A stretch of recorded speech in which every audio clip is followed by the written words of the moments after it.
we are finally at the finale, at the finale, at the final, at the last day, people. Clash of Giants Season 6. Welcome back here to the last of the last day for this season. Before we wrap everything up, my name is Sir Cloud together with the wonderful Red Queen in her lumberjack red outfit. Yeah. I made sure I'm going to be wearing red today because probably that's all the teams are going to see for this evening, because we are going to play the final 6 matches for the grand final. So just make sure that you make a lot of noise down there in the comment section as well, and just, pour your heart and soul into supporting your favorite teams, because it's going to be an epic night, ladies and gents. Oh yeah, it's definitely going to be epic. It's the final day. All teams will put their cards on deck because there's so much that's going to happen by the end of the day. We're going to officially crown champions, 2nd, 3rd, and 4th place that will receive part of the prize pool, and also who will be the MVP of the tournament that will receive an individual prize itself. Judging by the way things are running, Sir Cloud, I feel like the MVP is going to come from HORAA Esports. Yesterday, they were kind of explosive. I feel like they've broken so many records yesterday. And I guess, with everything that happened, day number 2 of the grand finals, it's safe to say that it was Nepal's day, for day number 2. Is it going to be the same case for day number 3? What do you think? Well, if we were to look at yesterday, I'm a more of a realistic person, right? If we were to look at yesterday, chicken dinners, not only for HORAA Esports, but also for Royal Dragons. Royal Dragons got a double, so majority of the day is by Nepal. So undeniably, yesterday was a really, really big day for them. And I'm pretty sure they will be expected to continue to put on a good performance again today. Hey, you know what? I'm also looking at the sole representative of Pakistan for Thrives, because they also caught a winner-winner chicken dinner yesterday during the 2nd match, if I'm not mistaken. So hopefully they have something, new for us today, because we are going to play the final 6 games for the grand finals of the Clash of Giants Season 6 before we conclude everything. But then again, you're looking at the roadmap. It has been, like a month worth of event, right? PUBG Mobile action non-stop, definitely. Now we are on our 3rd day, January 22nd. Ooh, man, I can already feel and smell the chicken dinner. Smell the chicken dinner? Okay, gotta check what's happening in the kitchen then, in case the stove is still on. And yes, it's been a month-long journey for our players and of course for everyone behind the scenes as well. So shout out to the production team who has been working really hard, giving us the best of entertainment in PUBG Mobile. And only one team will be crowned a champion at the end of the day before hopefully we start next season, maybe in a LAN event. Just putting it out there. Oh yeah, you know what?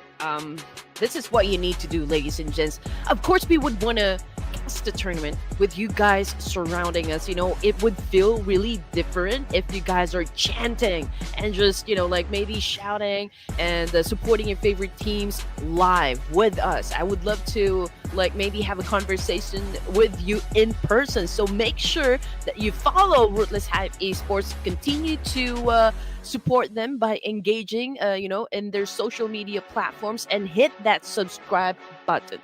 Oh yeah, continue to support all those who support us. Hit the subscribe button. Don't forget to give us both a follow as well. We're very easy to find, especially on IG where a lot of you are at. Just putting it out there.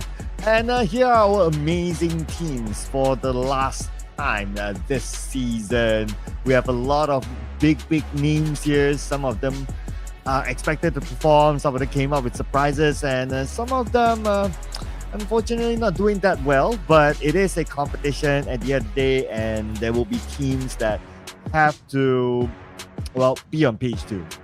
Oh, definitely. You also have to give it to Alter Ego Errors. I mean, Probably they weren't really expecting to be part of the grand finals, but because of you guys, they got respawned, and we're seeing them perform for the grand finals, and they're not doing so bad. I feel like they would want to really serve the whole fandom of Alter Ego Eras. A lot of chicken dinners coming from the Clash of Giants season 6. So let's see, because we are now about to jump into the final 6 matches for this evening, and I'm just excited, at how many drop fights we'll definitely be witnessing in the battlefield. Squad roster, everyone: Talon, DRS, EARENA, 4 Miracle Vibes, and NS REDFORCE. I do wonder though, because for 3 seasons, Sir Cloud, for MV, they've dominated Clash of Giants. Perhaps, for this season, I don't think, is it too early to say that perhaps we are going to be witnessing another team to be crowned as champions? Well, the chances are pretty high, I must say.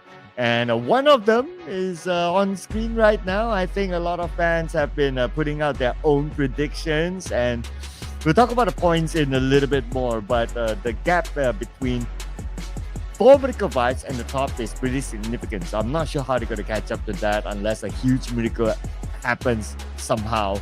And on screen, we also see all these major names: Team Flash, Stem9, Team Secret, Orchard, Thailand, and Xavier. Some of these teams on page 2, also a surprise to see them there, because again, all these teams are just huge. Oh, definitely. Xavier, they went off. I feel like that was day number 1, if I'm not mistaken, where they actually scored a total of 28 points in one game. But that record was already broken yesterday by HORAA Esports with 30 points in total in just one match.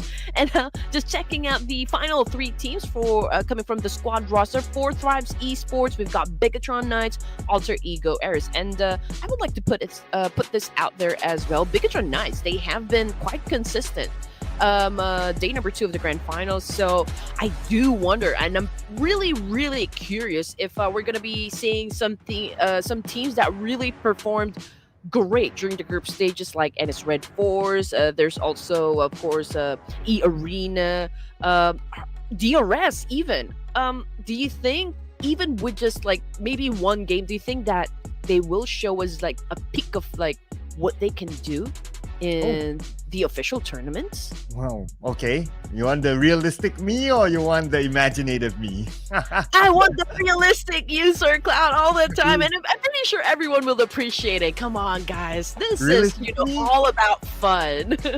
Realistic me? I don't know. That's the boring answer, right? Well, that's true. At least, we've got this platform, we've got this avenue wherein we are being given like a sneak preview of what they can do or what might happen in the year 2025. I know things are getting exciting for each and every one of us, and this is all a treat, coming from all of this gigantic teams. Now, speaking about the MVP title, and this is what we were talking about just a while ago, ladies and gents, if you just tuned in, I mean, obviously, No Fear is showing that really he doesn't have any fear, because he is the overall MVP for 2 days in a row now. 25 elimination points, 6,971 damage output. This guy is undeniably great. And some of you might think that it could have been Sleepy, he did a lot of work, he had a lot of numbers on the board as well. But okay, fret not people, don't worry. Sleepy is not far away from No Fear. In fact, there is a possibility that Sleepy might even catch up to No Fear to be the MVP, overall MVP, that is, by the end of the day, to bring home that extra $500 for himself. Or it could still be No Fear, or it could be anyone else. Now, just to illustrate how big of a gap that they have now, we have No Fear followed by Sky, and then we have a Sleepy top 3 dominated by HORAA Esports, and then we have Joker from EARENA, and No Rosemary, No Party for Alter Ego in the top 5. I mean, Rosemary, this is no stranger at all when it comes to MVP titles, and this guy have always proven himself to be one of the best, right? Some other people call him GOAT as well, greatest of all time. So yeah, I mean, this guy deserves all of the praises. He have been making a lot of things happen for Alter Ego Eras, and of course we also need to give us recognition as well to Joker coming from EARENA. Again, they are a wild card, dark horse in this competition, and I'm very happy, very glad even to see Joker to be up here. Included as one of the front runners to become the most valuable player in the entirety of this tournament. Yeah, he did show up a lot on screen yesterday, putting up a good performance, and he married himself up here. Now, if we were to zoom in onto only eliminations, we still have the top 3 dominated by HORAA Esports. Up there, we have Sky with 37 eliminations, followed by Sleepy 31, and No Fear 25. And then we still have Joker representing EARENA with 21 eliminations, and Car that, not too convinced that it's actually Car, but okay, it's still Car anyway. 19 eliminations for Bigatron Knights, a team that normally likes to make a big comeback on the final day. Oh man. I'm ready for the plot twists, honestly speaking. I do wonder, since, for 3 seasons, former Miracle Vibes have been always the crowned champions when it comes to Clash of Giants. So I do wonder if, since we do have like 6 matches here, and I'm just trying to do math, like maybe, just maybe, right? What about performing at the best of their capabilities and ending each match with like 25 points and above? Do you think that perhaps they can move up to the top? Well, I guess we'll need to see how it goes today. I mean, there's so many theoretical answers. I can give the yes, they can. Yes. Or I can give the plot twist answers. Like, nah, I don't think so. The major plot twist would be HORAA getting dethroned, right? I mean, that's the best thing that probably like a plot twist, right? I mean, but it's honestly 172. That's pretty far. Like, it is really a huge gap right here. And judging by the way, Sky and the rest of the gang here are performing from day 1 to day number 2, I feel like really they are, like on a mission to secure the top spot for Clash of Giants Season 6.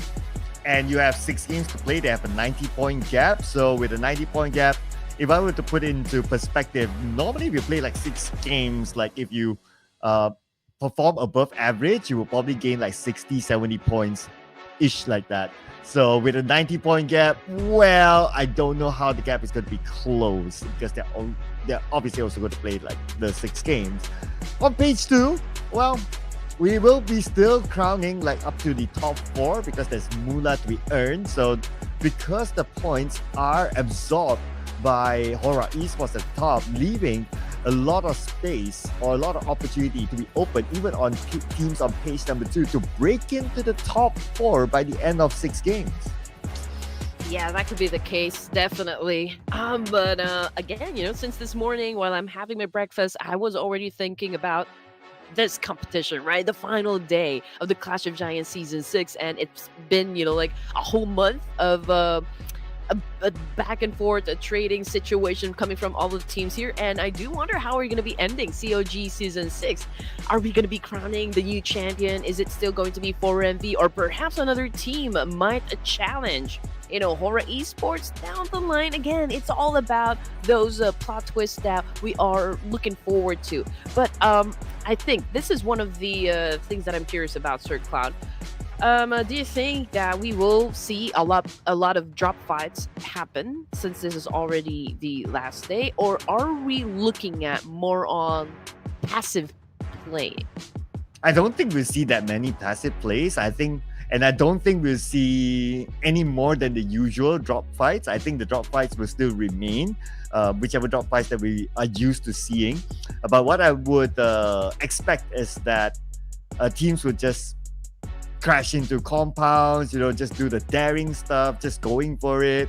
It is the last day anyway. Some of the teams maybe they feel that they have nothing much to play for, so they would just like, they see a target, they don't think too much, and they just go.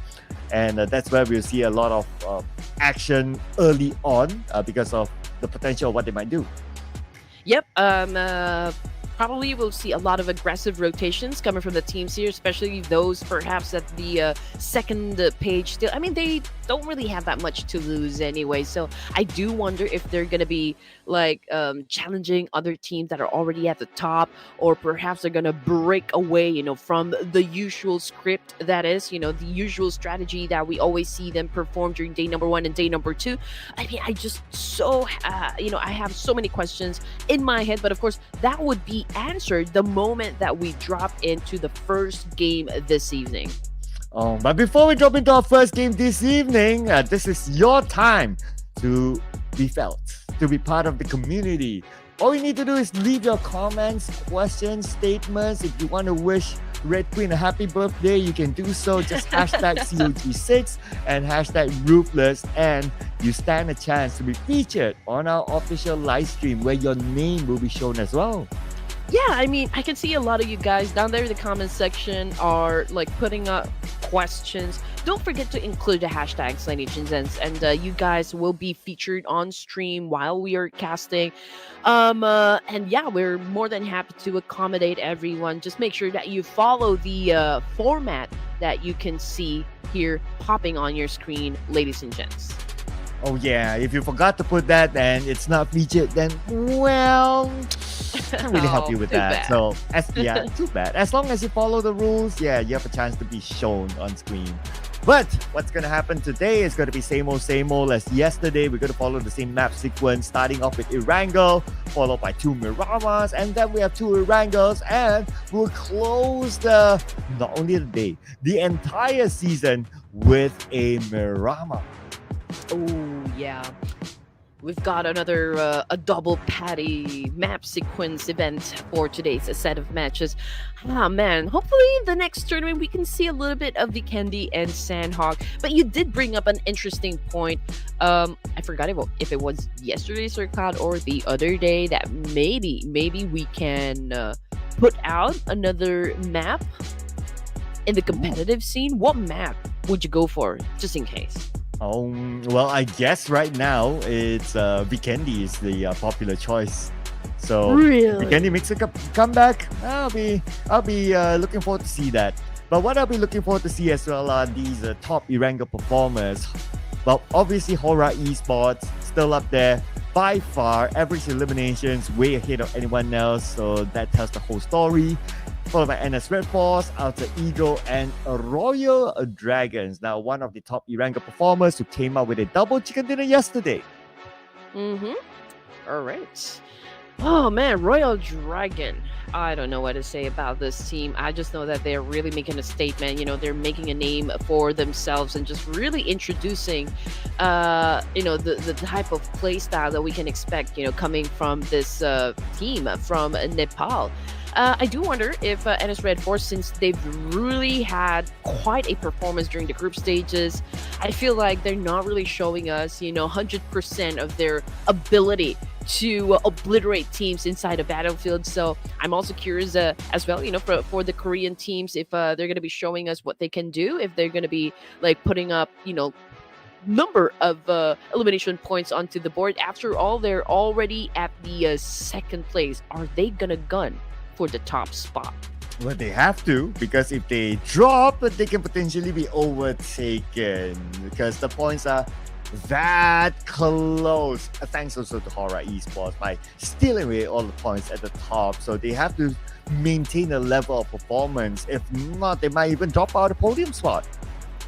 You know what? I do wonder, because someone really mentioned something about the maps there. I don't know if you're familiar with the Rondo. Yes. The Rondo map. I think this is, there's some debate or like maybe talk, from communities to communities about like Rondo being part of the competitive scene. What's your take on that one, Sir Cloud? Well, of course, any new map is welcomed. So, but for me personally, I know Rondo, but we have not seen it in the competitive scene, so we don't really know how it will work if you put all these amazing teams together. So, yeah, I guess any new map is going to be, it's definitely welcome in the competitive scene by now. But what is maybe welcome, maybe not so welcome, is our prediction. Last 6 predictions here for the season. Oh man, yeah. How about you guys? Before we jump into the first match this evening, we would love for you guys to join in the conversation as well. Just in case, there's another map in the competitive scene. Which map are you guys gunning for? Okay, let me know. Let us know down there in the comment section. Just type it, and we'll try to read them later on during the live stream. But anyway, prediction time, ladies and gents. And you know me, I'll go with the purple heart for my first game. Okay. Let's see here. Where do we go? I feel like some teams might try to go crazy here. Okay, then I think I'm going to go with stats for the first one here. Let's go with endless REDFORCE. Let's go. Okay, the current second placer. So I got the first. Sir Cloud has a second. Production, which team are you coming for? Alter Ego third. I feel like okay. How do we even begin to describe HAINA Esports? They were also explosive, right? I think what's lacking with HAINA Esports would be like the confidence and consistency, in terms of really executing quite a good plan. I mean, after all, we are with the biggest names, from great regions when it comes to the competitive scene of PUBG Mobile, and this is their chance as well to kind of just try to get the vibe and get all the information they need, take down notes and probably be able to adjust everything accordingly. After all, they've already went through like 2 days of broadcast when it comes to the grand finals, so perhaps there's a change in how they're going to be approaching all the situation from the 6 matches this evening. And we did ask yesterday, if HORAA Esports has the purple hearts, and then Royal Dragon had the golden hearts, and then the blue hearts DRS. What would you give HAINA? And a lot of them in the comment section, I noticed that they would give a black and white. Okay, I think that's quite obvious. Based on their logo, do you give a black or do you give a white? Because the logo feels kind of 50-50, so you might as well give both of them. You give a black and a white, black, white. You alternate, and that's HAINA Esports, people. So if you support HAINA Esports, do put in the comment section the black and white hearts, because they need your support. But one thing that HAINA Esports could get as an inspiration from yesterday is Royal Dragons. They were a team that was on page number 2, and they still able to score 2 chicken dinners. So if they can, HAINA can as well. Oh, definitely. Everyone can definitely be able to move up ranks, for the final 6 matches this evening. And yes, again, I'm already excited. I'm pretty sure, all the teams here have already had their breakfast, lunch, and dinner, have already prepared themselves, that they're coming in, with the clear head, so to speak, because it's always a gamble. You don't always know if you're gonna be winning, if you're gonna be losing. In fact, the important thing is that these teams need to be proactive with how they're gonna be handling all situations coming through a tournament. Yep, they have to be prepped up, of course, because today is the final day, and then the next time we'll probably see them, and you guys will probably see them. It's going to be in the professional tournaments before we come back. Well, hopefully the next edition of Ruthless Hype Esports, whenever that is going to be. So in order for you to know exactly when that will happen, do give the organizers Ruthless Hype Esports a follow on their social media. They are very active, not only on YouTube where you're watching this, but also on Instagram. And while you head over to Instagram, could show us some love as well. We're very easy people to find. If you need spellings, yep, we have it down here. Red Queen has it down there. And you can find us while you search for Ruthless Hype Esports to show them some love. How do you do it when you're in the mall and you're trying to showcase something? Okay, here we go. Yeah, those are names. Here. Yeah, you can just type it in the search box, and our accounts will definitely pop out. Okay, and Erangel. Which areas are always highly populated? So for Miracle vibes will definitely drop around a military base. Royal Dragon will take over Novo.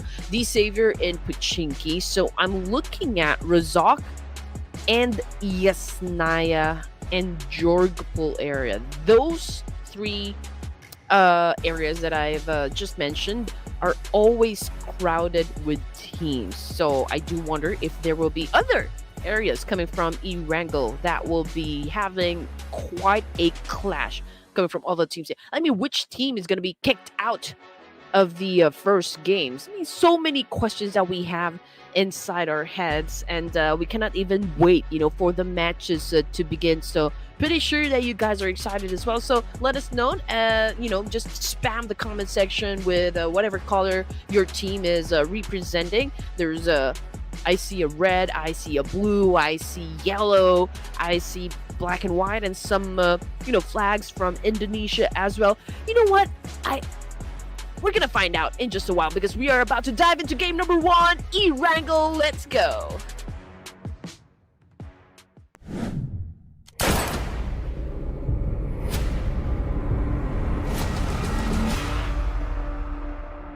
The hit crew coming through. You know what we finna do. Running game, second plays. You know how we like to move. The hit crew coming through. You know what Opening the last day of the season is going to be Erangel, the first of the last 6 matches that will be played today, as we head onto our flight path starting from Starboard all the way down to military base. And as usual, left side stats, highest celebrations, most knocks.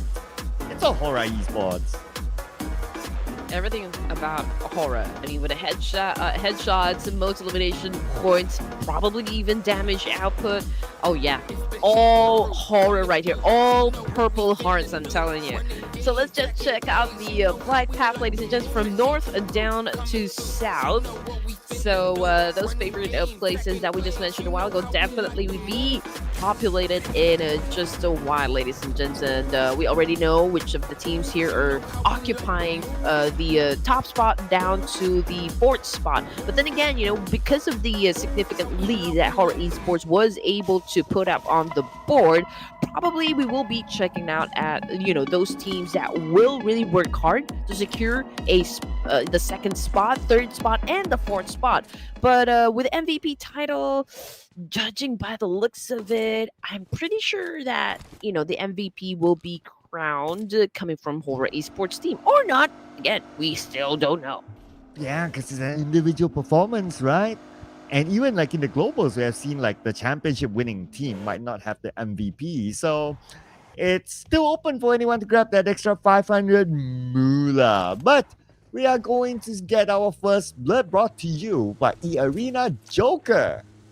Yeah, I saw. Yeah, so he's the first blood. Okay, I'm telling you, maybe this guy is also gunning for that individual prize that we have so far. I mean, he is one of the front runners. So again, this guy's potential is very promising, and I would love to see more of the arena. Here comes Team Flash, bows with a drop. Okay, was able to evade those bullets being sent his way. So good thing. Hopefully, he does have a first aid kit, because his at least 40% on HP over here. They're having a fight up against TALON Esports. We've got Yo-Yo with a UMP already making a move, trying to get inside. Went in, wasn't able to spray on his target, but needs to be careful though. But hey, he was able to perform well, was able to get the job done, and was able to score a point. And that is the fight inside Yasnaya that you mentioned about that we might see a clash. So yep, such it is. HORAA Esports is not here though, so he's not part of the party. But speaking about the party, Mr. Burhan is having a party. Nice long range knockdown Zeus. Too bad can't say the same for Team Flash. They are not having a good time. Oh yeah, I mean, if your members are getting picked off one by one, definitely, you're not gonna be happy about this one. But Misery currently knocked down, one of the aggressive players come from TALON Esports, and needs to be picked up. So hopefully they do have those first aid kits with them to remain a 4-man squad. But so far we can see that Burhan is trying to go off angle here. Probably he will reposition himself while he talked to the rest of the team. But then again, this fight is inevitable, and it is happening around Yasnaya. So who will be winning Yasnaya? We'll just have to wait and see. Yeah, so there are still players. Oh, HORAA Esports is here as well. Okay, so we have still the usual 3 suspect teams in Yasnaya itself. Zeus, eliminated. He is out. Team Flash officially only 2 players left. The other 2 members of the Team Flash, Young T and Tops. Well, at least they're by the edge of Yasnaya, like on the northern side, so they can somewhat choose to escape. Yeah, they could do that. Mystery is not being picked up just yet. I mean, Talon obviously already has the advantage up against Team Flash. Team Flash already had the deficit here, so 2 players remaining, and I'm just waiting. When Talons are going to be aggressive at this point. Perhaps they don't have the exact location just yet. Coming from the opposition side. Rhythm Bujao, what is your view on Nepali teams who have significantly performed in COG, and what can we expect from which team? Okay. Um, I think they're pretty aggressive, no doubt, because yesterday it was HORAA Esports as well as Royal Dragon that did score a double chicken dinner in a day, and HORAA has been performing from the get go, honestly. Probably they're showing us because they're playing with a new roster. This is something that we can offer, to the rest of you guys out there, and they're pretty much, I feel like they're happy with their performance inside Clash of Giants Season 6. I mean, again, I did mention this, Sir Cloud, the other day that all of the teams here are trying to sync up their synergy, right? They're trying to check if everything is working out just fine, because you need to be a well-oiled machine here just to perform really great when it comes to the official tournaments. And this is not breaking it in just yet. I think we will be able to see like really what they can offer the moment that they step into the official tournaments. Yeah, and I guess based on what we've been seeing throughout the entire season as well, is that they're active, I would say. They're not the type that likes to wait for opponents. Like if they have the opportunity, they will go and take fights, and for the most part, they win fights. So I would say the activeness of them playing, collecting points, because you still have to collect points, you cannot play it passively, is what brings them to where they are now. And looking at Love, okay, I hope it's not a T2K Love. He should be playing. Do we have trophy for the winner? I think so, right? I mean, Yeah, we Ruthless, should. right? Yeah, I mean, for the last 2 seasons at least, I saw 4 Medical Vice posing with that trophy, so I would assume yes. But I'm Ooh. sure once the trophy is delivered, when the teams get it, they'll take a picture. I'm sure it'll be on social media. So again, another reason for you to follow Ruthless Hype Esports social media. I'm actually seeing a very interesting question down there in the comment section, Sir Cloud, coming from Umesh Tamang. Okay, hopefully it gets featured on the screen, and we'll be happy to answer that very question that you have. But anyway, getting back into the action here, ladies and gents, we've got Bigatron Knights. They haven't posted any score just yet. Everyone's busy with the rotation. So just to give you guys an update, BTR already in the middle of the zone. As for the teams that will be coming from the outskirts, that would be Arena, Team Secret, and HAINA Esports from Jorgapol side. So, okay, here we go, Sir Cloud. The live comment that I was talking about just a while ago. So, coming from Umesh, why don't you organize live interview for winning team HORAA after last match? We would love to see your interaction with them.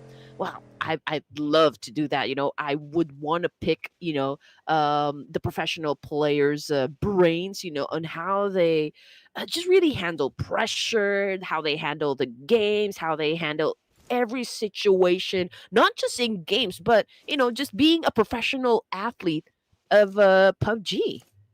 So if you were to be able to speak to one of them on an interview, who would you pick? Oh man, honestly, I would love to talk to number one, D plus Kia Nobu, and are we talking about HORAA Esports, or are we talking about like in general? Oh, I was thinking about the in general. Okay, in general. So, sorry, I was thinking about HORAA Esports. Yeah. Oh, okay, HORAA Esports. D plus is not playing, so. D plus is not playing. Yeah, I thought we were talking about like the general. I mean, all of PUBG.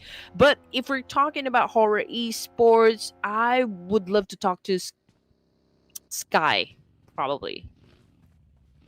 Sky. Okay, cool. I guess my pick would be like Sleepy, because I've been mentioning him a lot. So yeah, Well, if we do have that feature, maybe in the future, I don't know if we get that today, but maybe in the future, then future. yeah, thanks for your feedback. So note taken. So maybe you'll get that because of you guys, because of the community.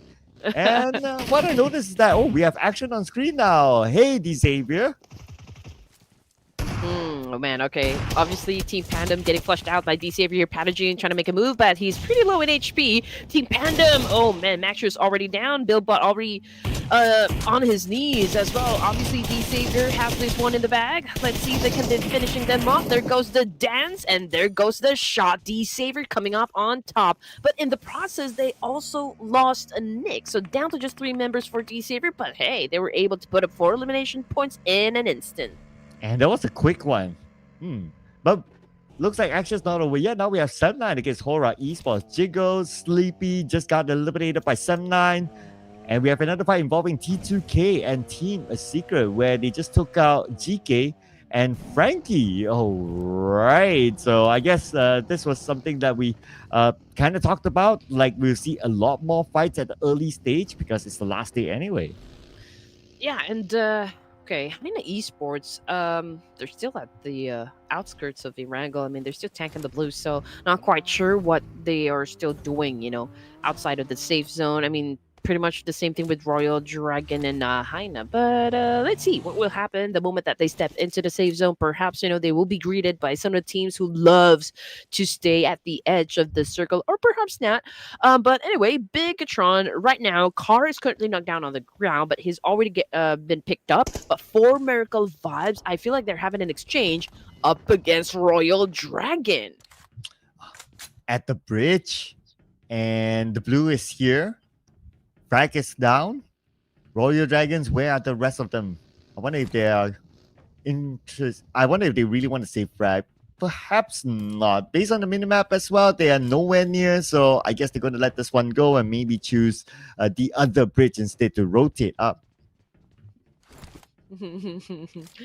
Okay. Yeah, for MV, again, for 3 seasons, these guys have been dominating, but with the new roster, of course, everyone knows about, you know, For America Vibes going into quite a transition. We don't know who the 4 amazing players just yet for the side of 4MV.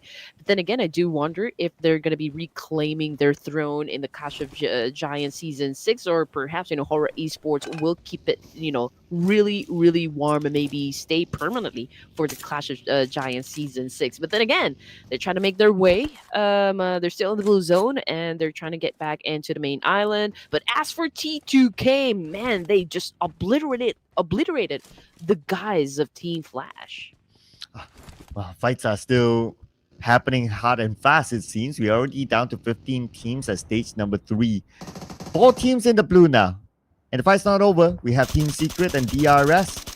DRS has NS REDFORCE to manage as well. NS REDFORCE wanted to take this high ground, but DRS, they are ready for them. Gente has them shoot away down to the lower ground.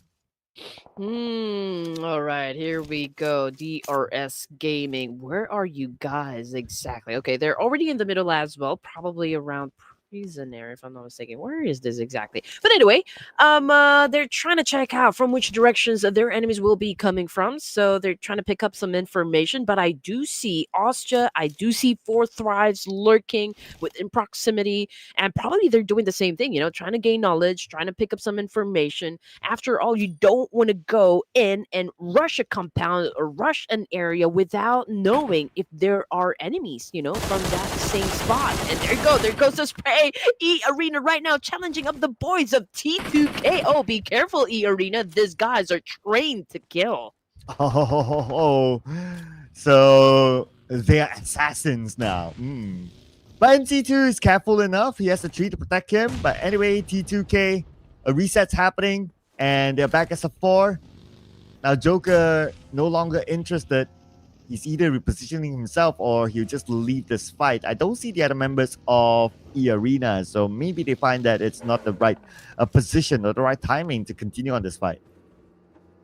T2K obviously going for another angle here. I mean, Tiger, he's the one isolated. He's the one inside the circle, but I don't think it's going to be lasting long now. T2K is onto him.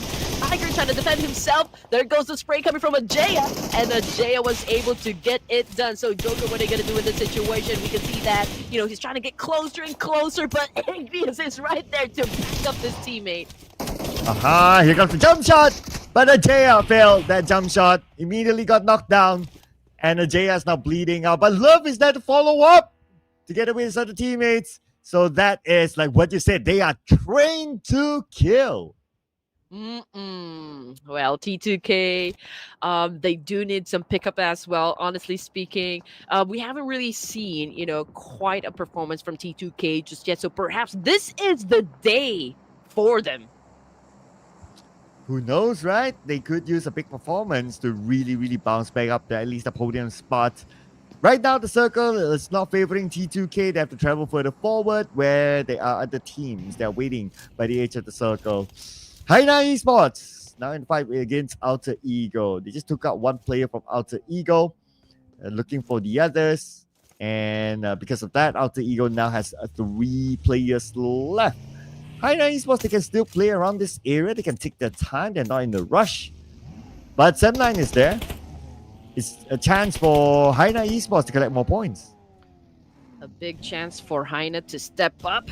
But I'm not saying it might be like hard for them to really score a point here, but Sem9, I feel like they've built a momentum. They've already managed to put up 3 elimination points, and we can see that 2 of them going reposition as well. Firen is backing up his car here, probably joining the rest of the team. So perhaps they're going to be avoiding to have a fight, you know, for now.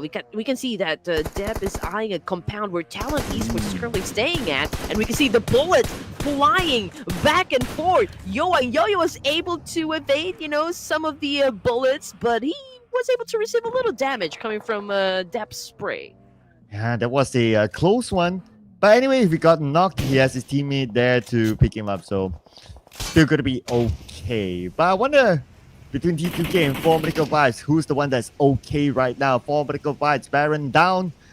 And at the same time, TALON against Royal Dragon. So again, multiple fights happening elsewhere while we focus on the T2K. Igneous is knocked down by 4 Medical Vibes. Doc is running away right now. Ruthless is positioning himself behind. But we have Rules who sees Ruthless, but because of the blue, that gave Rules a little bit more damage and he's knocked down. But the follow-up came immediately from Love again, as usual. And T2K is on a rampage.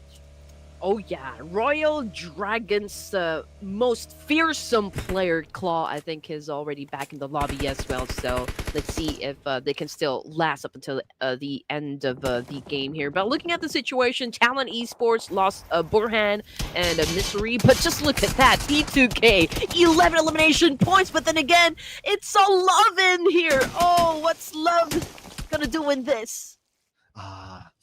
20% health, heals back up. But his position is compromised. That's the main thing. Royal Dragons. Too bad, no points for them. Number 12, 0 eliminations. Now it's down to HAINA Esports representing Nepal. They're on the lower ground. But the nade to the face from Chewy. Knocking out him and immediately down to the ground.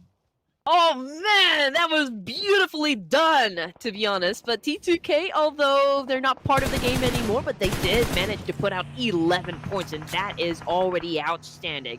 And it's REDFORCE getting damage as well, coming off the kill feed here. HAINA Esports right now having an exchange, one of them currently knocked down, and oh, they're coming after Austria. Okay, Austria obviously just came off from a fight, so perhaps, you know, this is the perfect opportunity for them to challenge them up. I mean, we still got Dewey on the floor. Okay, forget I said anything. He's back in the lobby. They're having a trade right now. Behind Esports was able to get some cover from behind those trees. Oh, at the same time, Doxy just got Natty, and the circle continues to move towards the right side of the map.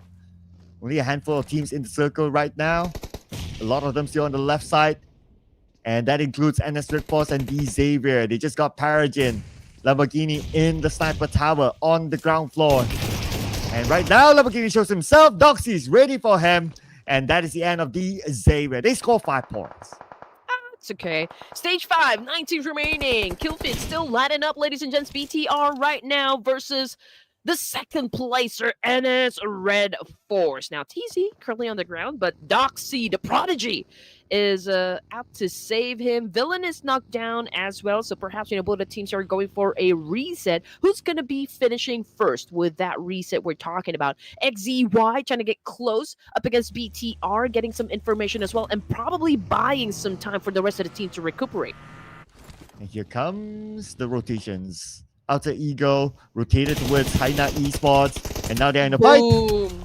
But you blink and you miss it moment for HAINA Esports as they eliminate Alter Ego. At the same time, 7-9 joined in, but it's a long range knock, so Slayer should be back again. Yep, Alter Ego Eras went out with only 2 elimination points here, ladies and gents. Not a strong performance, but hey, we still got 5 more matches here. IQQ got knocked down by Shopper of Austria. Pekka as well, coming from HAINA Esports, going up against Sem9. 2 of them already down on the ground. Firen already feeling the heat. Goes for the jump, and there goes the shot, ladies and gents. Firen putting up a great show for the audience here, for the fans. He's coming after the last remaining player coming from HAINA, and that would be Nogsu. Nice jump by Firen, and the nade to the other side, eliminating Slayer. Not giving him a chance to be revived. Now it's still going to be Notsu from HAINA Esports against the world, but look who's around the corner. Austria, Thailand.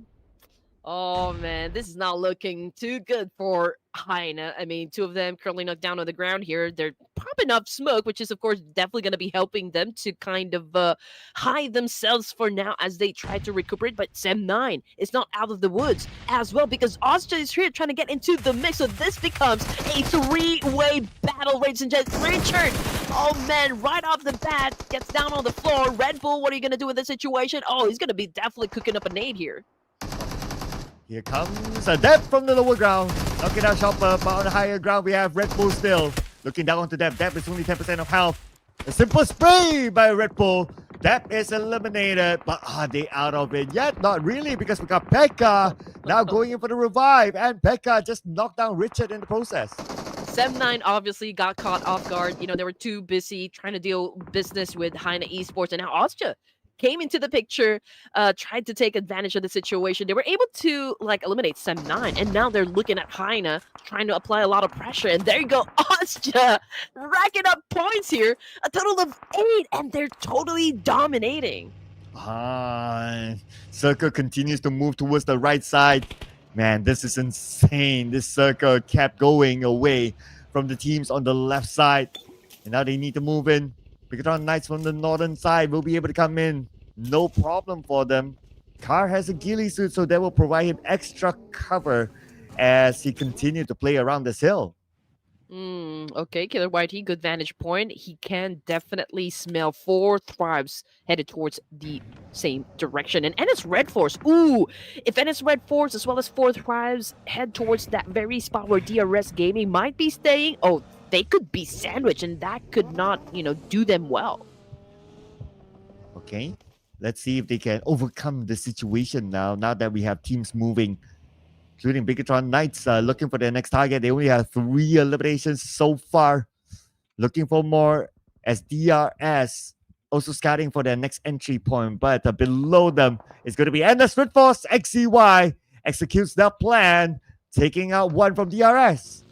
Oh, Giante. Man, pretty isolated. I don't think it's going to be picked up in this situation. And NS Red Force capitalizing on this one, but they need to settle the score up against BTR as well. But anyway, a cleanup needs to happen, so NS Red Force could focus on BTR, who's a bit aggressive and headed towards the same direction. So let's see what NS Red Force, what the trick they have up in their sleeves, because this could be hard to pull off considering that there's many teams surrounding them at the moment.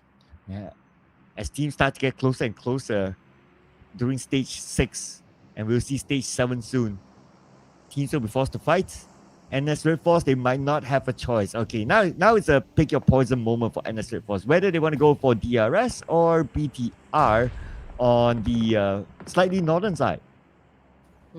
Okay. Doxy, low in HP. He needs to heal up. XZY on prone, but you know what? Delta knows where he is. Oh, 1-point nade coming from Delta right there. And NS REDFORCE needed to push, of course. XZY, he couldn't do anything just yet. He cannot even support the team. So let's see what NS REDFORCE is going to do in this crucial situation going up against a DRS. Example cooking up a nade. Doxy's cooking up a nade as well. Who's going to be put down on his knees? Now that we're seeing the trade-off happen between these two amazing teams. Example was able to dodge an attack, but he's low in HP as well. Doxy is busy with Delta. That will give space for XMPL to heal himself up, but he chose not to. Chose to engage instead from the lower guard. Tries to win the fight, but it is the prodigy, Doxy, to overcome the odds to win the fight against T2K and DRS. Final 5 teams remaining for stage 6, game number 1, game number 3 of the grand finals, ladies and gents. Bigatron Knights with a massive spray coming from Car, but wasn't able to hit. Doxy just says it's XZY currently down on the ground. TZ as well. Oh no, 2 fighters down for the side of NS REDFORCE. Oh, Doxy! Doxy with a drop shot. He was able to get the Oh man, how insane this guy is! But his story is ended by Car from Bigatron Knights. Bigatron Knights now dominating 5 eliminations. Now they have this hilltop, but this hilltop is not in the circle. They have to fight against 4 Thrives next to go in. Alright, here we go. Everyone is trying to cook. This is not even a kitchen, but everyone is a chef. Currently, T24 trying to put down Car. Can't. Oh man, he just lost quite a big chunk of his life there. But 4T. We got Falak getting some damage as well, but he is still cooking. Let the boy cook. It's a 3v2 situation from 4 Thrives and BTR, who's going to be winning the fight here. Oh, it all boils down on how good these guys are going to be performing and executing a well-oiled plan. And they don't have a good vision against the 4 Thrives. Thanks to the smoke, thanks to the terrain, allowing Falak to reposition himself. Now Falak is going for the flank, but Yao Yo is below him. Falak senses that he's there though. And now we have Satar on screen. Satar is the off-angle guy. He's playing the support role. Sees the movement of 4 Thrives. Noki repositioned himself as well, but he doesn't know that Yao is just in front of him. Okay, Noki got spotted by Arc of Bigatron Knights. Okay, but Noki was able to get behind that tree. Perfect timing, I can say. Oh, unfortunately for Falak, got hit by a nade here. So T24, the remaining boys of 4 Thrive needs to reposition themselves as well. But unfortunately, T24 got spotted by Arc as well. But oh man, Bigatron Knights, Arc obviously. Is this Satar? This is Satar, right? Is obviously doing pretty great, you know, trying to make it happen for the side of Bigatron Knights. This could be a big win, you know, for BTR. We are asking the audience when BTR is going to be stepping up, and I believe this could be the game. Well, BTR so far, they have a big opportunity to score this chicken dinner. Let's see if they can deal with Noki. Yao Yo is still waiting patiently within the smoke. They're not really paying attention to Yao Yo, interestingly, in the smoke. I guess they're going for the obvious target that is Noki in front of them. No circle. And Noki is forced to move as well. The molly did not land onto him. And now Bigatron Knights, they're on the move. Ken is on his buggy, making his way into the smoke. Yao Yo is still there. They saw him! Oh! Yao Yo! Surprise Ken! Taking him out immediately. Oh no, Car, he was focusing all of his attention to Noki, but he wasn't able to pay attention, you know, from behind. So BTR is suffering the consequences of that one. Here comes the exchange now, and there you go. Car was able to eliminate Yao Yo from that exchange, which brings us down to final 3 teams remaining here, ladies and gents. And unfortunately for the side of 4 Thrives, that was the end of the line for them, which brings us to the 2 teams that are battling to score the first WWCD. Oh, here goes Red Bull, but from the other side, of course, Bigatron Knights, they have the numbers, they have the angle, and they will take home the first chicken dinner in day number 3 of our grand finals. The team that's always known to come back in the final day, and they are showing it here. Hey, it's been a while. It's been a while for BTR to kind of show themselves, back into the grand finals. We have been asking them because it was always like Nepal, Pakistan has been winning or like getting all the chicken dinners. But we were kind of waiting. I mean, which of the teams are going to be standing, wrapping up their flags, right? Indonesia, Vietnam, Thailand. And for today, the first one to score the WWCD, a team coming from Indonesia, ladies and gents, the Bigatron Knights. And there you go, 10 eliminations.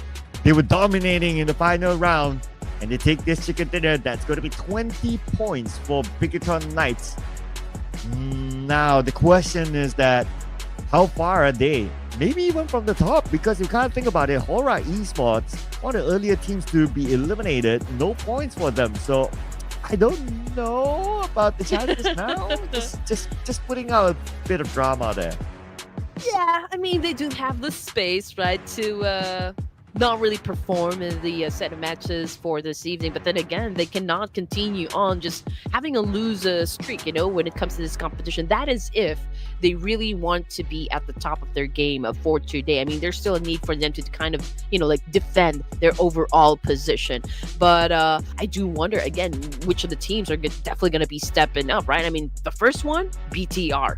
And that was such a great performance. I mean, for this match alone, they were able to put up 20 points in total. And if they continue playing at this kind of pace, Cloud, that's going to be interesting. Perhaps we might get, the plot twist that we are hoping for. I wouldn't mind a bit of drama to the last game, though, not gonna lie. When you mentioned about stepping up, Austria, Thailand, NS REDFORCE, and T2K, they stepped up as well in this game. Especially Austria, Thailand, when they went to 7-9 and also HAINA Esports position to be the victor in a three-way fight. Now, Firen put in a good performance earlier. We saw him did that jump shot, and that was very, very beautiful.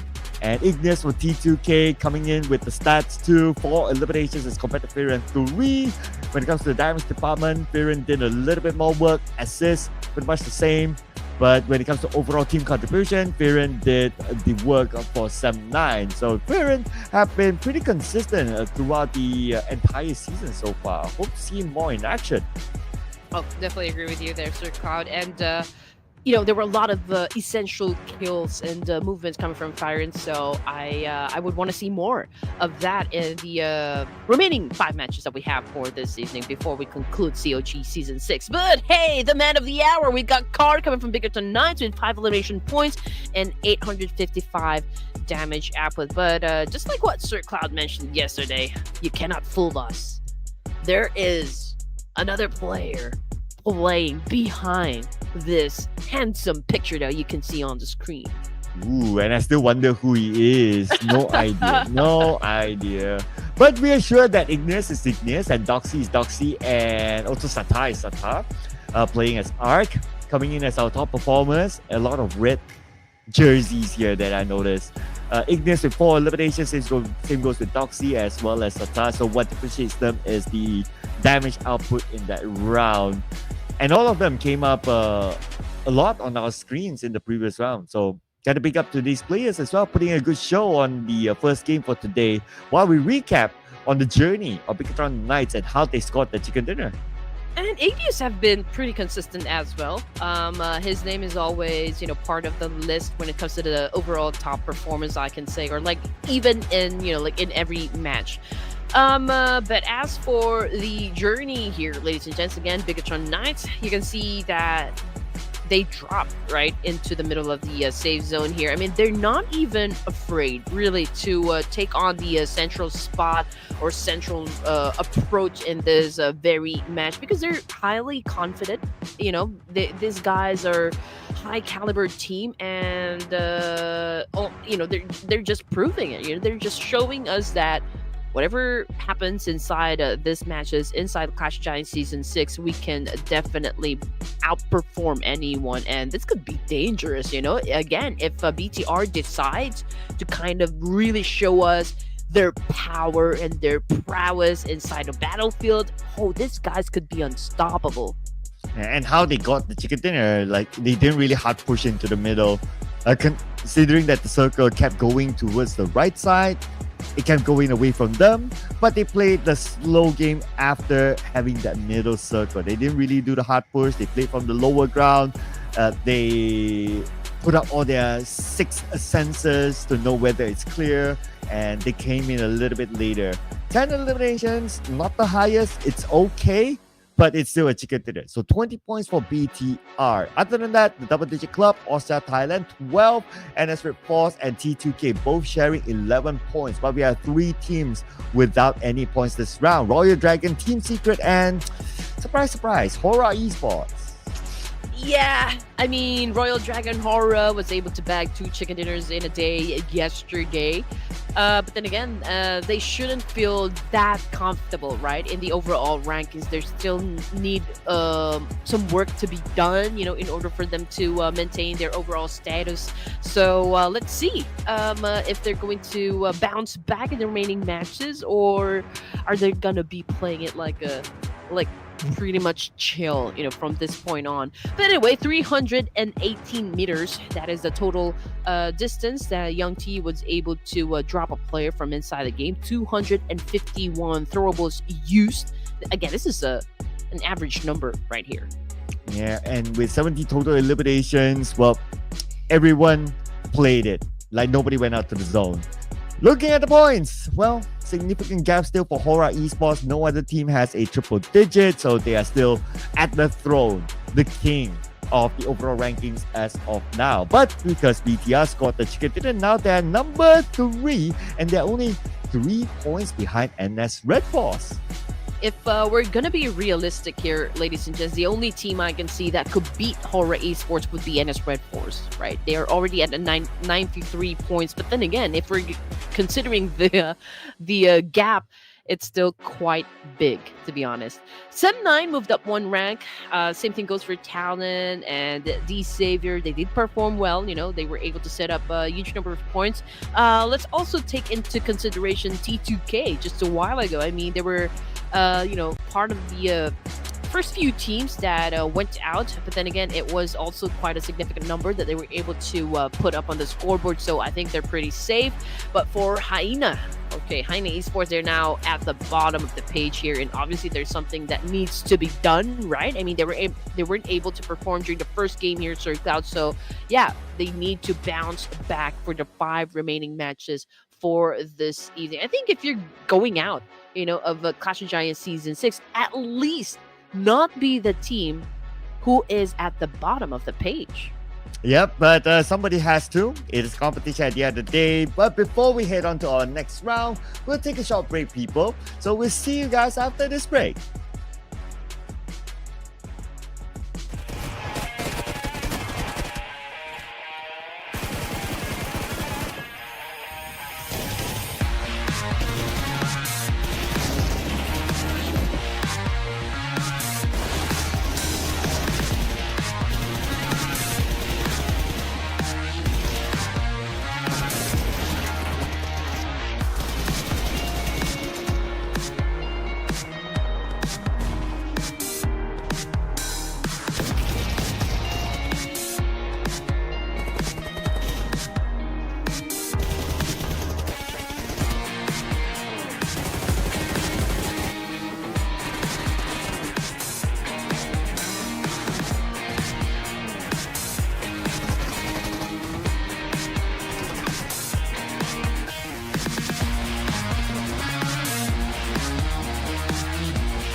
sugar, spice, and everything nice. That's not what we're gonna have for this evening because it's an all-out battle coming from the 18 teams inside the lobby. So welcome back to the Clash of Giants Season 6, brought to you by Ruthless, Hype, Esports, and we are still your casters for this spectacular event. My name is Red Queen, together with the one and only Sir Cloud.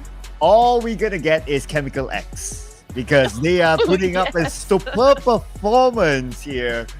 Yeah. If you get the reference, I don't know. Do people still watch that cartoon nowadays? I think they're gone.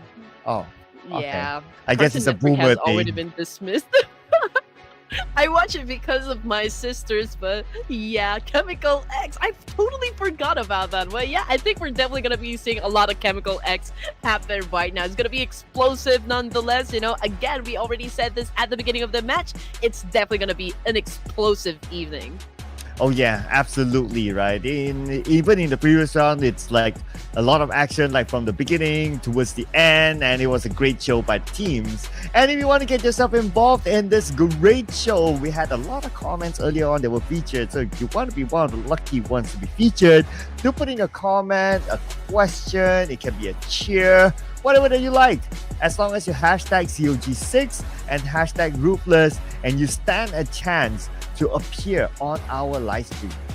And what's best is that you can actually take a snippet of your questions and us ask, responding to your questions. So that could be great, right? You can also post that on your social media accounts, and don't forget to tag Ruthless Hype Esports, tag us or Cloud and Red Queen, and it could be an interesting one, right? I mean, I would definitely share it on my feed. We would love to engage with you guys. So come on, join into the conversation, and let's make it happen. And then looking at the map sequences here, Erangel, that was the first game. We kicked things off, in that OG map, in the El Clasico map. And now we are jumping into the vast desert of Miramar. And you already know the drill when it comes to Miramar. It's definitely going to be a lot of snipers, right? DMRs and shotguns. Lots of those, especially when teams want to crash. And since it's again the last day, right, I would expect a lot more of that, a lot more close quarters combat. Even the stats before this, we saw not many nades were used. Now, our top Miramar performers dominated by HORAA Esports, followed by 4 Thrives, and then we have 7 Night, and the upcoming BTR is here too. Oh yeah, top Miramar performers here, ladies and gents. First, WWCD, of course, was awarded to the Bigatron Knights. So I do wonder if we're going to be seeing, quite a performance coming from them once again, ladies and gents. A back-to-back winner chicken dinner, maybe. Okay, just putting it out there. 4 Thrives. I mean, who can deny 4 Thrives' power inside the battlefield? I mean, they almost got the WWCD as well. But then again, sometimes you lose, sometimes you win. But the important thing is to not exit the game empty-handed. So perhaps, first Miramar this evening, 4 Thrives can actually win. And having said that, I think I'm going to be putting my fate to 4 Thrives for the second round. Okay, Red Queen locking 4 Thrives. Yep, there you go. All right.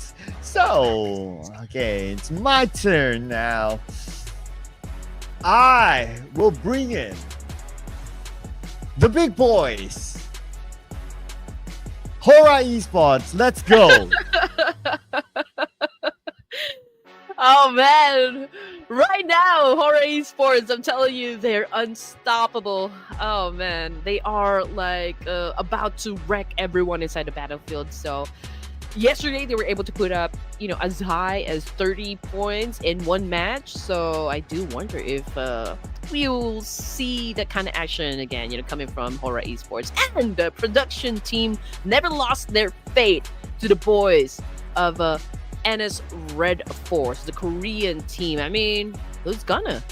They had quite a performance during the group stages, and I'm really impressed. I know what they can do in the battlefield, so hopefully they do show us again that kind of action, from the group stages back into the grand finals. After all, it's the final 5 matches here, ladies and gents. But you, yes, I'm talking to you, come here. Yeah, which team are you going for? Type it down there in the comment section. Let us know. And while you're at it, you can put in the official hashtag COG6 and hashtag Ruthless, and maybe your entire comment, put it in as well. Like, why do you support X team? Yeah, fill in the blanks there, put in the comments, and we'd like to hear as well. We know that there are a lot of supporters for all the amazing teams here on screen, but we'd like to know how you feel about your team. So put in the comment, we'll read it out and we'll react to it. Ooh, we all love react videos, right? Oh yeah, definitely. And from what I've heard, the song when HORAA Esports actually revealed their roster is outstanding. It was pretty amazing. It can get you really hyped up. And I haven't put out my reaction video just yet, when they were revealing and introducing their main roster. So hold on, coming soon. We're quite busy dealing with all the casting and everything, but this is already the final day circle, so pretty much I will have the time to catch up with my backlog. So chill, everyone. Don't forget to follow us on our social media platforms as well. Again, our names is listed down below the screen: Red Queen Andy and Sir Cloud MY. Sir Cloud has been posting a lot of the highlights coming from this whole competition, so better watch out. But better not cry, okay? Oh no. Okay, yeah, the season's over. We're getting onto Chinese New Year / Lunar New Year, depending on where you come from. You mentioned the other day, in Vietnam, they have a calling for it. What was it again? It is called Tet. Tet. Is it right? Do we have Vietnamese viewers down there in the comment section? Because, right, we're about to celebrate Lunar Year. For Chinese, it's the Chinese New Year, obviously, Gong Xi Fa Chai. And then for Vietnamese, it is called Tet. Is it? I mean, I don't know. We don't know. Let us know down there in the comment section. Again, let's have a positive conversation, right? Not all about you getting at each other's necks or each other's nerves and trying to just prove everyone why your team is the best team. Hey guys, we are here just to have fun, enjoy, sit back and relax, get your popcorns ready, your sodas, your friends, come invite them, have a watch party, because it is gonna be fun, I'm telling you. Yeah, I really want to verify the Tet thing, because if it is, then it is the shortest celebration name I've ever heard. I don't think it can get any shorter than that. So, yeah, viewers of Vietnam, do verify it for us. I know there are a lot of Team Secret fans, the Xavier fans out there, Team Flash that's rooting for your team. Do help us out a bit. We'd like to know. And while you're at it, why not put in the hashtag COG6 and hashtag Ruthless, and your answer can be featured so everybody knows. How are you gonna greet? How are you supposed to greet in Vietnam? Like, happy Tet Day? Tet Happy Day? Happy Day? How do you greet someone a Happy New Year in your language? I mean, I did say a while ago, I don't know if I said it right. Gong Xi Fa Chai? Oh, yeah, that's right. What about you, Sir Cloud? How do you say Happy New Year in Malaysian? Happy New Year. So we're referring to Chinese New Year, right? Yes. Well, we do use Gong Xi Fa Cai. That's the Mandarin version. The Cantonese version will be Gong Hei Fa Choi. The Bahasa version is Selamat Tahun Baru Cina. I guess it sounds a bit long. Let's see. Yeah, that's all I know. All right, anyway, it's time for the game, people. Let's head on to it. Miramar, let's go.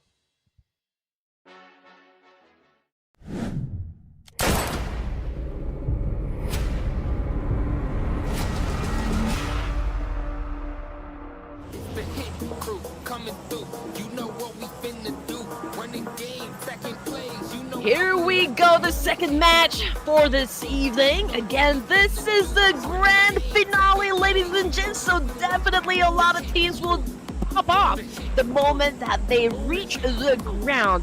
Which teams are going to be having the drop fights? Well, we have to pay close attention to Los Leones, Hacienda de Patron. We also got San Martin. And, when we are casting or we are about to drop in Miramar, I'm looking at PRS and Team PANDUM. They always go in a fight. And, if we're going to be keeping track, it is always Team PANDUM that wins the fight. I do wonder if DRS will be I don't know, exerting more effort into winning that clash. But you know who is winning? Still, our top players, HORAA Esports. Although it's a 0-point round in game 1, but still they are dominating the stats. Well, it's hard to take that away from them. But let's see who will be clashing. I noticed that TALON and EARENA not too far away from each other on the northern side, just below Torre Ahumada. So that could be a clash point. But we're going to see again, of course. We have a DRS on screen against PANDUM. All right, here we go. DRS, both team DRS and Team PANDUM are trying to run to get weapons. Of course, you need to be able to defend yourself with a weapon in hand. We can see that Gante already in position here, holding an SMG, and Delta, that is quite a powerful weapon to hold. Dimsy has a shotgun. Same thing goes for Killer YT. But which of them is gonna drop first? Now, the stats do favor Team PANDUM. I mean, based on the previous fights. But of course, DRS not letting this area go. They have to win this fight against Team PANDUM to have the bragging rights again against them. So far, it's still 50-50. I see 2 vectors for DRS, 1 M4 for DRS. And Delta, ready with his nade, but nobody showing up at the stairs. Doxy, however, having an exchange up against Royal Dragon, so he is out of this game. What an early exchange! And I feel like Royal Dragon, is not in the best of shape at the moment going up against Ennis REDFORCE. Here comes Saba right now with a 2BZ and a UMP as well. Now that we're looking at the 2 final members here, are they still going to be pushing through? But they do need an effective counter, though. But how are they going to be pulling it off? That's the big question right there. But Ennis REDFORCE now already has a total of 2 elimination points with Doxy out of the way. And this is also another common clash, Ennis REDFORCE and Royal Dragon. But this time, Ennis REDFORCE big upper hand, as Royal Dragon only has Soba and Claw. Not making the big moves by the edge of the circle. They have some time. And we can see Ennis REDFORCE, they have the space to loot up. Suba, some space, but he's also low on ammunition. His UMP only has 25 bullets now. All right, here we go. Saba. XCY as well as TZ's been getting a lot of damage. And Claw is just waiting at the foot of the stairs there and probably waiting for that right opportunity. But Delta, oh no, he can't be doing this. DRS again might be losing the fight up against Team PANDUM. Yeah, okay, maybe at this angle from XMPL, he can catch somebody. Though Killer YT is out. Team PANDUM now rushing on to the 2nd floor. Somebody's waiting at the corner, and that's going to be Gante. Gante knocked down immediately. Too much for him to handle. XMPL on the rooftop taken out, and as what you have predicted, DRS unfortunately bows out. Okay, here we go, and it's REDFORCE now with a charge, and yeah, I mean 3v1, that could be hard to pull off, honestly, and Claw already out of the game here, so we're looking at Suba being the last hope for the side of Royal Dragon. Can he perform up against this Ennis REDFORCE? But then again, you know, we've got BTR, and I'm thinking perhaps they will be joining into the mix here. So Ennis REDFORCE could be busy, and Suba might survive. Ooh. Villain did take the high ground just on the left side of St. Martin. Monitoring the situation and also obviously looking at the elimination feed. So they might come in, but they need to wait for at least the other 2 players, Satar and Ken, to join together with them. I guess they do have some level of interest, and that's not the first time this fight's happening here, so they should know that this fight is going on, and they can come in to collect the remaining points later. Okay, here we go. Here comes the attack now. Suba already got spotted by Ennis REDFORCE. 1 elimination point was set up by Claw, but obviously this won't be enough, you know, for the side of Royal Dragons. And I mean, previously they exited the game empty-handed, and looking at the situation here, coming up against Ennis REDFORCE, oh man, not looking too good for the side of Royal Dragon. Here comes Beanie, knockdown. Ennis REDFORCE As expected with the numbers, overwhelming Whoa, whoa, whoa, Royal whoa, whoa, Dragons. whoa, They whoa, win. whoa, Oh, whoa. calm down, XCY. Calm down.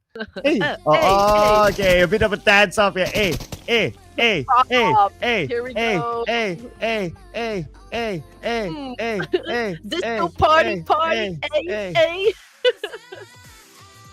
Yeah, you gotta celebrate your wins all the time. And here we go, coordinated dance steps. Oh, and it's REDFORCE putting up a show. Oh man, you know what? As what the lead singer of Aerosmith says, Steven Tyler, it doesn't matter whether you win or lose. It's how good you look. Oh yeah, I thought you were gonna say I don't want to miss a thing. Oh, Okay. well, we don't want to miss the comment. Yeah.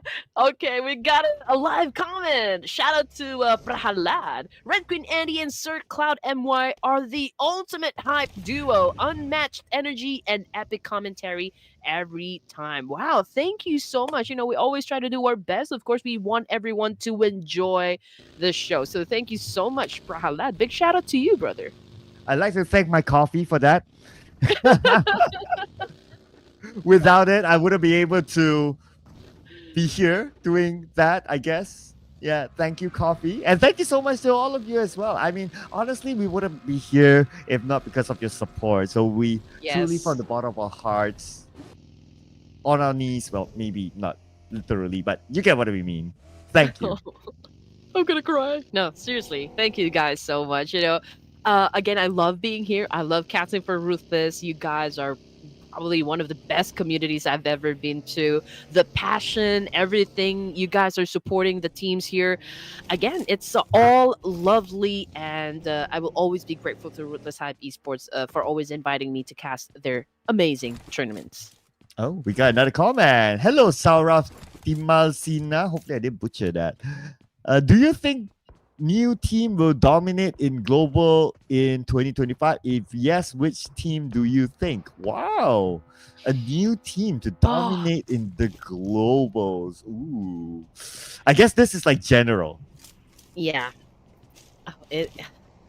How do I even begin to say this one? There's a lot of roster being changed. There's a lot of players getting transferred. So definitely we will be looking at a different landscape in the competitive scene. But the fact that, you know, Koreans, D plus Kia for this matter, even DRX to be honest, they're at their second season in their own league, right? And they were able to come out on top. They were able to come out victorious in PMGC. There's, I mean, highly likely, I feel like they can probably pull off another PMGC win. But also there's that big consideration about those teams that are changing their roster and their players, because we just know that they have something new to offer. Yeah, and if we talk about in general, right? I guess let's not forget about Alpha 7. Oh, Like yes. they're like said to be like the biggest contender. Like last 2 seasons, they were close last season, not as close, but still in the grand finals. So they have this somewhat of that vibe that they could go all the way. So I don't know. I mean, the roster changes are still happening around. So maybe if we were to pick one team, if I were to pick one team without looking at all the roster changes and obviously the start of the professional season, I'll probably say Alpha 7. Ooh.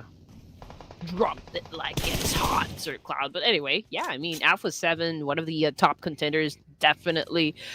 I just feel like, you know, there were a lot of upsets during the PMGC 2024, and probably, you know, those teams that actually came at the top spot, you know, probably the teams that we do expect. But then again, you know, we've been saying this at the beginning of Clash of Giants that it's going to be an interesting year for all of us. And I'm just going to sit back, relax, and enjoy the show, to be honest. Just like how we're enjoying the show now. But T24 is not relaxing. He's leaving this area all alone.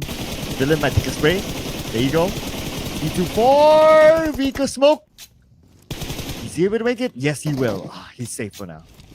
he is definitely safe. Was able to evade that attack, but I cannot say the same for Frankie of Team Secret, and the Reacher just made sure of it that Frankie will not be able to escape. And now Austria from Thailand was able to put up 2 elimination points. They still have a chance though, big opportunity to score some more, but obviously Team Secret will not be taking taking that fight. I feel like they've already stepped away from that exchange, live to fight another day, but Austria, I feel like they're gonna come after them. Perhaps we will be seeing like a hot pursuit, happen between Austria and Team Secret. But for now, it's a steady pace for all the teams here. I mean, HORAA and its REDFORCE, EARENA, TALON, they're still attacking the blue here. They're not in the safe zone just yet, but for most of the teams, yeah, they're already inside. We got a little portion of Los Leones part, or still included in the circle, so we'll just have to wait and see until these guys decide to collide with one another. Oh, or we'll need to wait and see if Igneous brings out his inner killer as he's trained to kill against Team PANDUM. But while that, we switch over to the 2 Vietnamese teams, Team Flash and Team Secret. They have a good distance between each other, so I don't see a big engagement happening.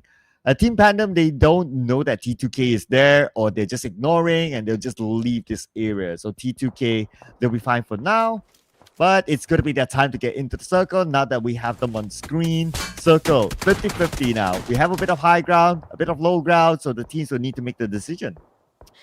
Okay, so if this T2K is going to get inside the safe zone, definitely they will have a conflict up against HAINA Esports, but there's also the exception, of course, or consideration rather, that these saviors about to get inside the safe zone as well. They're going to be passing through Team Flash, and yeah, there are at least 3 teams that could probably gatekeep those teams that will be coming from the east side, those teams that are or that came from Los Leones. And as for the northern side, it's going to be NS REDFORCE and Team PANDUM here.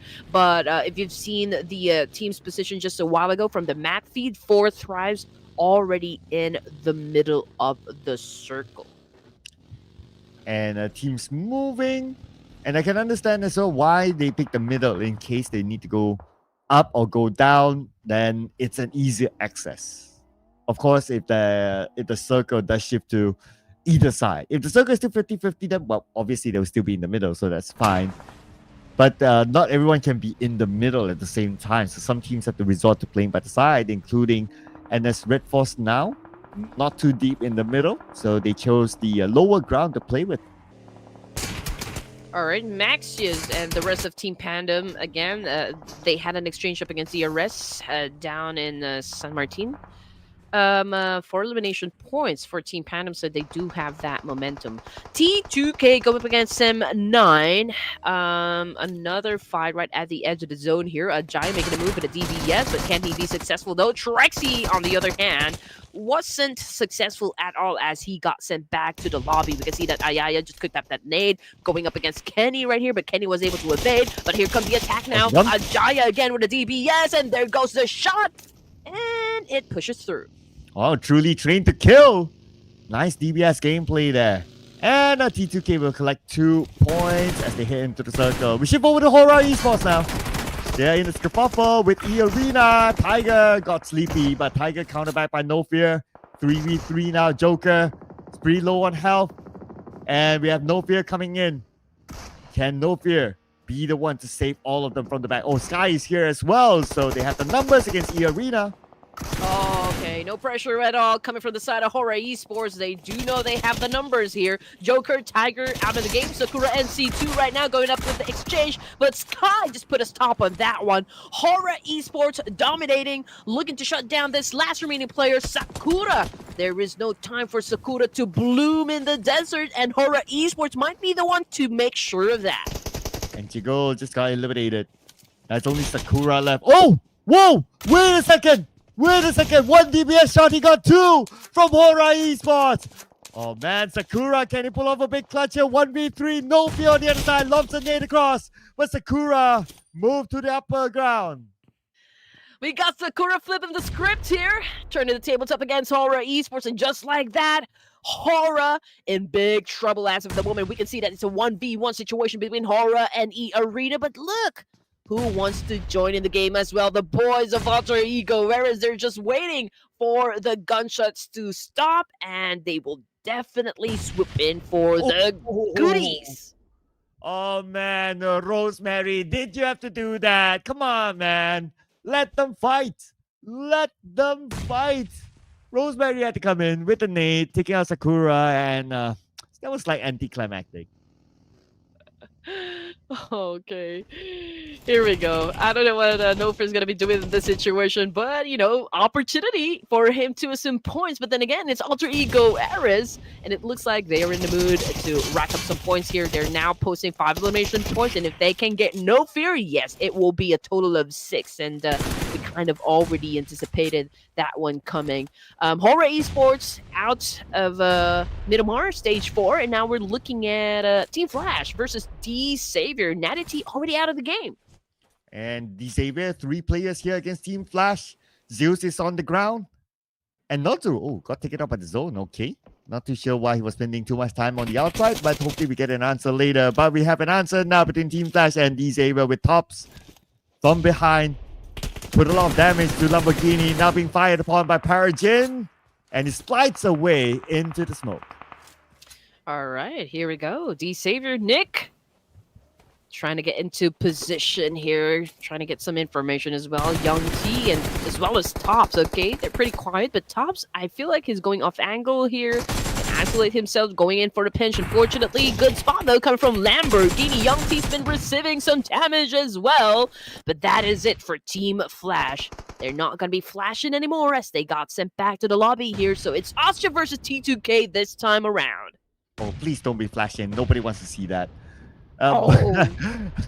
But T2K, everyone wants to see them do well as they have the upper hand against Yui, who's now on the lower ground. He is chasing from behind. And Yui shows himself. Okay, love is there. It's going to show some love to Yui. They only need to focus on Yui now. Okay, 2v1. Should be a straightforward elimination. Okay, there you go. Yui is pretty low. Yui is not really healing up. He probably is out of healing utilities. And they're going in for him. Oh! And yes, T2K does it again. Love on top. Love on top. I don't know if you guys know that song, but that's definitely the song playing in my mind right now because love is definitely on top here. Hey, I mean, stage 5 and we're down to how many teams remaining? 9? That was a fast one. Oh, I know, right? Whoa! Let's talk about how fast these games will go today with the teams being very aggressive, not thinking that much, just going in for the eliminations. And so far, it's showing on our battleground. 9 teams left at stage 5, and the fight's not over yet. Now we have D Xavier and 4 Medical Vibes. Here we go. D Xavier Pathogen is replenishing his backpack. Okay, he needs to take some more resources to make sure that he will survive up until the latter stages of the game here. Stage 5, ladies and gents. 355 from 4 Miracle Vibes. And just look at that. Amazing. Because we can only see 3 players, for the side of 4MB. But still, they were able to put up some points here. Although Riff was already gone. Baron driving a smoked up vehicle. So anytime now, I mean... if someone decides to go for a push here or maybe do a spray up against a Baron, that vehicle might explode. But speaking of explosive matches, oh man, he's already out of the game and they're having an exchange up against Ennis REDFORCE. 6 elimination points. Doxy again out of the game for this time around. And Panda Jabranki, he wanted to hike up, but it's being shot at and he'll be forced to go back down. Now maybe his next mission is to pick up Dimsy instead. Billboard is there to back them up as a team. Going for the vehicle though. As we switch over now. Oh, hang on a second. We're back onto Ennis REDFORCE, okay? Oh, DZ is down, but since they have the high ground, he's in the vehicle. They will drive off to the sunset. Ooh, sunset. Hopefully it's not sunset just yet for some of the teams here that are playing with just 2 players remaining, even 1 player remaining. But D Savior, man, they are receiving a lot of punishment come from BTR. Alter Ego Ares 456 or Rosemary, I think it was able to maybe drop a player coming from T2K as well. Billbot suffered a loss up against IQQ. He's currently on the ground here, and that is the signal that Billbot is no longer with us, ladies and gents. So perhaps NS REDFORCE really dominating. And as REDFORCE right now, 6 eliminations, doing not too bad, I must say. But the next challenger is going to be TALON. Okay, here we go. They have arrived in this compound. TALON's on the other side. Nate sent onto NS REDFORCE, and Beanie is ready for it. Look at the S12K gameplay by Beanie, and he will now gain another point for the team. Yes, sir. He just did, ladies and gents. And now they have their eyes set on Borhan and Axel of Talon Esports. Is not over till it's over. I mean, we just saw what happened a while ago with the EARENA versus HORAA Esports. I mean, Sakura did an amazing job. That was a great clutch, nonetheless. You know, definitely going to my personal highlights. And now looking at the situation, Team PANDUM, yeah, they just got favored by the zone here. But NS and Talon Esports will have to deal with each other first before they step into the circle here. But as for BTR, they're holding on to the east side of the circle. Major chance there to gatekeep the boys of Alter Ego Ares. And here comes XEY, still dancing around, being the guy to gather information, but the smoke is active, so he can't really cut across just yet. Doesn't have the information, so he's not really taking that risk. But at some point, he needs to move because now they don't really have the circle. They have part of it, but yeah, they still need to end this fight. Okay, here we go. NS REDFORCE infiltrated the building. They have arrived, now spreading on the ground floor and also on the second floor. And now the rooftop by TZ. Alright, here we go. Obviously, TZ would love to have all the advantages working out for him. Let's see a major parkour pull off by TZ here. Oh, was able to evade that nade, but thinking out of the box here, just trying to find an opening up against Talon. But Axel is just waiting right there, but he waited too long, a little slow with the trigger there. And Talon Esports is no more, but it was Team PANDUM who stole the point. Oh, Team PANDUM, 5 eliminations just like that. Man, sneaky PANDUM. With that, Talon is out at number 7. Only 1 point collected through placement points. Oh, 4 Medical Vices out too. Oh, stage 6. 5 teams left. Here we go. Told you it was pretty fast, Sir Cloud. I'm feeling it because all the teams here, all the 18 teams will definitely come out guns blazing. It's all about crucial battles here from the 18 teams. And we do love what we are seeing on the screen. Everyone stepping up, everyone showing up, and everyone is out to get every player from inside the battlefield. Now, 4Thrive's IQQ's been getting a bit of damage coming from BTR. Oh man, it's quite a peculiar spot because he's pretty exposed, you know, to the boys of BTR. And just look at that. 4Thrives was able to pick up an information that Team PANDUM is inside that shack over there, which makes it very dangerous for Team PANDUM to stay because obviously 4Thrives, oh, they're pretty aggressive right now. They are showing teeth and definitely be racking up points here. Oh, Naki just racked up 1 point, or almost racking up another point. T24 now. Let's see if they can land this nade into the shack. No, not yet. Smoke kind of blinding T24, but anyway, they know exactly where their opponents are at. IQ is going in, and IQ knocked on the way in. T24 as well. Oh man, things are falling apart, and that's because of BTR. Oh yes, definitely. I mean, 4Thrives definitely exposed to the boys of Bigatron. They do have that high ground advantage. They can see everything from that vantage point. And Team PANDUM is just really taking their sweet time now because Naki, oh, he's looking at BTR. He's not even focusing on Team PANDUM here. But for how long Team PANDUM is going to be surviving this one? Because after 4Thrives, they are gunning for them. So Team PANDUM, hopefully you can still defend yourselves up against BTR. Oh, here comes the nade. Bam into the shack. One nade to rule them all. Bigatron Knights is in the game.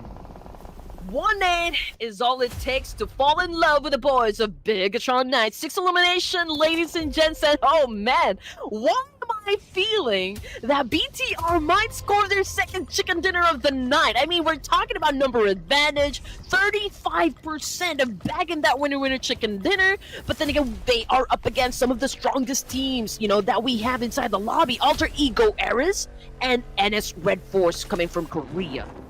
Oh, the number 2 favorite them. But it's of course NS REDFORCE that we're talking about. Taking out Rosemary. A road rage by NS REDFORCE. Oh, no. Not in this situation. No, not like that. Not like that. Not like that. Oh, man. Oh, we do love it when things are getting crucial right now, and all of the teams are really, really exerting their best effort to win this situation. And as Benny, however, was dropped by Villain and sealed the deal by ARK. Alter Ego Eras putting up a fight up against NS REDFORCE right there, but it's BDR versus Alter. Right now, it's a civil war. And here comes Alter Ego against BTR. They want to be the better Indonesian team as they try to take out Ken. Ken is pretty low on the other side, but he's not knocked yet. We still have Badru and Alba 7. They are in the circle, but then again, BTR, they have the numbers. It's 4 against 2 at this point. Car, he has a buggy on the left side that he can use if he needs to, but no big reason just yet. If only he has a good vision onto where Badru exactly is at, but he still tries. Sends that nade across. Nade, it didn't hit Badru. Badru is now damaged down to 50%. All right, Car being aggressive, honestly. 8 elimination points on for the side of the Knights. Badru, he needs to pick up his health here. Hopefully he does have some first aid kits, but obviously BTR's trying to dictate the tempo of the game here, but great shot though coming from Alva. He was able to pick one player coming from BTR, which makes this a 3v2 situation. And again, Alter Ego Eras showing that they can still do an effective counter here, even if the odds are not favoring them. Yeah, and Alter Ego, they have a good record in Miramar as well, so that could probably help their chances. 3v2. Alpha 7, no circle. He has to move forward. But the moment he exposed himself, Satar is ready for him. He sees Satar on the other end. He tries to get Satar, but Satar is well guarded by the hill. Stage 8. It's a standoff, ladies and gents.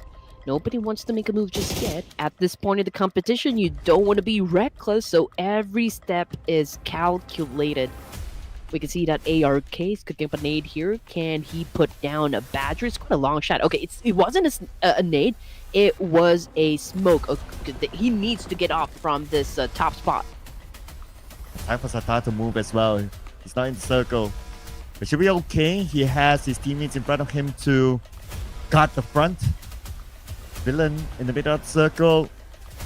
At the same time, Alter Ego, they got in.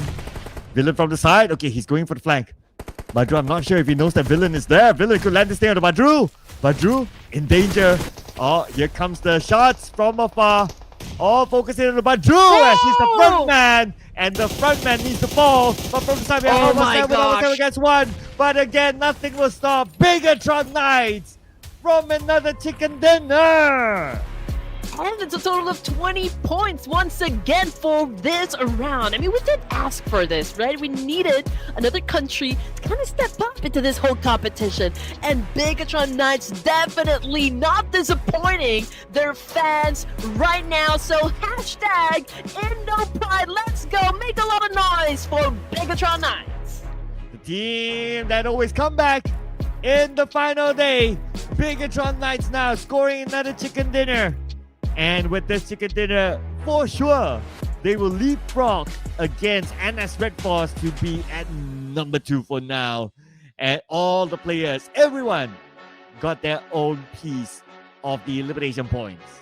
Phenomenal performance here coming from Bigatron Knights, scoring 2 winner chicken dinners back to back, ladies and gents. Only goes to show that, hey, maybe, just maybe, they want some more blood, they want some more action, and they're definitely gonna get it. They're gonna give it to us. A lot of chicken dinners.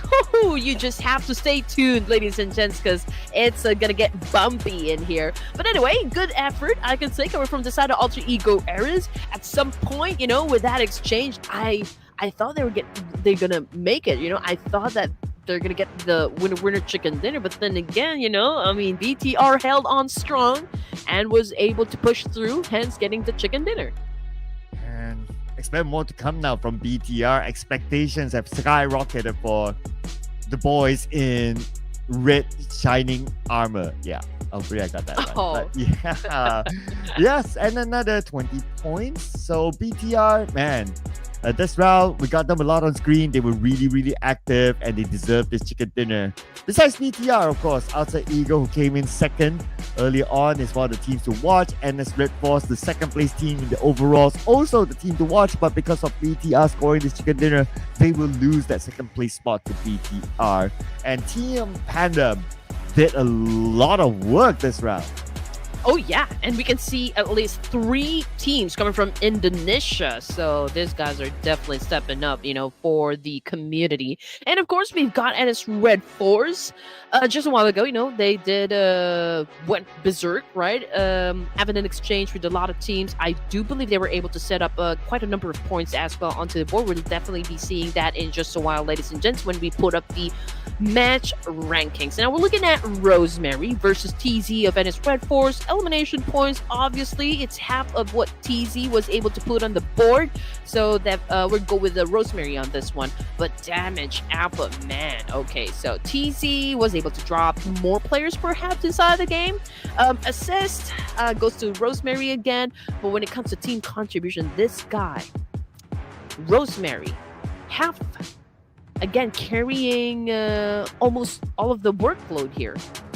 Yeah, and he was the one to eliminate Sakura earlier, interrupting his fight with HORAA Esports. But the one that's interrupting everyone else is Beanie from NS REDFORCE. 5 eliminations, 881 damage. And do you remember the fun fact that I shared? What does Beanie mean in Malaysia? Oh, trivia wife? time.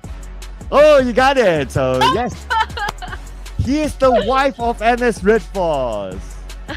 oh yeah, I remember. Whew, good thing. Yeah, NS Vinny. And also there is a P-pop group named Beanie from the Philippines. So they're having a global concert, by the way. Ooh, putting out their shameless plug, ladies and gents. I'm proud of also the talents that our country is producing in the global stage, and hopefully you guys are too. I mean, these are all talented individuals right now performing and showing us what they can do when it comes to FPS, like when it comes to all of those back and forth situation and eliminating players from inside the game. Of course, no Rosemary, no party, right? And you guys have been saying like, Rosemary, maybe he's been missing out. And no, he's still showing up here on our chart. But what else is shown here is, of course, how Bigatron Knights scored their chicken dinner and their journey. Now, because of the flight path is on the right side from Campo Militar all the way down, they had to travel a fair bit, passing by. Their first stop was at Power Grid, and they moved into the circle from there. They avoided Chumacera. Instead, they went to the high ground instead. And from there, they had to fend off against TALON. That was their first big opponent. Different from the previous round this time, BTR, they forced themselves into the middle of the circle. Yeah, at this point, you should already know when to be aggressive and when to be passive. You should be able to make a decision. Okay, this is not going to be good for us. Obviously, this is not a very good spot to defend ourselves. But if you do have that opportunity to assume points, just like what Rosemary did just a while ago, right? I mean, obviously, HORAA was having an exchange up against the last remaining member of EARENA, which is Sakura. But he found an opening right there, right in between the cracks. He threw a nade and was able to get the job done. And for BTR, they know how to pick their battles. They know exactly that whenever they engage in a fight, they are sure that they're going to be winning it. And I guess when you have that kind of instinct, when you have that, domination just within you or within the team, right? You can execute any plan that you have. Hence, we're looking at the champion of the match here, 20 points in total. And they've been doing this, I mean, two matches consecutively. Winner chicken dinner. Oh yeah, super consistent so far. That is so far. But we wish that 7-9 and DRS Gaming could have done better the two teams that did not get any points this round. So GG, well played. Try again in the remaining 4 rounds. Numbers wise, 66 total eliminations. So BTR, they had 3 players still alive at the end. That just means that there are a handful of players that got eliminated by the zone. Mm-hmm.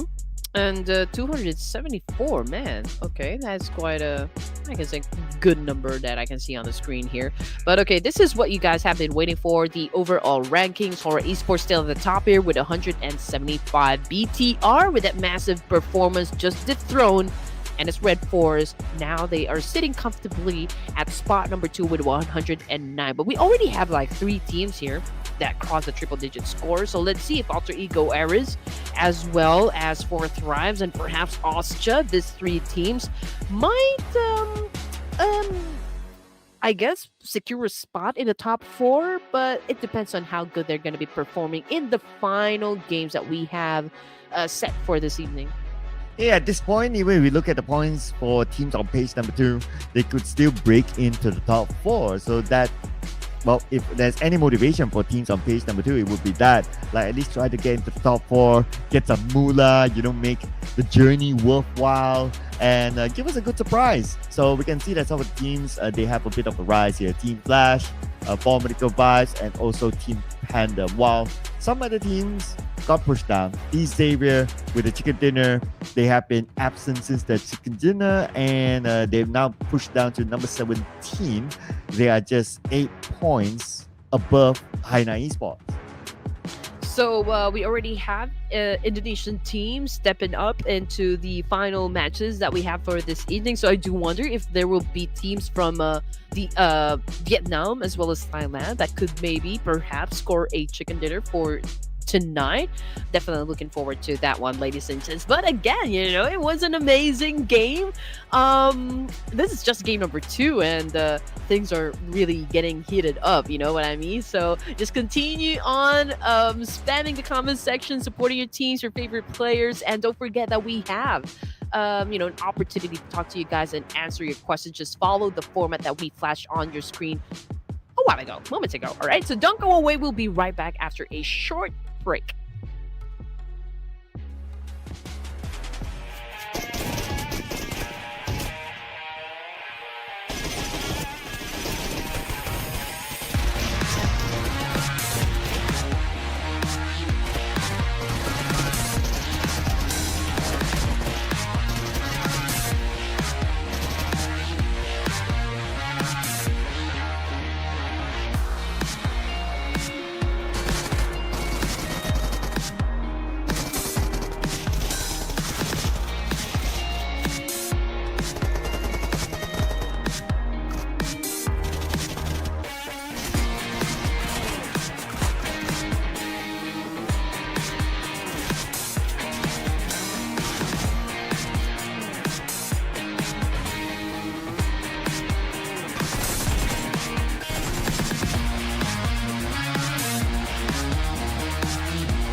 Bigatron Knights, absolute domination. 2 chicken dinners back to back, both with 10 eliminations. They are not staying quiet in the Clash of Giants Season 6.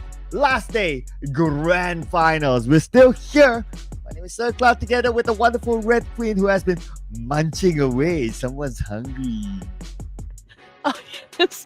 All of this action that I'm witnessing right now is definitely making me hungry. I mean, we do need to keep like a high energy just to keep up with, all of the teams right now. But if you do have a question, ladies and gents, I'm just like to remind everyone that you can ask us just by following the format that you can see on your screen. Type in the question, but don't forget to include the official hashtags, which is COG6 and Ruthless. And of course, we're always happy to accommodate every question that you guys have. So yeah, after 2 matches, Bigatron obviously dominating right now. Indonesia stepping up into this competition, and they managed, to dethrone the Koreans. And it's REDFORCE being at 2nd place.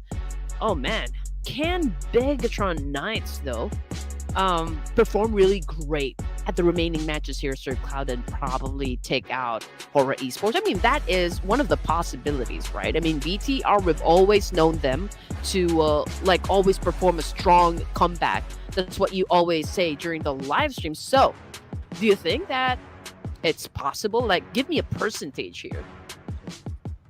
Percentage?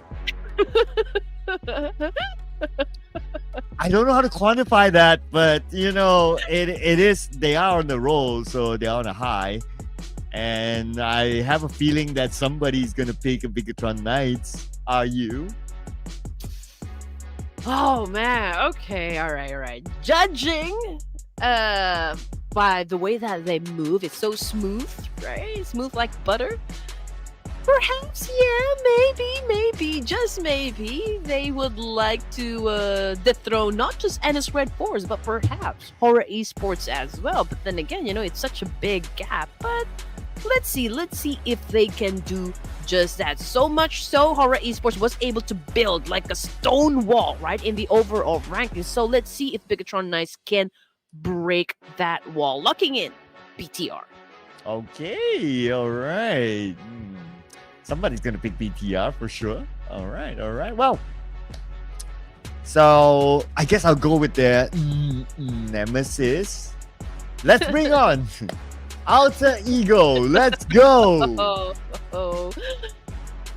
Oh man, one thing that I can say about Alter Ego Eras is that they're not really disappointing their fans as well. I mean, they're putting up a great show, you know. I mean, they're making it count, right? They're making it worthwhile for us to see that Alter Ego Eras really racking up some points as well. They haven't caught any chicken dinner just yet. But again, judging with the way that they move, you know, from game number 1 and game number 2, I think pretty much they are also trying to like maybe secure a spot in the top 4 and get a slice of that moolah, right? Yeah, and production is still sticking to NS REDFORCE, which is cool. I like that because NS REDFORCE now has that motivation to like, hey, we don't like somebody taking over our spot. We want our spot back. So NS REDFORCE, this could be a moment to make that big comeback. Yeah, I mean, we're not gonna reach for the stars here. So let's check out. I mean, second Miramar this evening. We're about to drop in. Let's go.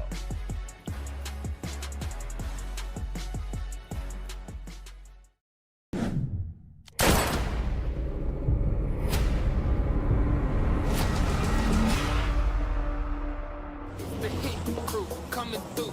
You know what we finna do. Running game, second plays. You know how we like the move. And this is going to be Miramar number 2, game number 3 in our grand finale. Let's head on to it. Looking at this flight path, it's going to start from the south side this time. Below Puerto Priso, all the way up to Oasis. And we're going to zoom in later, perhaps. Team PANDUM and also DRS. And since it's passing by St. Martin, we're probably going to see Royal Dragons and NS REDFORCE again. Hey, check it out. Left side of the screen here, ladies and gents. Sky from HORAA Esports was able to take the top spot when it comes to like most eliminations, most headshots, I think. Yeah, it was Sleepy just moments ago, but it is now Sky of HORAA Esports. But then again, when it comes to the most knockouts, we've got Sleepy still repping up HORAA here. Headshots, you know, this guy, once you pop, he cannot stop. So Sky definitely dominating, I can say. Yes, and I just thought of something, right? Since you were going over the stats, winning the tournament as a team is one thing, but the MVP now it could be in jeopardy if the players from HORAA Esports don't put up a good show, because we can see the other players are stepping up. Last we saw top 5 MVP in it was Rosemary, and he did well earlier round. But this is a fight that we kind of expected. DRS and Team PANDUM. Oh, come on, DRS. Your fans are kind of starving right now for a great win coming from the real soldiers. But right now we can see that Matthew is currently knocked down on the ground. But then again, I feel like 2 players from DRS already out of the game. Yes, Yante also knocked down on the ground. It's just Killer YT. Can he live up to his name here? I mean, he is holding a crossbow and a UMP, but that is it. Team PANDUM once again won. Shenda. And clean this time. Nobody got eliminated, and it was a quick work by them. And another fight that we kind of expect inside of St. Martin, Royal Dragon and NS REDFORCE. With Royal Dragons now only 2 players left. And NS REDFORCE, they lost XZY in the process. So it's a pretty similar situation as compared to the round before. All right, here we go. TZ being quiet. XZY. Man, okay, did not expect that. But anyway, Royal Dragon obviously at a deficit here. NS REDFORCE, we've seen them kind of always win, you know, up against Royal Dragon. But perhaps, you know, this could be a change that Royal Dragons have been waiting for. I mean, we've seen a lot of clutches happen from game number 1 down to game number 2, but we are still waiting for the push to happen. But both of the teams, they don't want to leave their respective buildings. Could be detrimental if they did. So it's a standoff for now.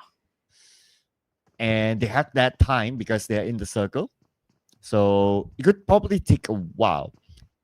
And yeah, no, both sides really holding it off. Let's see what sort of weapons do they have. So Suba with the UMP, pretty decent, and the DBS on the other hand, so that's pretty nice. And it's picking up more along the way. I think I saw a Thompson by one of the players of NS REDFORCE. So that's pretty nice as well. I do like a Thompson, lots of bullets in it. The only thing is that Thompson takes like 10 years to load. But other than that, other than the loading time, I think Thompson is actually a pretty good gun. But it's more of like an early weapon just because of the reloading time. You're right. But again, Amy, I feel like unless there's another team that will be joining into the mixer circle, I don't think there's going to be like a movement, from NS Red Force and Royal Dragon because both the teams don't want to expose themselves. They don't want to give that advantage to the opposition. And I don't think anyone's going to be leaving the building, to be honest, unless someone goes for an off angle here or like goes in for a pinch. But the only team that could perform that one would be NS Red Force since they are holding on to their 3 members. But BTR, I can see they are slowly creeping in. Oh, Doxy just got knocked by villain BTR. They crept in. But while we enjoy the action, Aisha Dawaldi, hello to you. If you got a chance to have a live chat with one player from each country, Mongolia, Nepal, and Pakistan, who would you choose and why? Wow. Okay. So we have to pick one player from each country. I feel like I'm in a pageant. Thank you for that question, Aisha. Okay. Oh. When it comes to Mongolia, I would probably go for Baron. For America vibes. For Nepal, I would love to talk to Rose, honestly. And then for Pakistan, either Crypto or Falak. I think for Mongolia, I'll go for IC. I think he doesn't get mentioned enough. It's always like the other players taking the spotlight. So perhaps there's a story behind that. Let's see. For Nepal, yeah, I would like to have a conversation with Rose as well. That would be pretty nice. Although we did say Sleepy earlier, but if we open up the entire realm, probably pick Rose. Pakistan, I would say IQ. I think IQ. Oh, Noki. I'll pick Noki. I think Noki is pretty animated. Yeah. Great picks.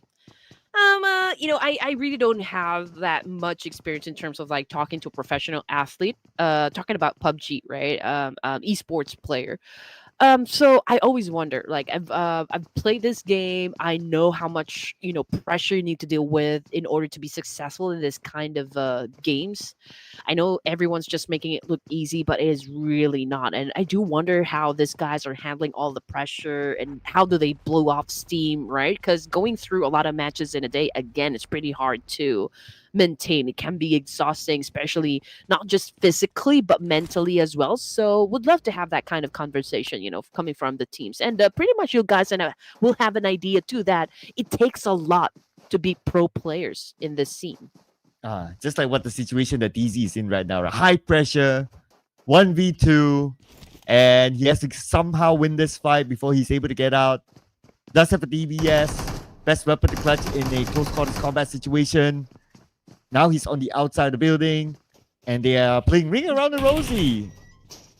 Yeah, I do feel like they're playing tag. You're it!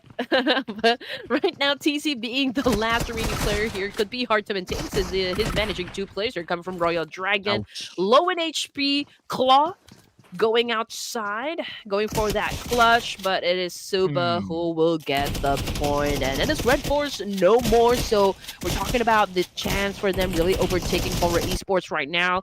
I think they're going to be remaining at the 3rd spot. Since BTR was able to get a hold of the 2nd spot here, and they still have a chance to rack up some more points just to kind of solidify their position at the 2nd spot. So I don't know if NS Red Force will bounce back from this one, but hopefully, they can. We'll probably wait in just a while because we are about to conclude Clash of Giants Season 6. Oh, I wish Royal Dragons actually did the emote dance on top of his box. Then it's like, aha, you did that to us, now it's our turn. But yeah, they didn't. I guess, I don't know. They just don't feel like it or something. Or they don't know that they would dance around. I wonder. Anyway, circle time is going to be a nice kind circle centered around the area of La Bendita. And we have a lot of teams on the north. So the rotation. EARENA getting into the circle. HORAA Esports on their way. That will be a potential gatekeeping team. They might stop them from coming in. Yeah, there's definitely going to be a lot of action will happen onto the northern and the eastern side of the map here. A BTR might collide with Four Thrives in just a while, considering their position as well. Four Thrives will definitely stay at the edge of the circle here. I mean, if you do have that chance to secure more points in the competition, that's exactly what these teams are going to do. But right now we're looking at T2K going after Alter Ego Eras, Igneous trying to do a lot of tap and fire with a Mini 14, trying to put down Rosemary. And Rosemary's been getting a lot of damage. Unfortunately, you know, since Igneous needed to kind of reload, wasn't able to. Okay, there you go. I mean, resilience at its finest. Igneous was able to shut down Rosemary, but considering the distance that, you know, we can see on the screen between these two teams, Rosemary can still be picked up. But in terms of like the vest and the helmet, the integrity is not at its best. And a villain now, all alone. Okay. Alter Ego, at least they're still in the game. Just want to point that out. But we now full focus on the T2K, long range into not sure who's that. I think that is maybe Formidable Vibes. I mean, it's just too far away. But no result from that, so that's okay. Well, Semna has this high ground against Team Secret. Not only the high ground though, they have Team Secret kind of surrounded. So they're probably waiting for the advantage. If they can get a knock, then they will go in. While waiting for Sim9 and Team Secret to actually go head-to-head, I feel like Talon will definitely collide with HORAA Esports onto the northern side. Same thing goes with Team Secret, Sim9, and who else? Okay, so that fight actually happening onto the eastern side. As you can see on the screen here, Yuhai is going off angle, Kenny trying to maintain that vantage point with an M249, and there you go, EARENA versus T2K right now, and it's Igneous currently down on the ground, and now, yeah, I think that's already the confirmation. Igneous out of the game here. Igneous is out, so that means at this moment, T2K, only 2 players left. Well, for EARENA, welcome to the circle. They managed to slide in and they got this nice warehouse on the high ground around the area of Graveyard, so that's pretty okay. Though T2K is just next to them, but T2K won't be a big threat now, especially when T2K only has those 2 players left, Love as well as Ajaya. So they'll just be monitoring the situation in case EARENA does something funny, but not a big reason yet, especially when they stay up the circle. Okay, so EARENA right now surrounded by Four Thrives, Alter Ego Eras, and T2K. But Alter Ego Eras right behind them are the boards of Sem9. So they also need to be careful because currently they are sandwiched in between. And there's also Team Secret. So perhaps, you know, it's going to be a bloodbath onto the eastern side. But from the kill feed, I feel like a player from T2K got dropped moments ago. So we'll have that confirmation in just a while, ladies and gents. Or was it for Merkel? But it is. Or it was for Merkel Vibes. One of them is currently knocked down on the ground, and that would be Ruthless, ladies and gents. And that is a courtesy coming from Team Flash. And here comes a Team Flash. Trying to find the remaining members of Formidable Vibes. They're on the other side. Baron and his teammate. Another one's on the lower ground. So technically it's only 2 on one side. 355 is going to be one of them. He's going in for the loot. Okay, he still has the space to loot, putting himself in danger. And at the same time, he evaded the nade, so that's okay for him. But we also have Team Flash now opening up the space. They want to surround Formidable Vibes. Okay, here we go. You know, moments ago, I mean, the previous round, Sir Cloud, it was REDFORCE dancing off to the carcasses of Royal Dragon. But Royal Dragon was able to serve their revenge coming into the second Miramar this evening. So I guess, yeah, I mean, they were able to avenge, you know, the bad performance just a while ago, or like in the previous round. Okay, 50 teams remaining. HORAA Esports right now having an exchange up against T2K. Okay, it's quite an exchange. But then again, we're looking at the last surviving member. And this is the big question right now, Sir Cloud. Looking at the situation, HORAA at 175. But stage 3, they lost 3 of their members. I mean, they're playing with their lone survivor. And if they keep on playing like this in the remaining matches, do you think that BTR could perhaps maybe catch up to the points or even try to get close.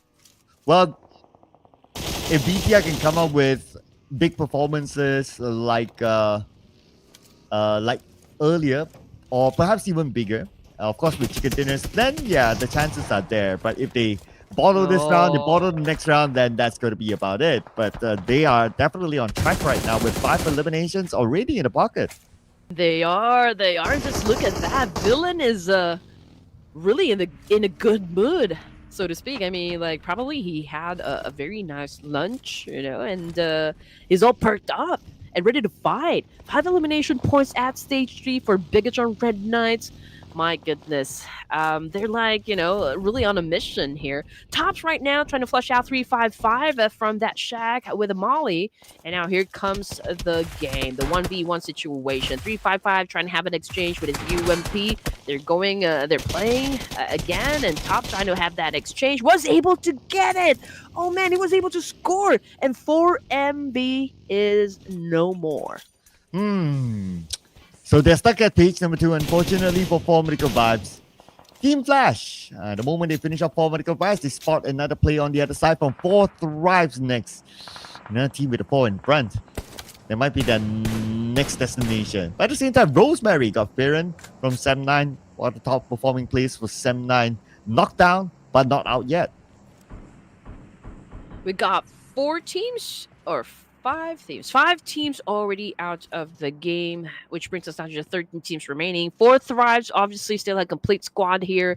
They are in a graveyard and surrounded by a lot of teams, I can say. So lots of opportunities there to kind of assume points, but can they be successful? Can they execute that smoothly? That is still going to be the question here, ladies and gents. Of course, anything can happen, and that also includes the fact that there might be a team to shut them down as early as now. Alter Ego Eras, 1 point under their name. They're surrounded by Sem9, but Sem9, are they going to be taking the bait? Because we heard Alter Ego Eras fire shots, and that's just probably announcing, to all the teams here that, who's going to come after us? Well, Sem9 was the one passing by. Not really going after Alter Ego. They're focusing on getting into the circle, but they had to pass by a lot of teams. Ajaya, he spot Richard, but Richard managed to get in safely into the building. Trexie is receiving a lot of damage from afar, and he's able to get back to his teammates. So far, nothing comes out on the elimination feed, so Sem9 is all right for now. Instead, spoke too soon. Sem9 Trexie fell to Noki. Falah got Kenny. Looks like Sem9 in big trouble now. Yep, a lot of fights happening simultaneously. Back and forth trades from all the teams here. We got Noki on the screen, punishing the members of Sem9, T24. Also trying to make his way from inside this building. D Savior, however, will not be joining us for this round once again. Sem9, U-High caught a nade sent by IQQ. Trexie as well got shut down by Noki. So obviously 4 Thrives has already this one in the bag. It's just a little while more because we still got Byron right now, but Falak trying to move in with an S12K. Here comes the exchange right now. One of them goes down hard, but Falak, oh man, pretty aggressive, but he is currently on the ground as well. Yeah, Falak was pretty much the bait just for his other teammates to follow up. So great teamwork shown there. As Team Flash now, they're in the fight against HAINA Esports, and HAINA Esports, a trade between the two. They got a bounce from Team Flash. That's going to be their first elimination point. But HAINA Esports now down to only 2 in this building. 11 teams, man. Again, fast-paced for day number 3. And again, this is what we came for, ladies and gents. Unfortunately, the Blue Ripper is also out here to get some players from inside the battlefield. So they need to be careful. Here comes the exchange now. TALON Esports. Oh, man. That wasn't a good shot, is it?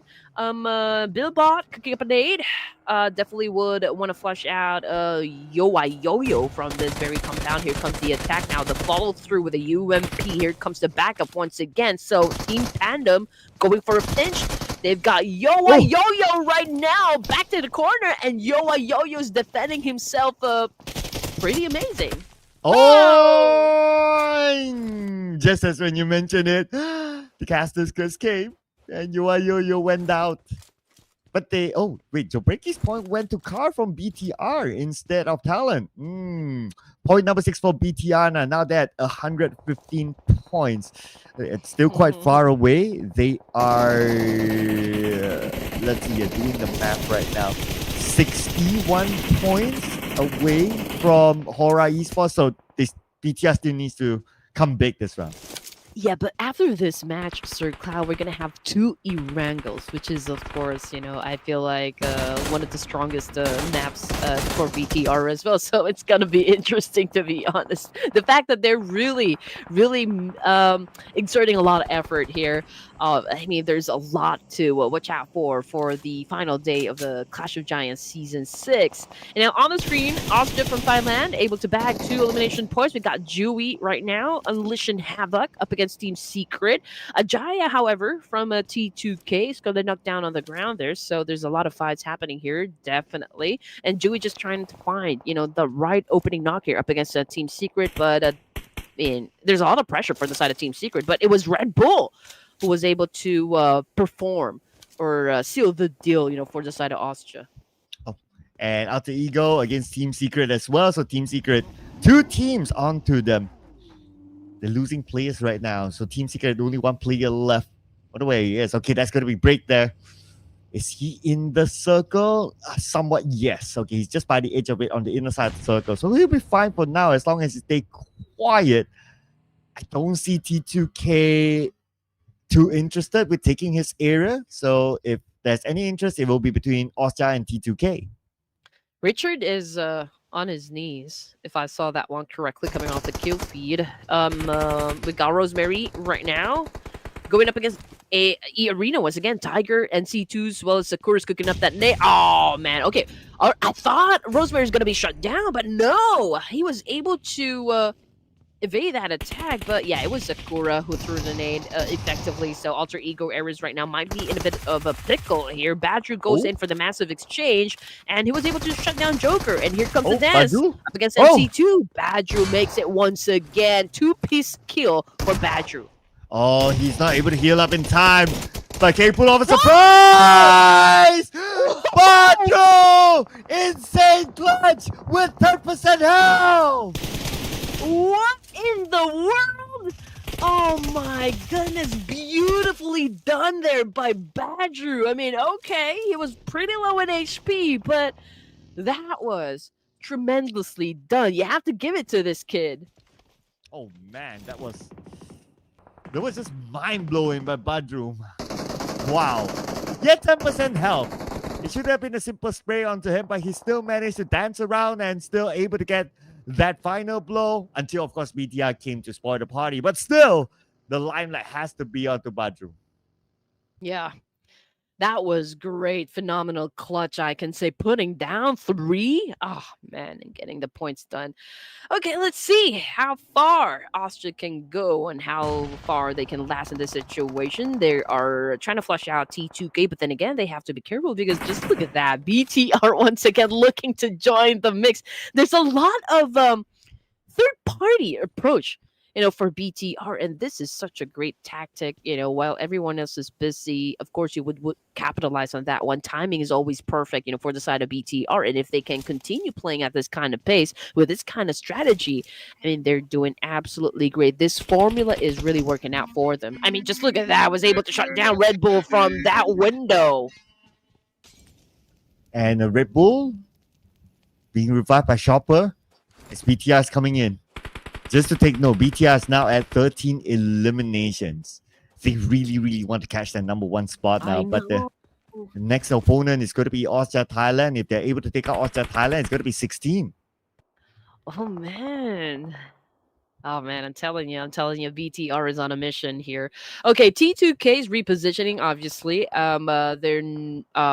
I'm not sure if they're still going to be joining the fight here, or are they going to leave the fight up to BTR and Austria right now. Break is not moving at all. He's holding onto his AUG, but is not engaging in a fight here. Red Bull's still currently knocked down, but Chopper here is to the rescue. ARK cooking up that nade, obviously still trying to flush him out, but yeah, effective nade once again, Sir Cloud and BTR. They are on a different level. They really want to get it. 14 eliminations now for BTR.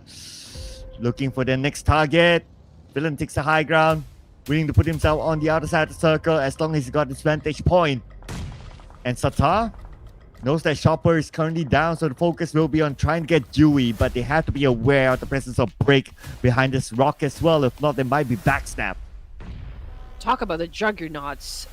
They have been aggressive from the get-go. BTR right now is seeing nothing but red. They're kill hungry and they're out for blood. Villain is just trying to focus, really trying to shut down Austria right now. They're getting the information, okay? I mean, ARK was successful a while ago by throwing a lot of nades up against Austria, and again, you know, they are not letting go of this one, and Brick continues to be silent here. He's not spotted just yet, but I do wonder if he's trying to get lucky in here and maybe perhaps shut down a player coming from BTR. There you go, Break went in for that chance. Unfortunately, man, Arc spotted it and Team Secret out, which brings us down to just 4 teams remaining here, and again, BTR included in the top 5. 15 eliminations and counting.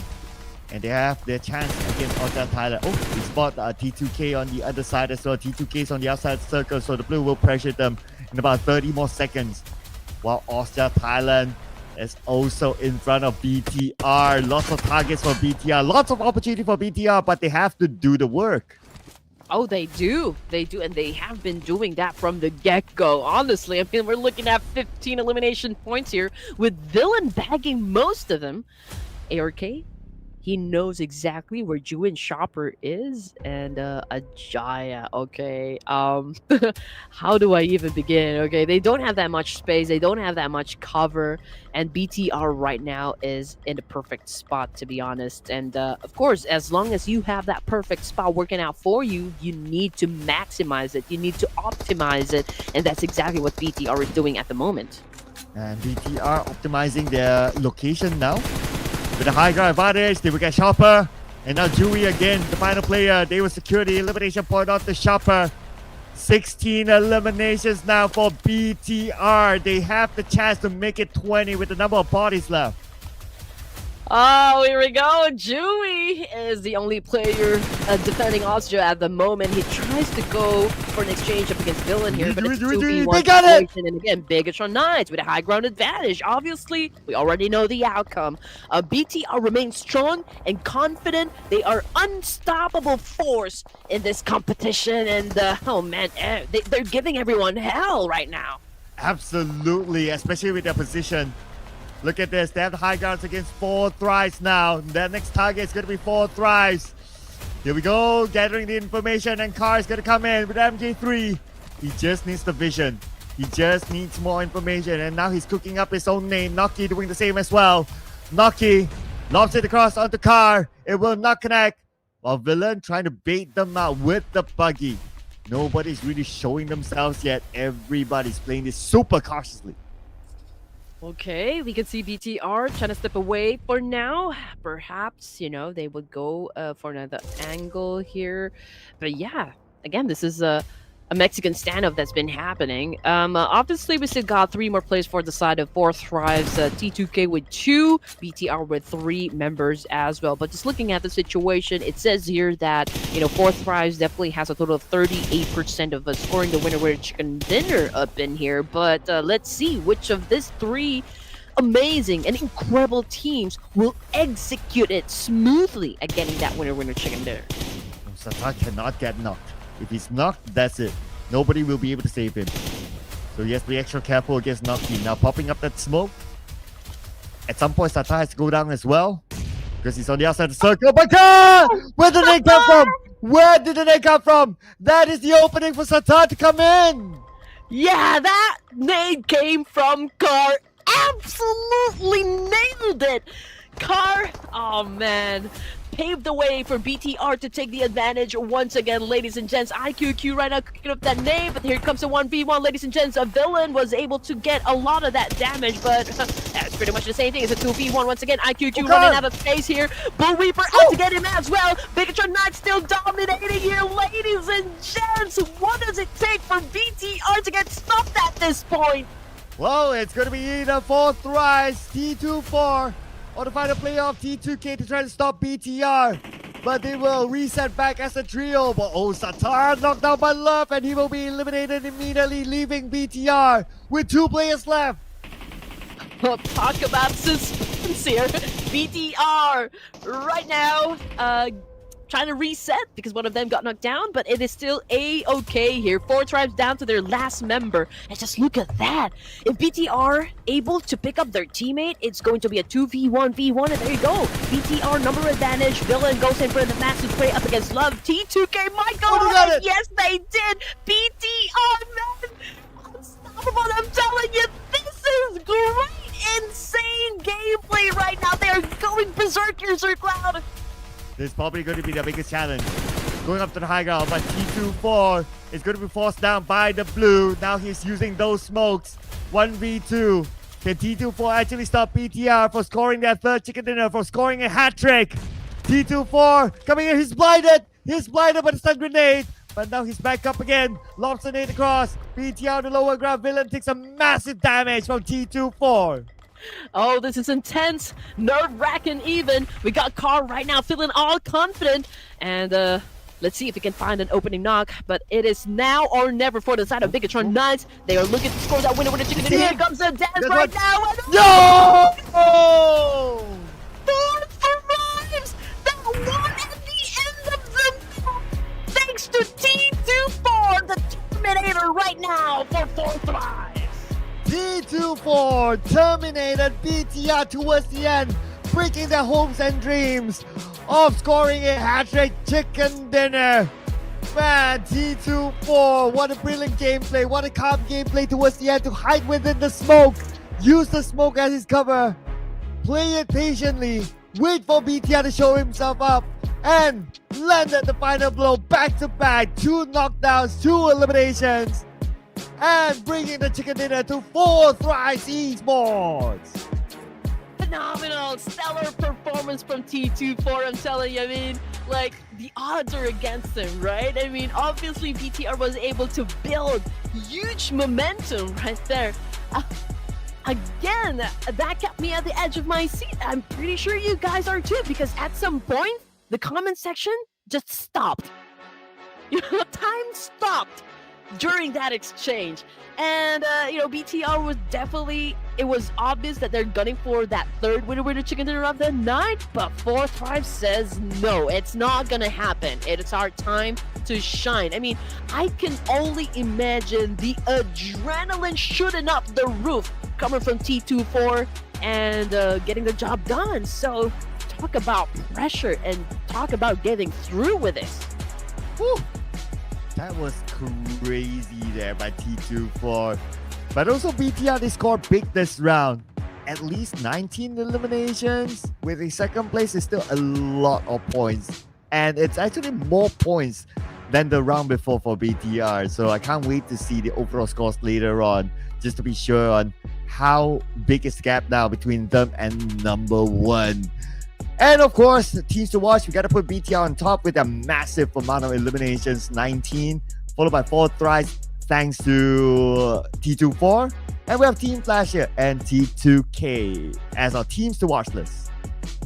Wait, let me catch my breath.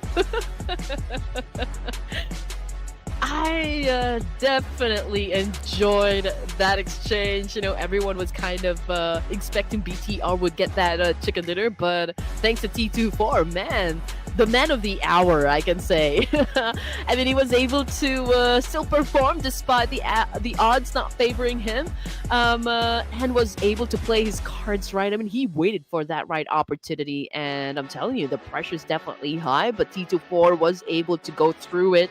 And again, we're looking at him right now with the stats this big. You know, 3 elimination points, 773 damage output. It's pretty much the same thing with what ARK was able to put up.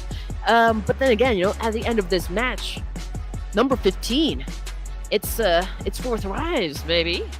Oh, Villain is the MVP this time. 8 eliminations, 970 damage for BTR. And just to note, the picture that you see on screen, he is the former manager of BTR. So is he really playing? I don't think so. Oh man, are you not entertained? My goodness me. I still over the moon about what happened just moments ago, ladies and gents. I mean, it was an absolute treat, I'm telling you. Everyone definitely enjoyed. I'm pretty sure the comment section is going insane as well. It was a clutch moment, I can say. Top highlight for me. I mean, that's definitely going down in my personal list. But yeah, top performance as well. 3 players, obviously, no doubt. We got Carr, Kent, and Dylan right here from Bigatron Knights, and the exception, of course, of Noki coming from 4 Thrives, setting up total 4 elimination points, 600 damage output, and 36.36% team contribution. Again, we got, the boys of BTR and Noki for 4 Thrives as your top performers for this match alone. Okay, imagine the top performer is the former manager, the coach, and the analyst. The players won't have a job. But anyway, now we'll look back at the journey of 4 Thrives and how they scored the chicken dinner. So it looks like their first drop. Okay, they had to travel onto the left side just to come back in to the circle. But they took the high ground route, which is around the area of power grid coming in. So that is a very good route that they took, taking the high ground advantage, and then you get a good view from the top. You see where everyone's moving, and you notice that, hey, you know what? Nobody's moving that direction. There's an entry point, and they moved into graveyard from there. So that's great decision making by 4 Thrives towards coming into this circle. There is no doubt that BTR was able to dictate the tempo of the match, right? I mean, they were able to be successful in the map control as well. But you have to give it to T24, ladies and gents. I'm pretty sure this guy won a lot of hearts down there in the comment section. Even if this is not your team or your favorite player, with that kind of exchange, you just have to give it to this guy. I mean, it was absolutely great, It doesn't make it less true that BTR did perform quite big, for this round, for 3 rounds to be exact. But T24, that guy needs to be given a huge round of applause. 26 points though for the side of Bigatron Knights, and 4 Thrives with a weak chicken dinner with 21.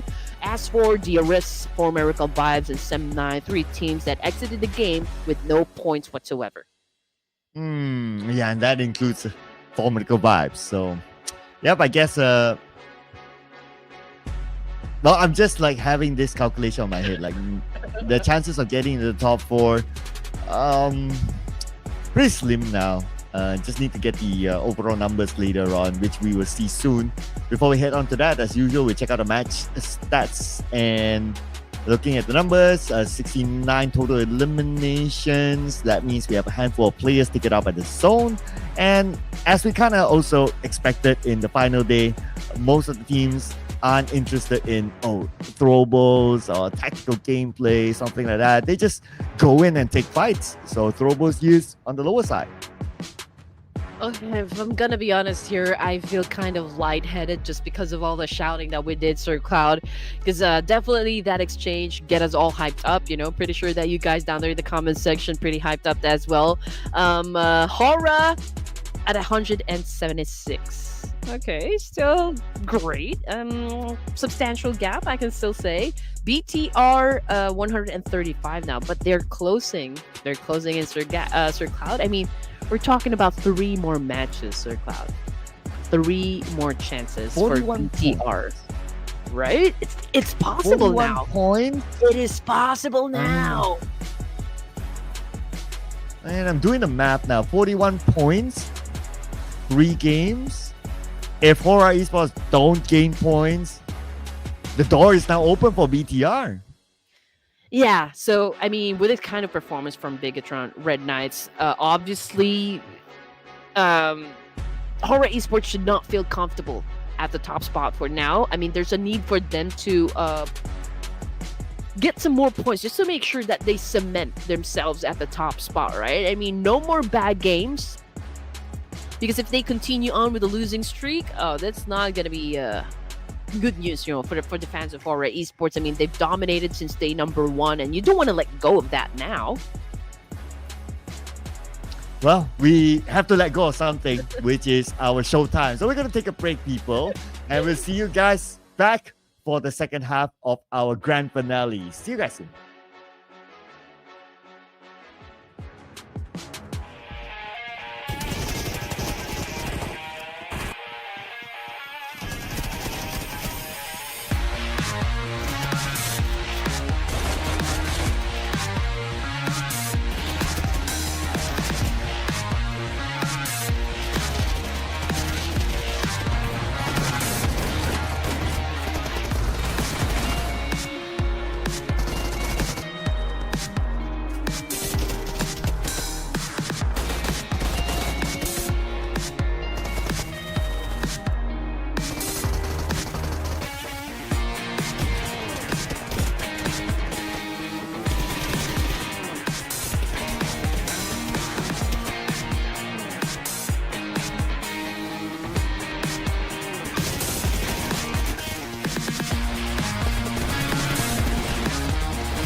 Halfway through day number 3 of the grand finals, ladies and gents. Yesterday, it was all about HORAA Esports. Actually, it was day 1 and day number 2. HORAA Esports all over the feed, right? But today, I think that dominance is going to be challenged by the boys of Bigatron Knights, judging by the way that they're playing this competition right now at the final day of the grand finals. It's definitely going to be a grand finale here. So welcome back to the Clash of Giants Season 6, brought to you by Ruthless, Hype, Esports, and of course, I'm going to be joined by my amazing co-caster right here, Sir Cloud. And the gap now is exactly 41 points. But BTR, they cannot depend on the tiebreaker. The tiebreaker can be very scary, so they have to be at least 42 points now. And I roughly believe that tiebreaker would favor HORAA Esports. So they have to get above HORAA Esports in terms of points. But all of you out there have to get into the comments right now. Put in your questions, put in your comments, your thoughts, your wishes, your confession to your crush. Hashtag COG6, hashtag Ruthless, and you might be featured on our live stream. And you guys have been asking us about like which team do we think is going to be dominating the official tournaments. You know, from time to time, I think that, you know, teams here, all the 18 teams to be exact, in the grand finals are kind of showing us, you know, a sneak preview of like if ever they're going to be playing in the official tournament, this is exactly what we're going to do. And for now, for day number 3, it's BTR. They're showing you a slice of the action that they can deliver when it comes to the tournaments. And a bit of the story has flipped. HORAA Esports, they're not number 1 in the top Erangel performers. NS REDFORCE is now the number 1 team there. So could that be an indication that NS REDFORCE might do well this round? They do like Erangel, just saying. But okay, we'll do a quick one here. Do you have a name?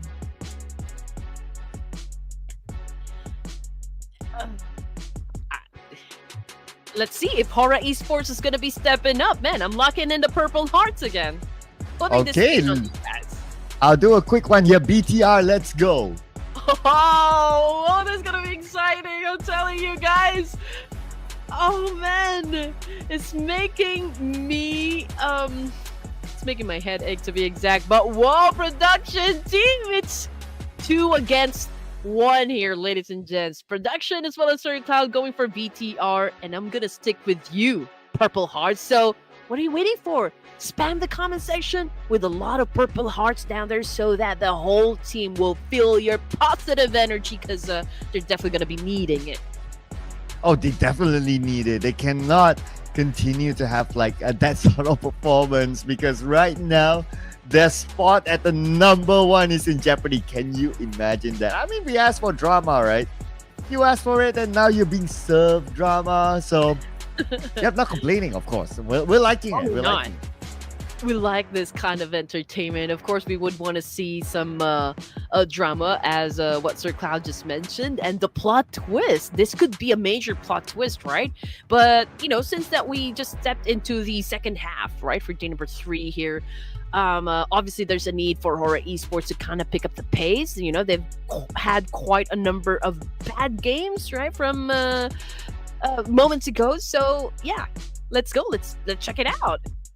Oh yeah, absolutely. I can't wait for the game to start. Of course, we're going to play the next 2 matches inside of Erangel. So it is a map that NS REDFORCE, they do like it. Okay, I'm just putting it out there, right? Because NS REDFORCE, their points, if they put up a BTR-ish performance, they could also potentially catch HORAA Esports as of now. But of course, the main criteria is that HORAA Esports, if they gain more points, then it's going to be hard. Yes. So this is their defining moment, right? I mean, are they still going to give a chance for the other teams to catch up with the points or not, right? I mean, my heart is literally skipping a beat right now. So let's go and check out. Let's dive into the Erangel map. Let's go.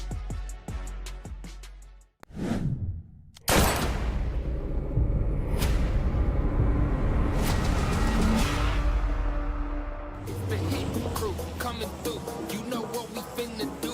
Running game, second plays. You know how. And here we go, people. You came for the drama, and now you're getting it.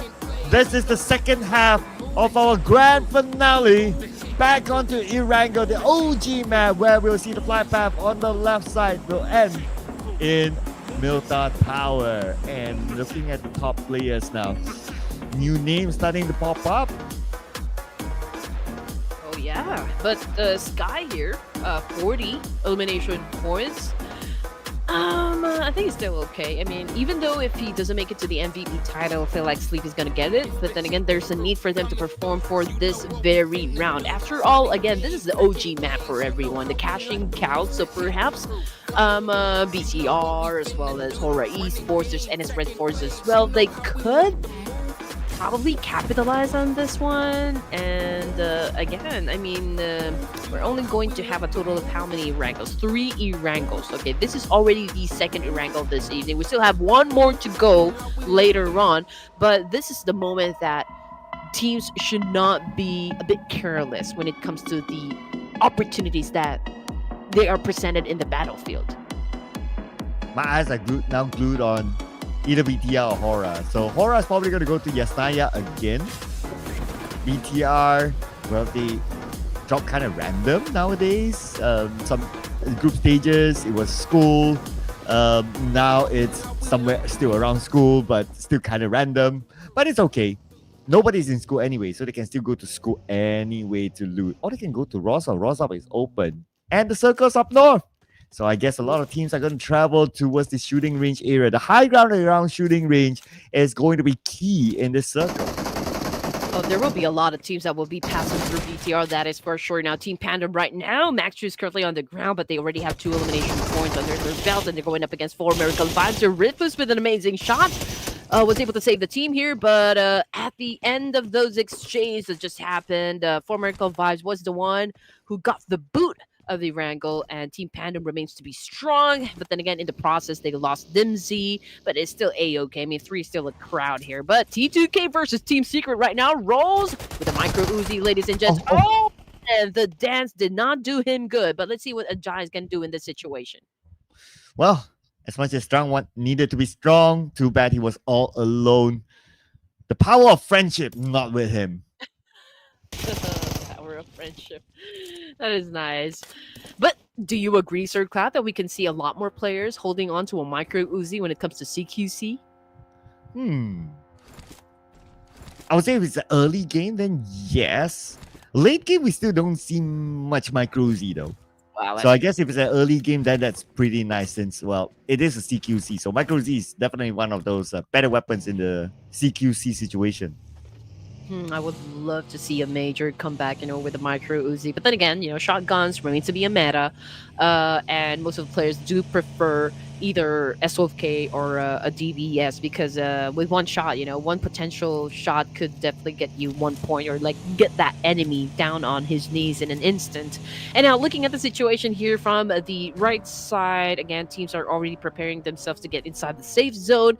But, teams that will be coming from the Gatka Mountain, like EARENA, we also got, players from HAINA Esports as well and TALON. So perhaps, we can see that very spot have an exchange or light up. Muhammad Umar Farouk, okay. Hype Esports, Ruthless Hype Esports, I'm going to miss the action. When will be the next official or unofficial tournament be?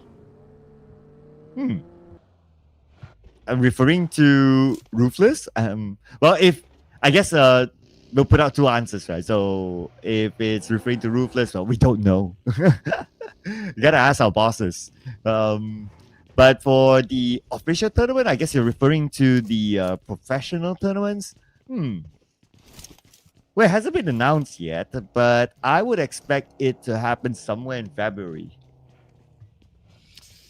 Ooh, okay, there you go, ladies and gents. February. I mean, Sir Cloud is right. We actually don't know when the off-season tournament is going to be starting, but definitely when players are on a break, they need something to if they need an avenue or they need a stage wherein they could keep their talents warm, right? Their skills warm. So that means that they have to really play a lot of games before they step in back into the official tournament. So probably that would be the time, for Ruthless to organize another tournament such as this one.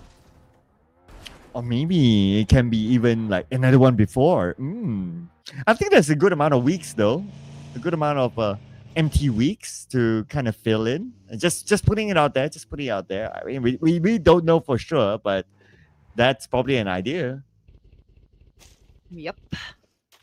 Okay, so this is a quiet Erangel. Although we already have one team out, that would be 4 Miracle Vibes, but the remaining 17 teams are probably deciding, okay, it is not time just yet, for us to get into a fight in here, to get into a conflict, to get into a debate, because nobody wants to risk losing members of the team. at an early onset. So yeah, we can see more teams are being cautious, calculated risks. Definitely one of the ingredients you can throw in your formulas, right? You should know when to back away. You should know when to engage. You have to trust your instincts. And right now, I guess teams are busy with the rotations and just like getting into positions, getting into a compound that could best serve them at this point. Yep, everyone's focusing on the rotation and getting into the best spot possible. I guess it's also because of the circle that is up north. So teams are like, okay, let's just focus on to getting in, and then we'll talk about taking the fights later. So perhaps we might see stage 2 or even 3 onwards that the fights will truly blow up. Okay, so for teams that are still tanking the blue, that would be Austria, Royal Dragon, Team Pandum. Royal Dragon, obviously, their drop spot is the south side part of Erangel. That would be Novo. Team Pandum is currently staying at military base. But I feel like there's a fight brewing coming from the southeastern side, and that would be Four Thrives and DRS. And with the exception, of course, of NS REDFORCE still coming inside of the safe zone. Team Flash, Alter Ego, man, they're headed towards one direction. And so I feel like they're going to collide at some point. Yeah, we're just waiting for that to happen, right? And of course, if that happens, that's going to be fun for us. Might not be as fun for them, but it could be an opportunity for them to collect points.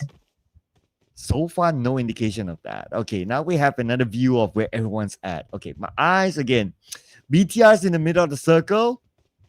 HORAA Esports also around the area of shooting range, just outside of where T2K is at, so they're not going to meet yet. For now, that is. But they might meet with other teams since everyone's still traveling. NS REDFORCE being shot at as they try to navigate around, and they found a refuge here. So it's still okay for NS REDFORCE. Let's not okay. NS REDFORCE. I'm also counting out the points now for them. They are 67 points away from HORAA. It's a bit hard. I would say now it's a two-way battle between BTR and HORAA. Do you know which team actually opened fired up against NS REDFORCE? Oh, that would be the boys of BTR Circle. But now the circle has shifted once again, ladies and gents, and BTR again going for the reposition. But just look at the amount of teams surrounding them. I mean, like, it's a lot, to be honest. And Sabrina probably is one of the cities that they can go to because shooting range, it's a bit open and it's not the best of spot if you ask me. There's a little part of Rozok still included in the circle, but then again, there's a river in between, so might be hard to get across once the circle favors the north once again. But as for the kill feed, it's Team Flash versus Alter Ego Eris. Oh, they just took out Rosemary. Now they're chasing the remaining members of Alter Ego. We got Badru. Mr. Clutchman might be chased down by Tops, but he's not committing all the way just yet. He's still doing the scouting work. Can he see Badru? Driving away. Badru not stopping. Okay, he tries. Couple of shots landed, but not able to get the knock. Alter Ego is fine for now, but Baos still going for the chase.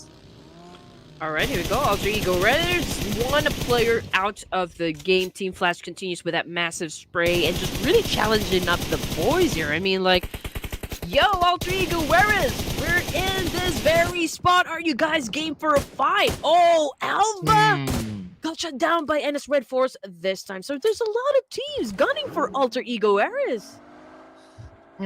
So happened they land themselves in the middle of all these teams, and it was a later rotation by them. The moment they arrived, like, everyone has their own spot, so it was a bit difficult for Alter Ego Eris. Lost 2 players in the process of rotation. And now, 7-9 might lose another player to the hands of T2K. Yuhai is the one that's in trouble now. Rules wants to make sure that the point goes to T2K. But it could be a matter of time. Okay, Ignis blew up the vehicle, and Yuhai's is sacrificed. Okay, here we go. T2K. T2K is masking their dominance, to be exact. I mean, we all know that Train to Kill also quite a contender here for the Clash of Giants. But then again, with this kind of performance, I feel like they don't want to reveal their aces just yet, or perhaps their secret weapon of some sort. We don't know, but T2K, I think this is pretty. Like a chill game for them. There's no indication whatsoever that they would want to dominate. But the fact that they are included in the top 10 teams for Clash of Giants Season 6, I think they're still doing great, still good. So I am curious about like what kind of power they will show us in the official tournament. So I just like wish them the best of luck. Actually, to be honest, I am wishing everyone the best of luck. I would want to see all the teams that participated in a Clash of Giants to really shine during the official tournaments, and perhaps we will see you guys play at the PMGC. Oh, okay. Wish 7-9 best of luck as well, because they just lost another player, this time to the hands of Austria Thailand. And we also have another fight happening involving Team Flash. HAINA Esports took out one player of Austria Thailand. And this is where we'll get to see more fights happening. The circle is small enough. Not enough space for everyone. We still got 17 teams in the game. Tiger X taken out by Ganke. And we have Natsu now on screen going in to secure the point. Okay, here we go. I mean, Natsu not letting go of this point right now.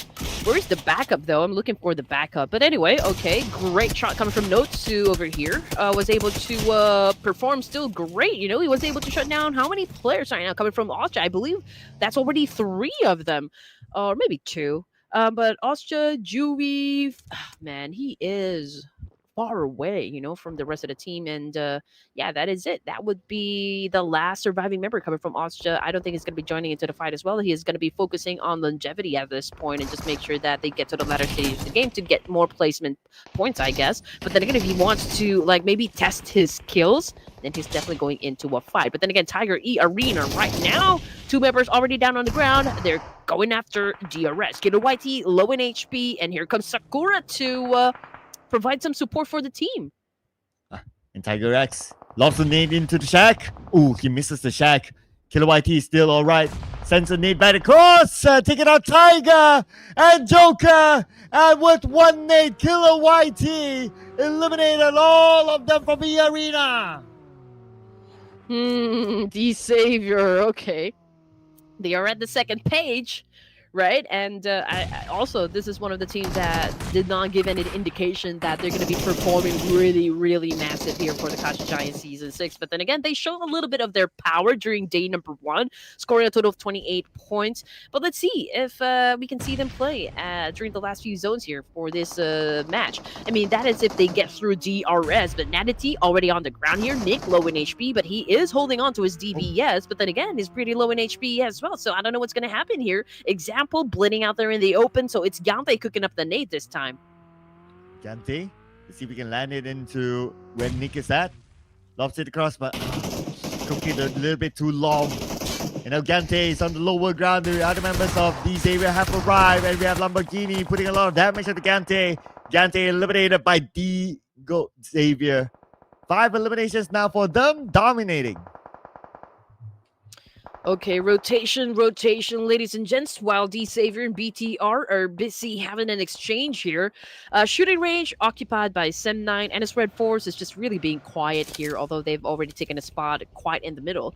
But as for Bigatron, okay, complete squad, and they are eyeing to get some more points here. So yeah, pretty strong and pretty confident. Team PANDUM might be just lurking around the area as well. But as for BTR, Nick, they were able to bag him as their point. But Royal Dragon, okay, just in the nick of time. He was able to cross, but then again, he's currently knocked down. So not sure if he can still get picked up at this point. So yeah, Tops was able to bag him. So yeah, that is it for Team Flash. 4 elimination points, but Tops is the only remaining player. Now he tries to get away. Okay, he has the foot of this hill to provide an extra cover. Vehicle is smoking up though, so he'll be praying that he doesn't meet up with other teams. Claw, on the other hand, the final player for Royal Dragon, he still had that space to just heal up and grab a new vehicle. While we look at HORAA Esports, okay, they claimed their first point against Alter Ego, and now they're going in. They claim 2 points out of Alter Ego. Okay, all right. So far so good, I guess. For the side of HORAA, 2 elimination points, great start. All they need to do is just keep that consistency and, of course, keep playing at that kind of pace. Obviously, there's been a change for HORAA Esports. I think they're taking this one cautiously, calculated risk, for the side of HORAA Esports. They are holding on to that compound close to NS Red Force. Perhaps NS will definitely capitalize on that situation as well. I mean, if you do have that opportunity to rack up some points, all of the teams here are having that kind of mentality for now. Team Secret, 2 elimination points, and they might have a conflict here up against HAINA Esports. There's still that distance, but then again, HORAA right now putting up a show up against Royal Dragon, but Royal Dragon will not be taking the bait, I guess. But HORAA Esports, now they might be the bait because they're on the lower guard. Look at this. 2 teams is above them. One of them is going to be 4 Thrives. And the other side is NS Red Force. Okay, now they're trying to gather information on how they're going to hike up to the high ground. They have to get into the circle anyway. Good information gathered. Sky moves up, and now Sky's in trouble. Sky moving out down by Falak from the other side. Oh, okay, here we go. 4th prize. We got Falak. Spotted tops there come from Team Flash, and that is it. End of the line for Team Flash there. Sky got knocked down by Falak as well. Okay, Falak is everywhere, I'm telling you. And his Red Force is just within proximity, I guess. They are trying to surround, the players from down below. HORAA, 3 elimination points, but they're down to their 2 members here, Sir Cloud, and BTR still has a complete squad. And 4 Thrives still around the corner. 2 players. HORAA Esports there as well. Okay, Sleepy known by Falak. He's behind the tree. Falak, he does have 6 nades, so he has options. Does he want to go for the nade? Sleepy gets into the vehicle, repositions himself.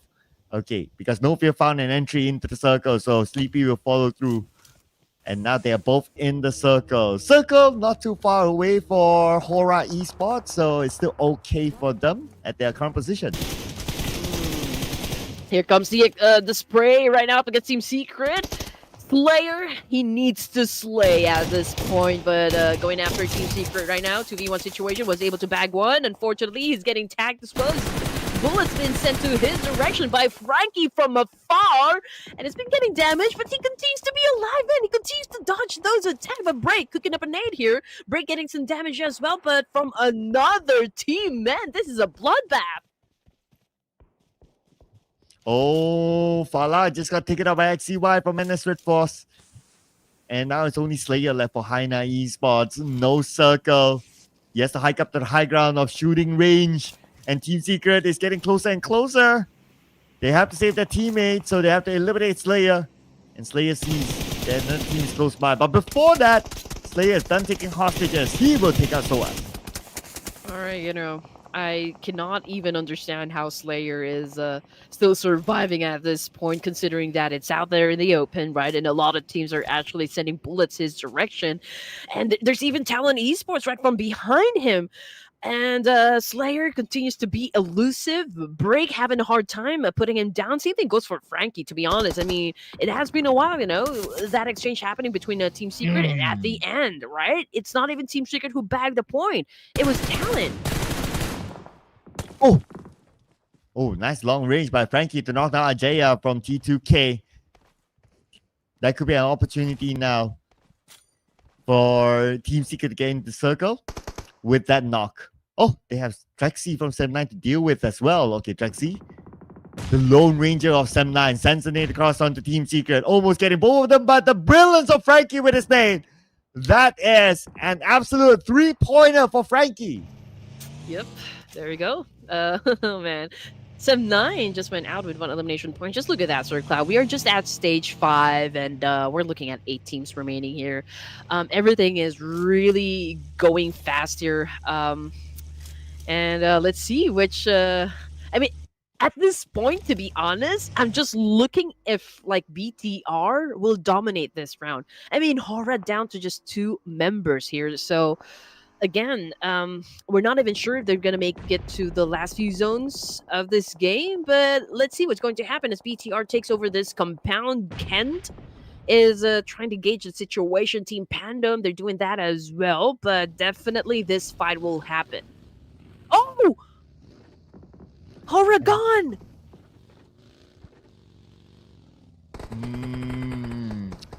180 points now for HORAA. BTR still a full team. Opportunity for BTR now. Now BTR, they definitely got the signal from the elimination feed. Now they have to put in the work. Next is going to be up against Team Pandum. BTR, they have Team Pandum in between them and also getting into potentially the next piece of the circle. Oh, BTR still got the circle.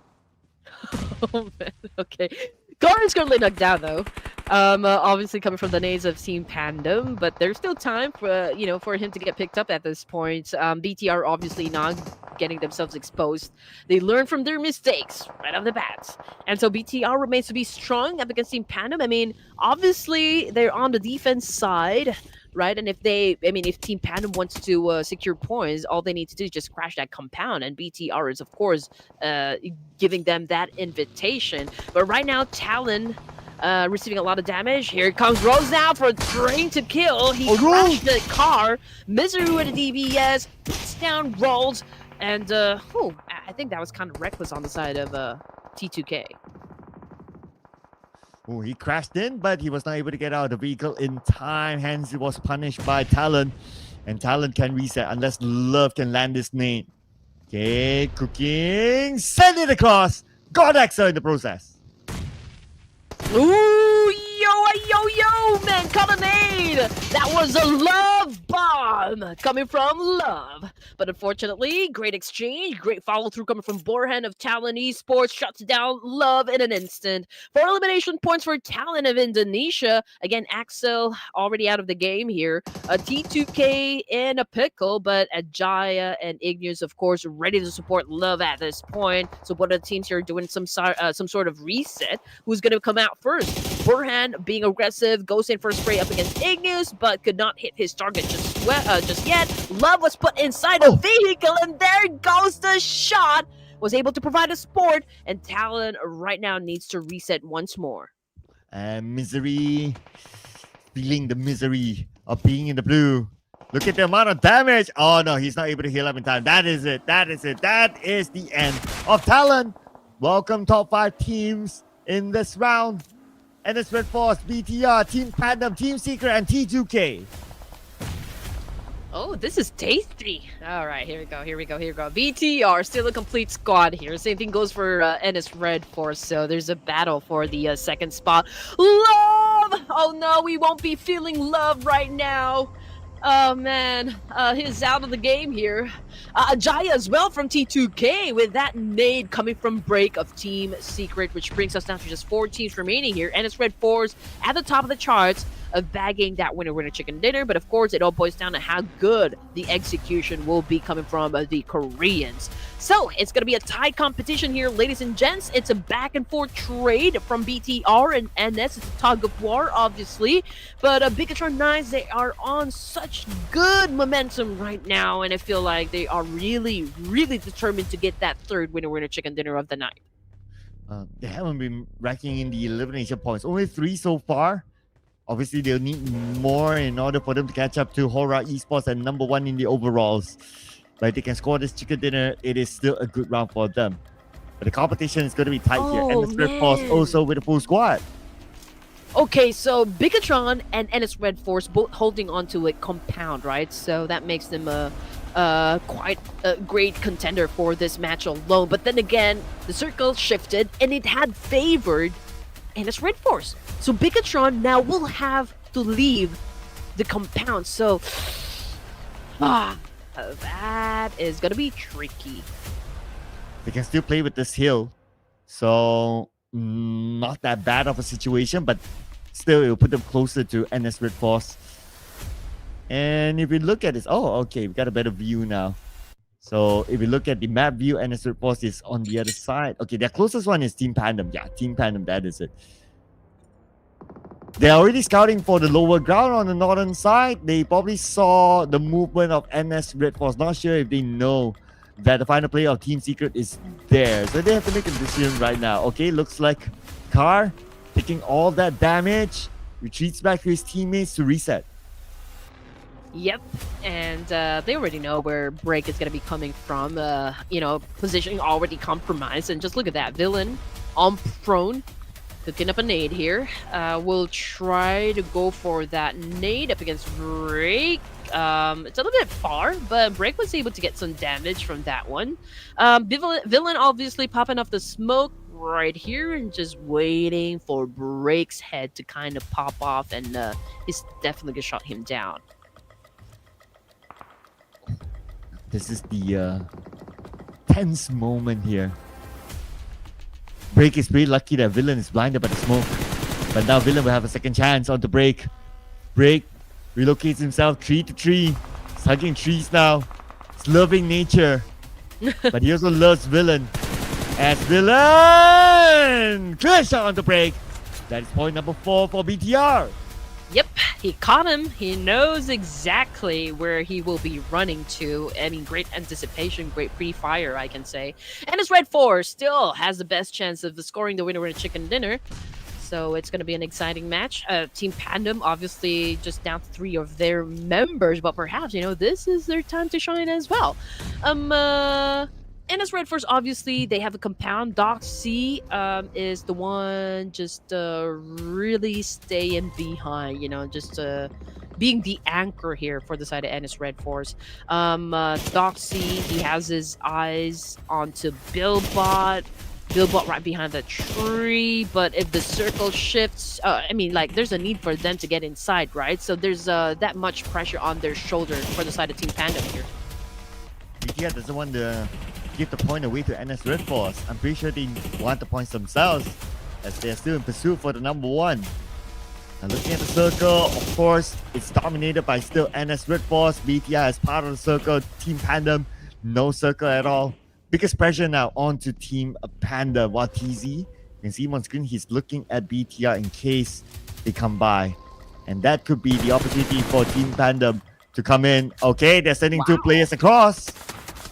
The calm before the storm here, ladies and gents. Maxius! Oh man, Carr found a way to put down Maxius, which puts Team PANDUM at a great disadvantage, so to speak. But they're trying to flush out, the players of NS REDFORCE. And just look at that. A while ago, it was only Doc C that's, inside this compound. But since Team PANDUM decided, okay, need to flush these guys out of this compound, so we can see 3 of their members try to hold it down.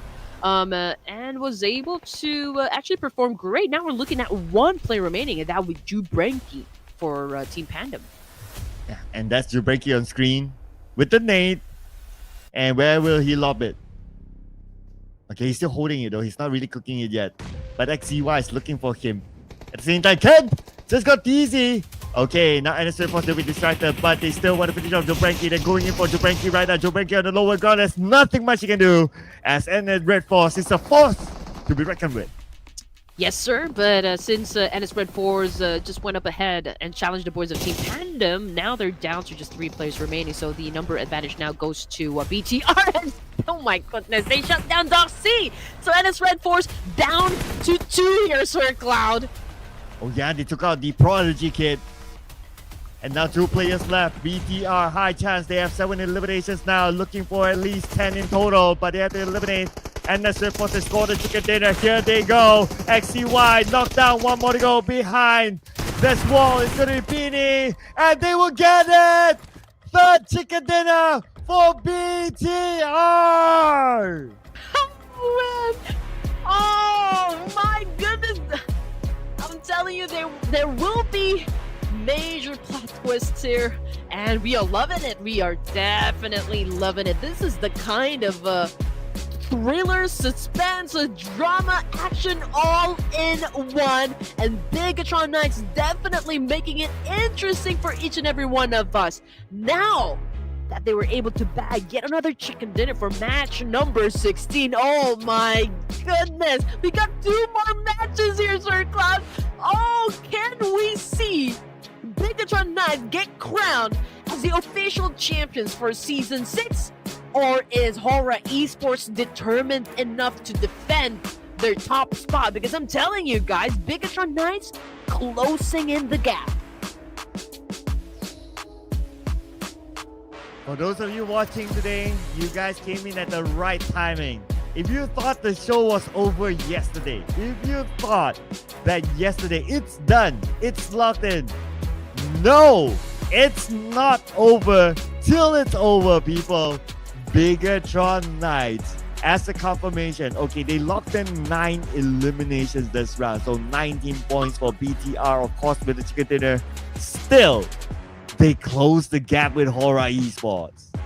I'm loving it. I'm loving it. You know, this is by far the best day for the Clash of Giants Season 6, man. I did not even see this one coming, Sir Cloud. I feel like, you know, my best bet was a while ago, and it's REDFORCE that will try to catch up, you know, with the points.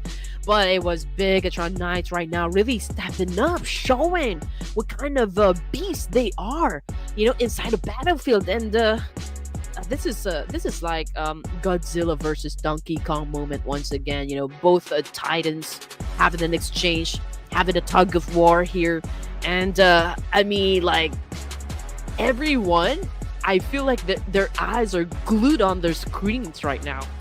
Oh man, don't want to miss the last 2 games. We have 2 more games. 2 more games now. I really want to see what the gap is like overall. But before that, of course, we're going to look at the other performing teams. NS REDFORCE, Team Secret, and Team PANDUM. Also part of our performing teams this round.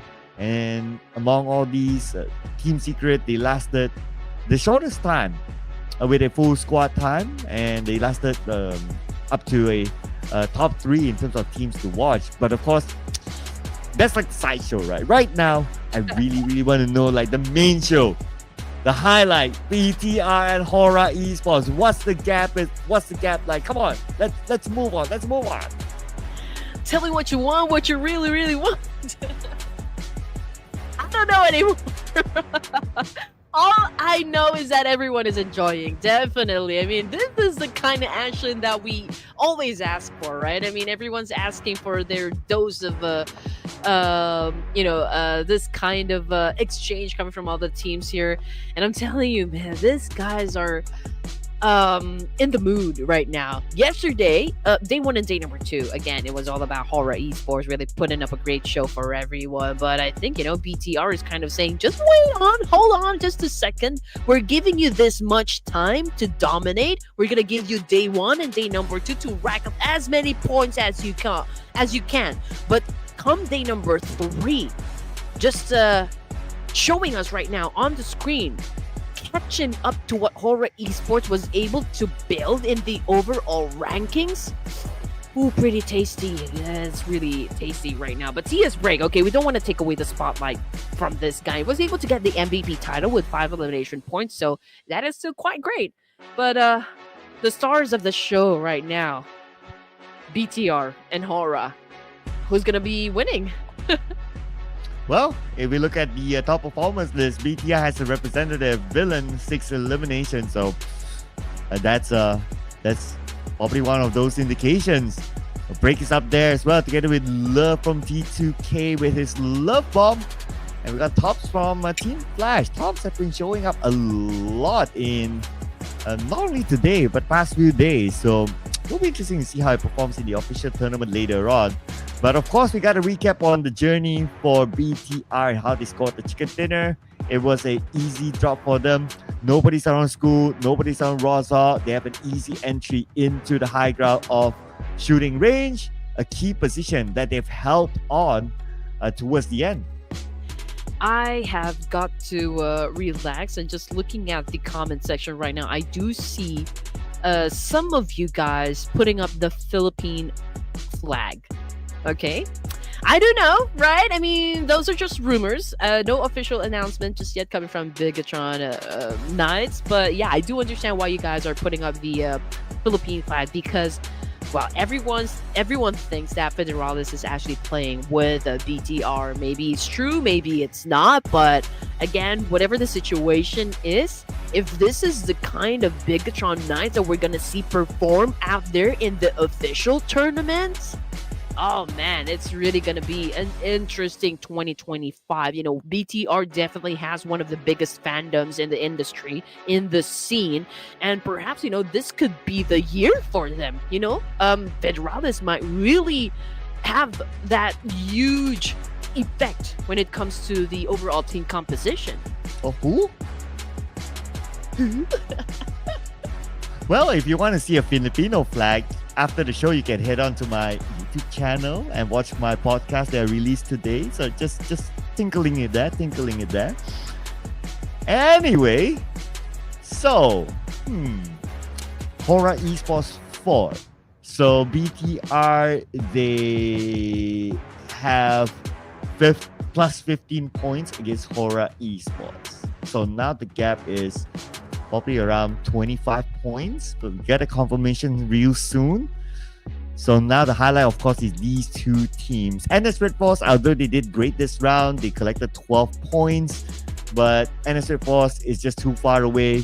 It is still the battle of these two giants here. Before we head on to the overalls, of course, we got to go through these numbers. And we're definitely going to see like the throwables used be less than 200 because why not? Everyone's just in the mood for a fight. The battle of the kaijus. Oh my goodness. Oh man. I'm seeing that you guys are saying that we are already at 35,000 viewers, right? I would want to see this number go really high because we're talking about the final two matches here, and you can agree with me, right? I mean, this is pretty exciting. I mean, BTR putting all the drama right now, so we only can crown one winner, right, for this whole competition. So might as well call everyone because it's gonna be an explosive final two matches here.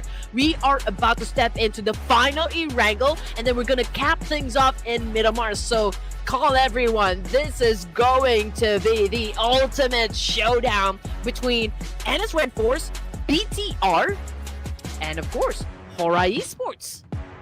Between HORAA Esports and BTR, the gap is now 26 points. 2 more games. 26 points, 2 more games. Very doable now. The door is again wide open for BTR. As for teams are page 2, well, some of them might be playing for pride. Some of them might be playing to try to get the top 4.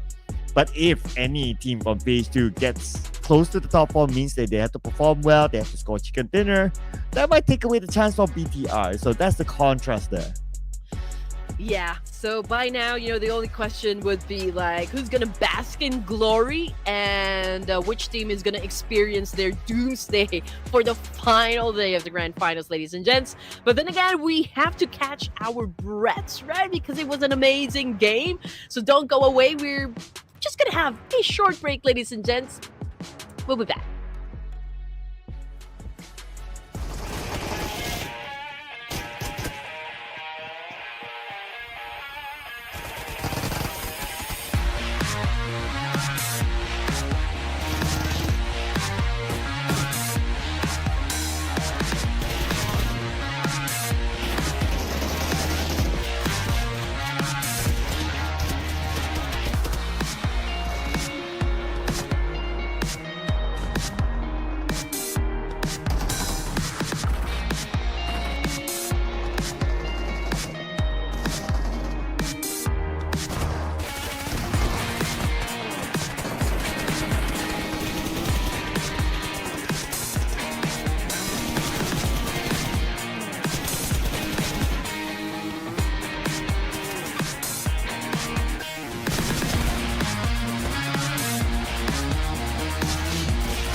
Para pendukung BTR santai-santai, ada lagi game translated as supporters of BTR, chill, there's more games to go. Welcome back to Clash of Giants Season 6. 2 more games to go, Red Queen, and this is probably going to be the biggest plot twist ever.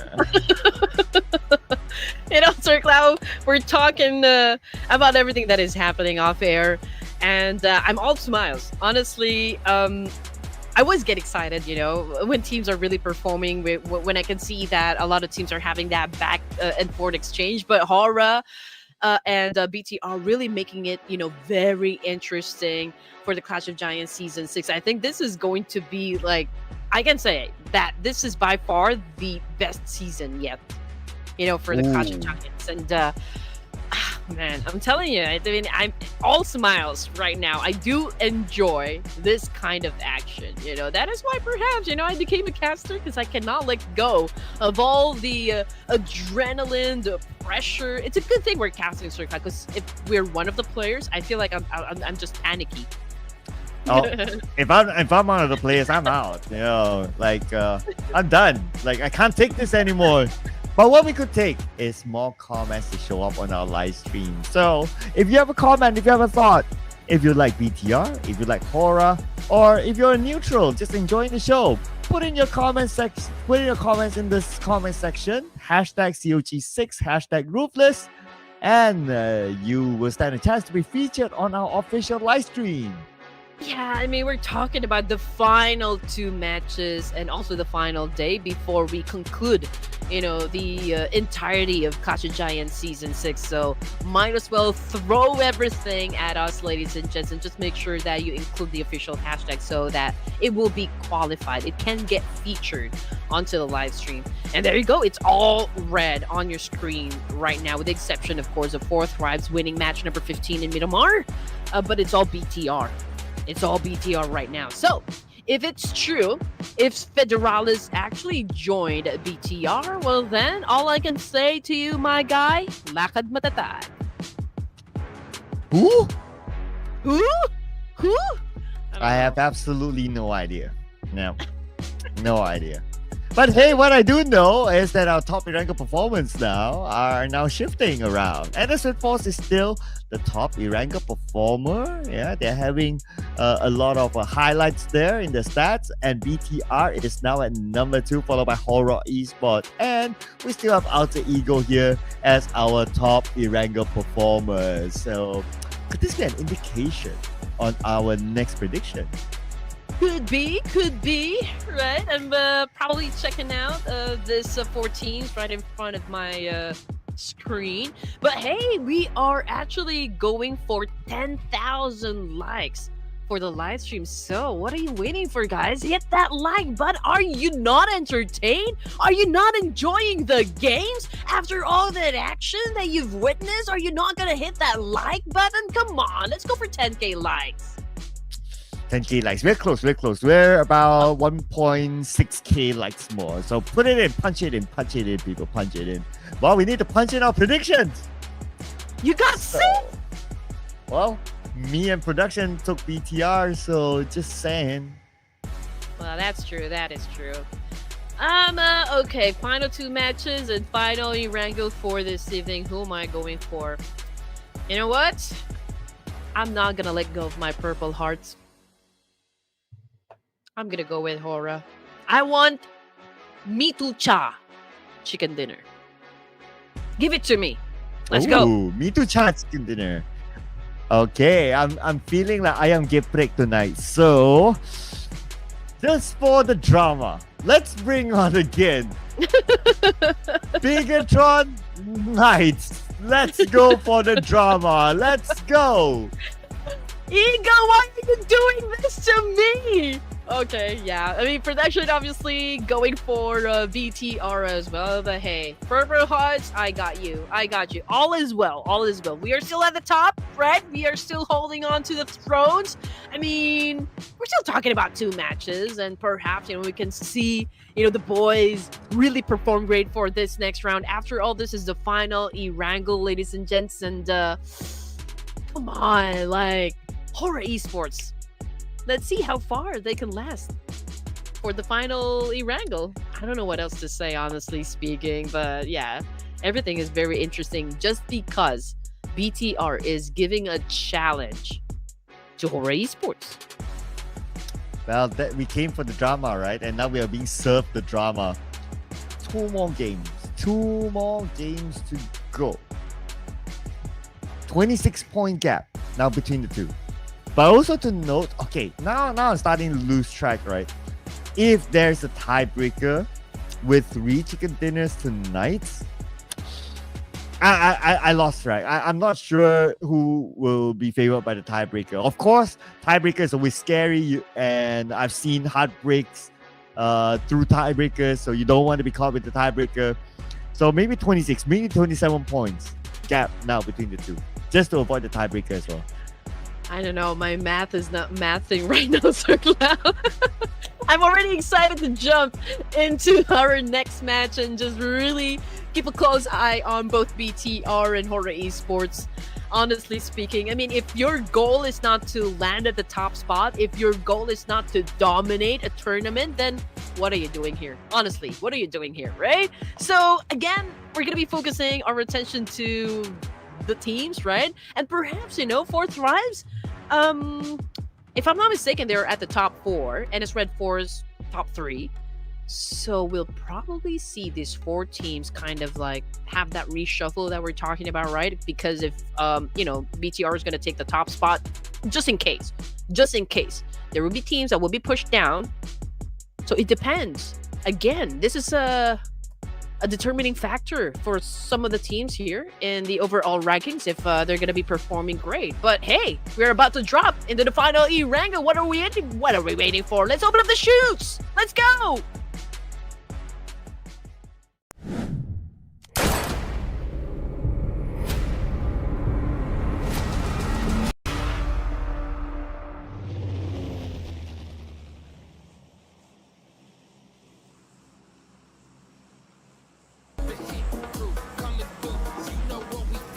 Oh man, the final of the final Erangel for Clash of Giants Season 6.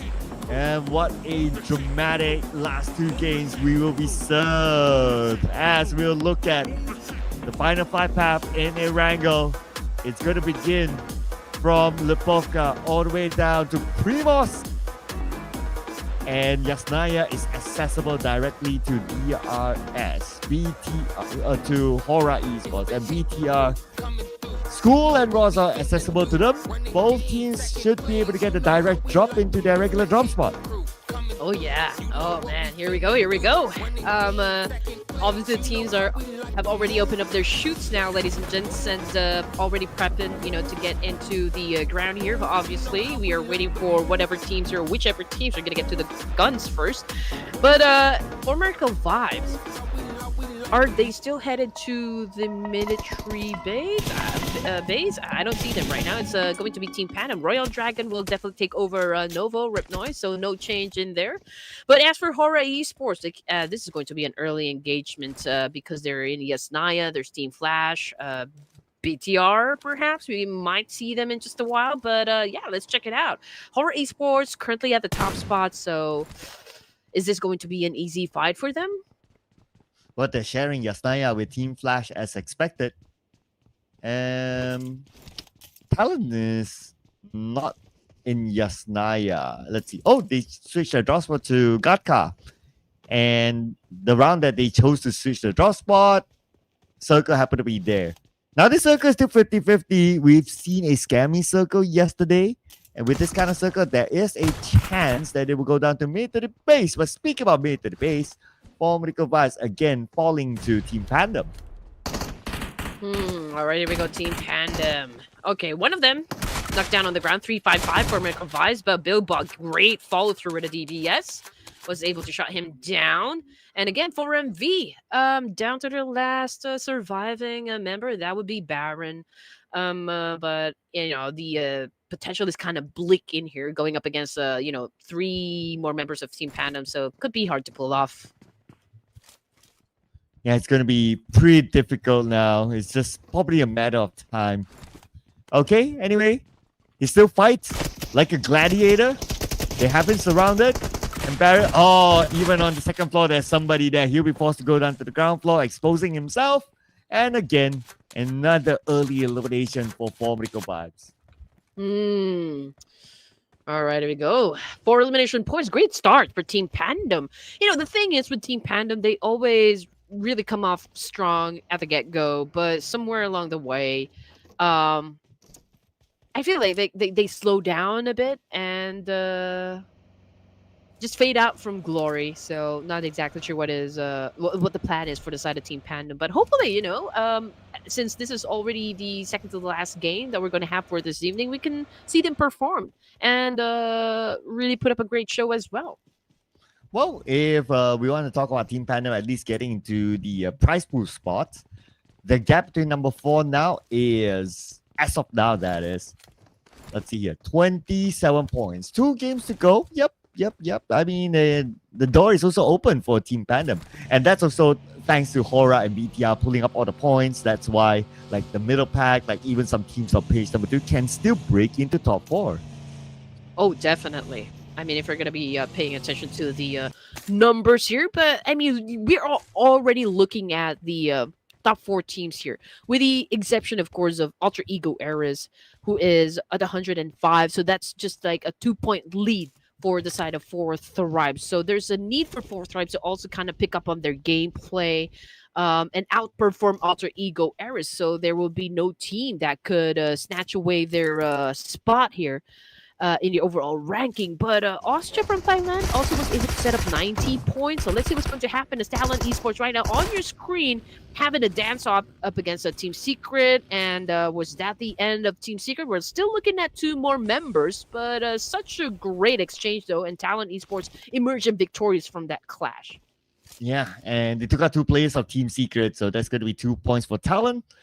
Team Secret now down to 2 players left. Speaking about Team Secret, we have Soas here and Trang on the other side. Soas pretty much alone now. S12K as his weapon of choice.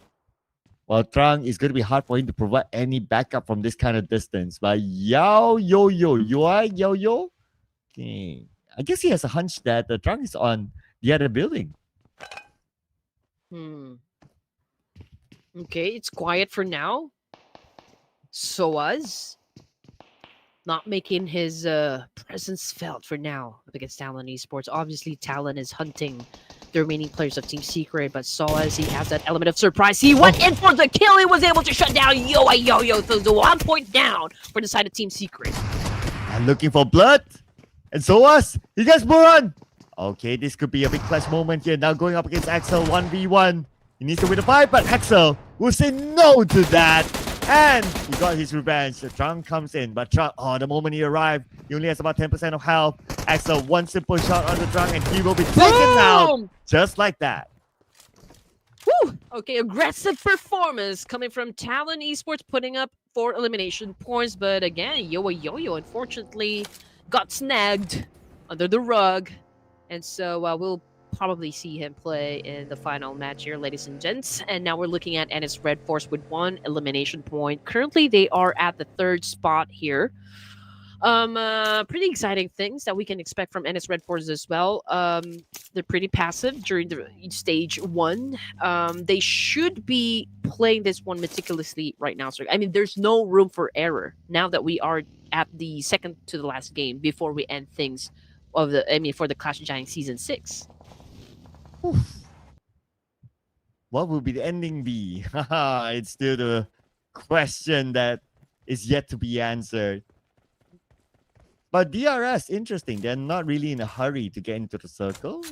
Still around the era of Milta. I guess they have this idea of trying to stop teams from cutting across the bridge just for kicks, perhaps. The last we saw inside Mid to the base, it was Team Pandum, but because Circle's on the left side, it's likely for them to take the left bridge instead. So DRS might be left out dry. Okay, rotations. Oh man, since we are at the final Erangel here, Sir Cloud, and there's a part of military base still included in the circle. Oh, are you wishing to maybe like have a military base finish? Always. Look at how I had no hesitation, right? Like always, military base. Come on, let's go. Bring it on. Oh yes, definitely. And a lot of the teams are actually flocking onto the western bridge here, perhaps deciding whether or not they're going to be crossing to the south part area of the map, or like maybe just stay over to the coast area and have that exchange up against the teams that are headed toward that same direction. But after D Savior and 4 Thrives, they're settling down business, and Noki as well as T24. Out of the game already? That fast? Okay, all right. Not too sure what happened earlier on, but we're not going to get a military base circle, so it's going to be a regular circle. Okay, our two suspects. BTR now in the middle of the circle. HORAA Esports coming through the north. Oh, there's a potential clash between BTR and HORAA. Oh, that could be fun to watch. Okay, here we go. We're looking at 4 Thrives. Falak, obviously, the last surviving member here. So he needs to focus on longevity here because they're not out of the woods, right? And they don't have that much point to really solidify their spot here in the top 4. So might as well chill for now, find a very good spot, and not engage in any more conflicts for now, because this is just stage 2 and might be hard for him to pull off a lot of the clutches going through a lot of squads in this competition. So let's see how long he can last. Anyway, Bigatron and Knights. Here we go. I mean, they're taking over a compound here. I don't think there will be other teams that could contest this one for now, but they're close with Talon and as well as D Savior. So, yeah, let's check. Okay, 4 Thrives. Ali, what you seen like this domination from any teams in single day? What kind of, like, which team is dominating? I'm trying to understand the question as well. What you seen like this domination from any teams in? I think what he means is that have you ever seen a team this dominant in a single day? Oh yeah. Okay. Again, I'm telling you. I mean, day 1 and day number 2, it was all about HORAA Esports. But today, I mean, there is no doubt. There's no question that BTR is really dominating at this point. And not just dominating. I mean, they're pretty aggressive. Always ends the game with a double-digit number. And again, I don't think anyone could contest that fact there. Okay, and my answer would be, okay, we're opening up the realm, right? I have seen out of 6 games, 5 chicken dinners. What? And guess, For real? yeah. And this was in 2019 PMCO Global Finals. And guess which team that was? Just pick a guess. I don't know, Nova? BTR. BTR! My goodness. There you go. 5 chicken dinners in a day. That's crazy. So I can understand why some of the BTR fans are like, ooh, throwback moment. Okay. But anyway, we don't have BTR on screen now. We have HAINA Esports against D Xavier. Well, it would be nice if HAINA Esports can get out of the number 18, the spot that nobody wants to be in. But they have to win this fight against D Xavier. So let's go. Oh, Notsu got Natty. I think, for the boys of HAINA Esports, playing for experience, going up against one of the top contenders, I can say, D Savior is pretty much, an established organization as well. The pride and joy of Vietnam. So if HAINA Esports can actually win a fight up against D Savior, I think, it's going to be a boost of morale and also quite, a boost of confidence for the side of HAINA Esports. But again, these guys are just playing for fun, definitely, because they're at the bottom of the page here. There's nothing more, or there's nothing else that they can do to kind of improve their overall position or maybe even get to the first page. So yeah, it's going to be fun, for the side of HAINA. And after D Savior, it's going to be BTR. So another wave coming at you, HAINA Esports. And they won those points. They saw the elimination feed. They're coming in. Pekka knocked out by Ken and Carr. And we have Himson here coming in with the SLK. Himson gets one. but he's not able to secure the elimination point yet. He's pretty busy. The other members of BT are coming in, and they came in at the right timing. 2 knocks, trade back, and they will have the space to reset. Yep.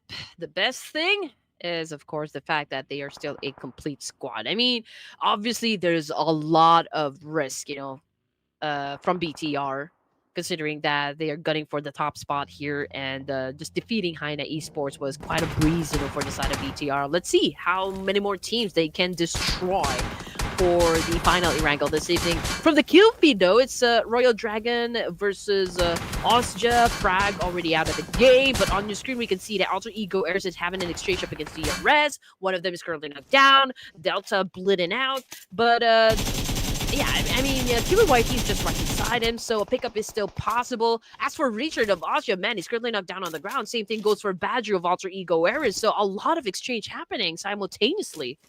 Oh yeah, this is where we see a lot more fights happening. We are at stage 3, and we have a nade sent across. Backs up, yo, and he got Octa. That's 1 knock. Alpha 7 is still alive. Alpha 7 cooking up his own nade. Looks like he blew up the vehicle just beside XMPL. And Alpha popping out this move now. They're going to go in for the close quarters combat. Straight up engagement. Gante with the information. They know that he's still there. He's trying to run him over, but he missed the target. Alpha 7. Finally, they got him. All right, 3 points now for the side of DRS, and the kill fit is definitely lining up. Still, Alter Ego, Alpha 7 got picked off. DRS is still a full squad, so they're still A-OK. T2K right now, shutting down players come from Team Flash. But as for Alter Ego, Rosemary already on the run here, as he is the lone survivor for Alter Ego. Whereas he found a shack.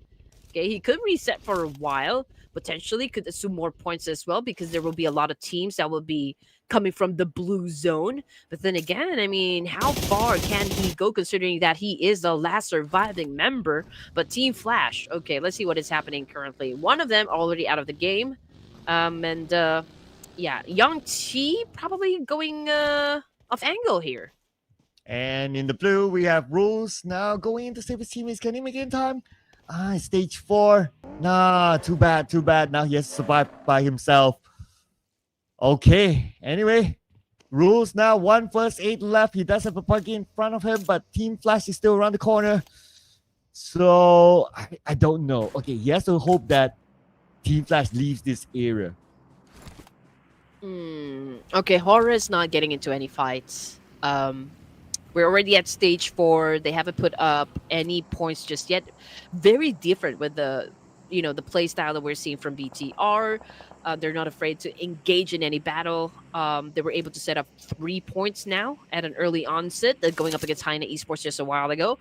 But we got quite a number of teams staying at Quarry, and this is one of the areas that's pretty hard to defend, to be honest. We got Sky trying to shut down a villain of BTR. Ooh, can we see an early fight between these 2 top contenders?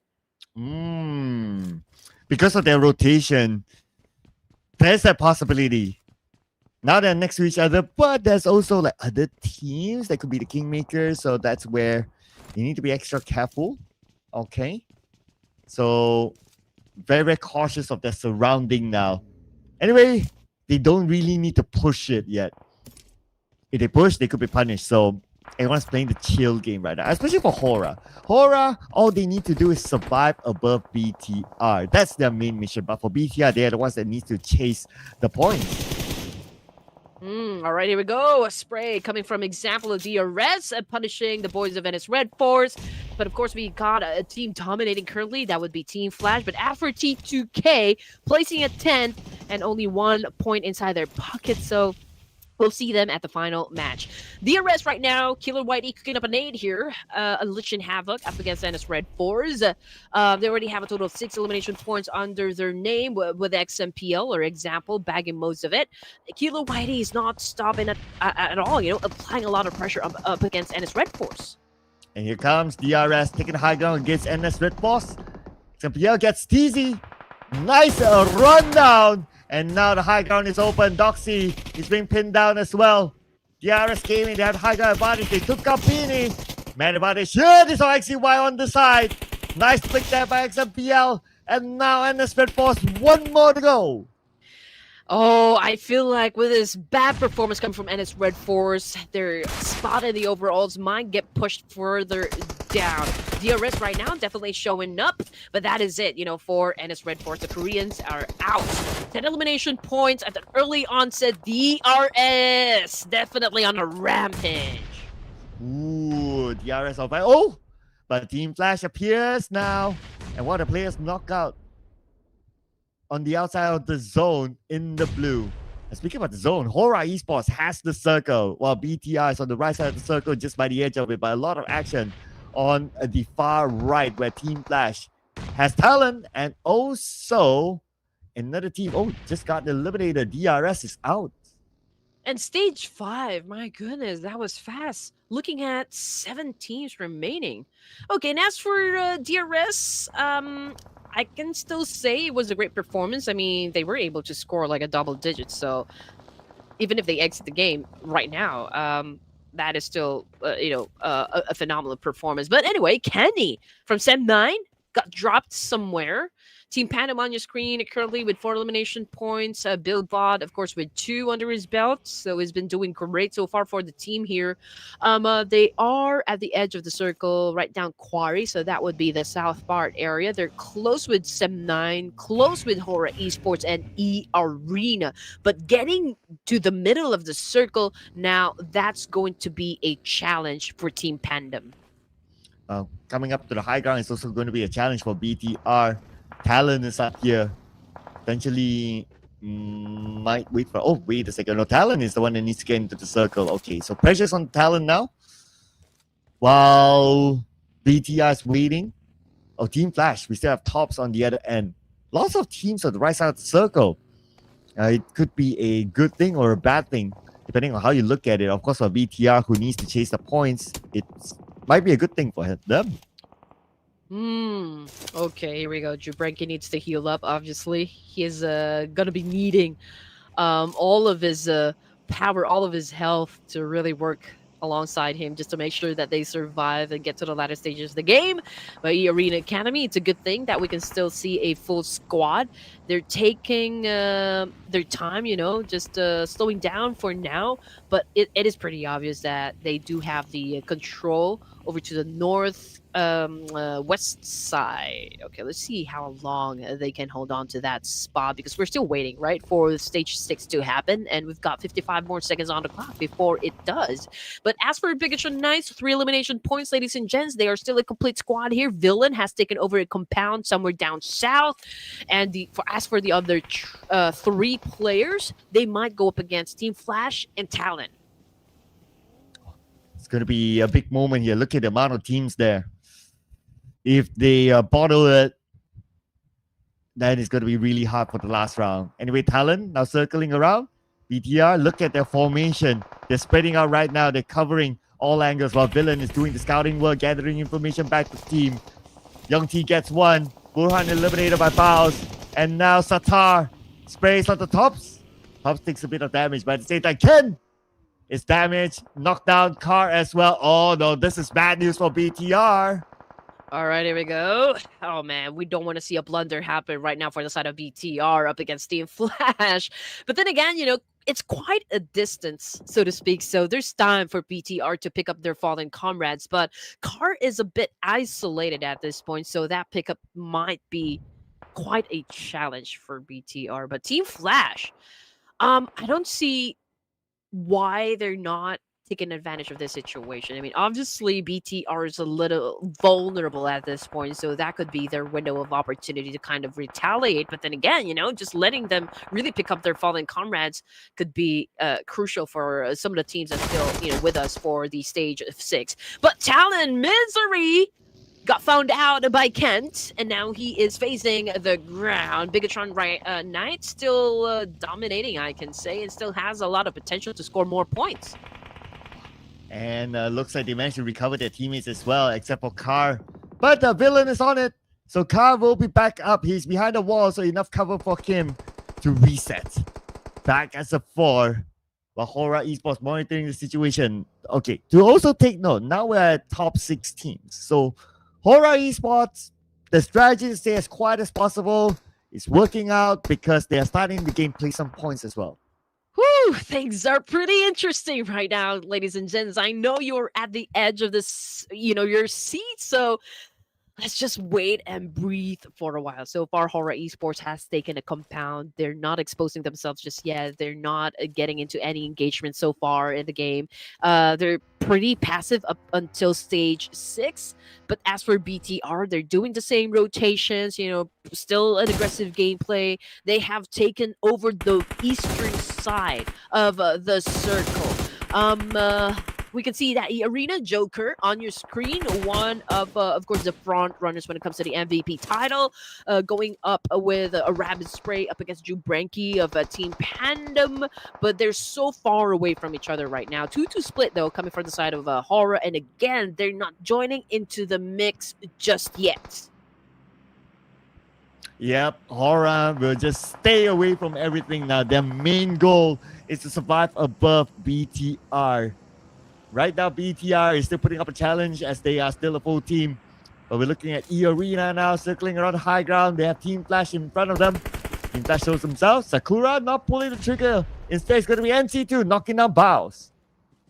Okay, Bows is within the smokes, so he's safe for now. But oh man, Young T making it happen. I mean, that was such a great nade. Kent with a follow through. Top's already on the ground. Joker having an exchange up against a Tar. Joker was able to get that point. BTR getting picked up from Oh man, my Young T, 10% of health. And the nade came from across the smoke to eliminate him. And EARENA, they survived to tell the tale another day. Okay, there goes the music, and my anxiety is shooting off the roof. Oh man, adrenaline pumping action once again coming from the 5 remaining teams here. And it's going to be interesting. BTR right now managed to put up 5 elimination points. And when it comes to placement, I think they're collecting as well. Total domination coming from Team PANDUM. But, okay, what is happening right now? HORAA still not leaving the compound. Yeah, and they have the circle, no reason to. Whoa! With BTR. The chance is now for BTR to come into the circle, but Villain knocked down by Billboard. Oh man, this is looking bad now for BTR. Villain is still crawling. EARENA is there as well. This could be the end of the road for BTR.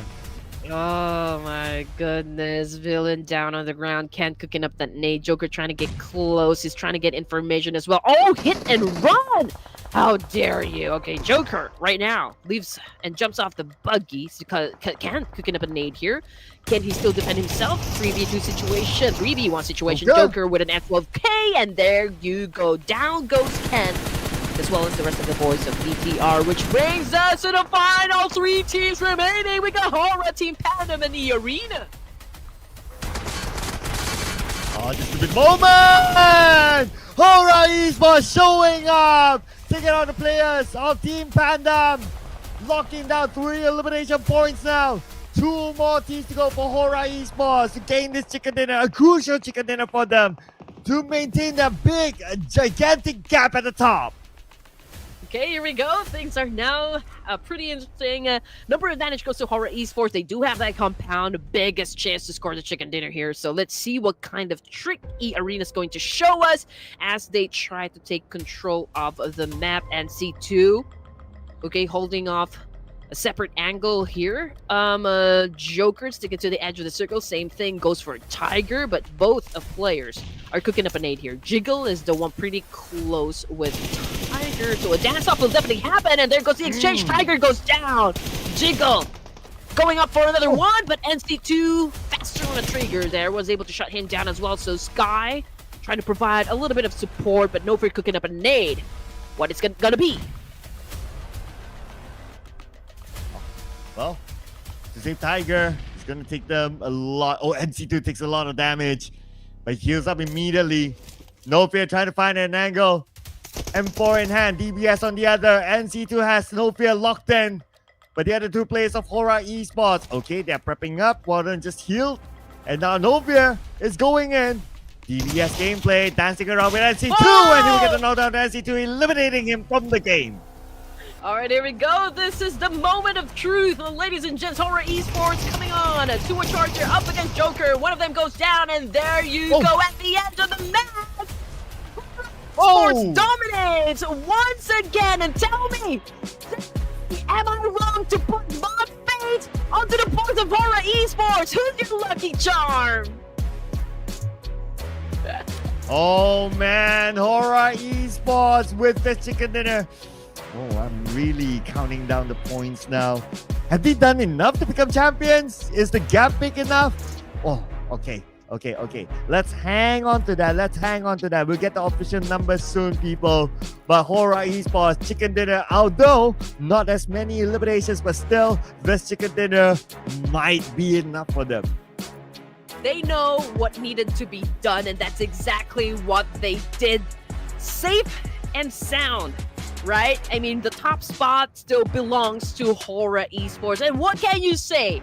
Down there in the comment section, saying that, oh, Red Queen is putting a curse to HORAA Esports. I'm not. I mean, look at that. Really getting the chicken dinner for this round, the final Erangel this evening. So I'm pretty sure that you guys are rejoicing and just, like, pouring your support to HORAA Esports. So I want to see a lot of purple hearts, to be honest.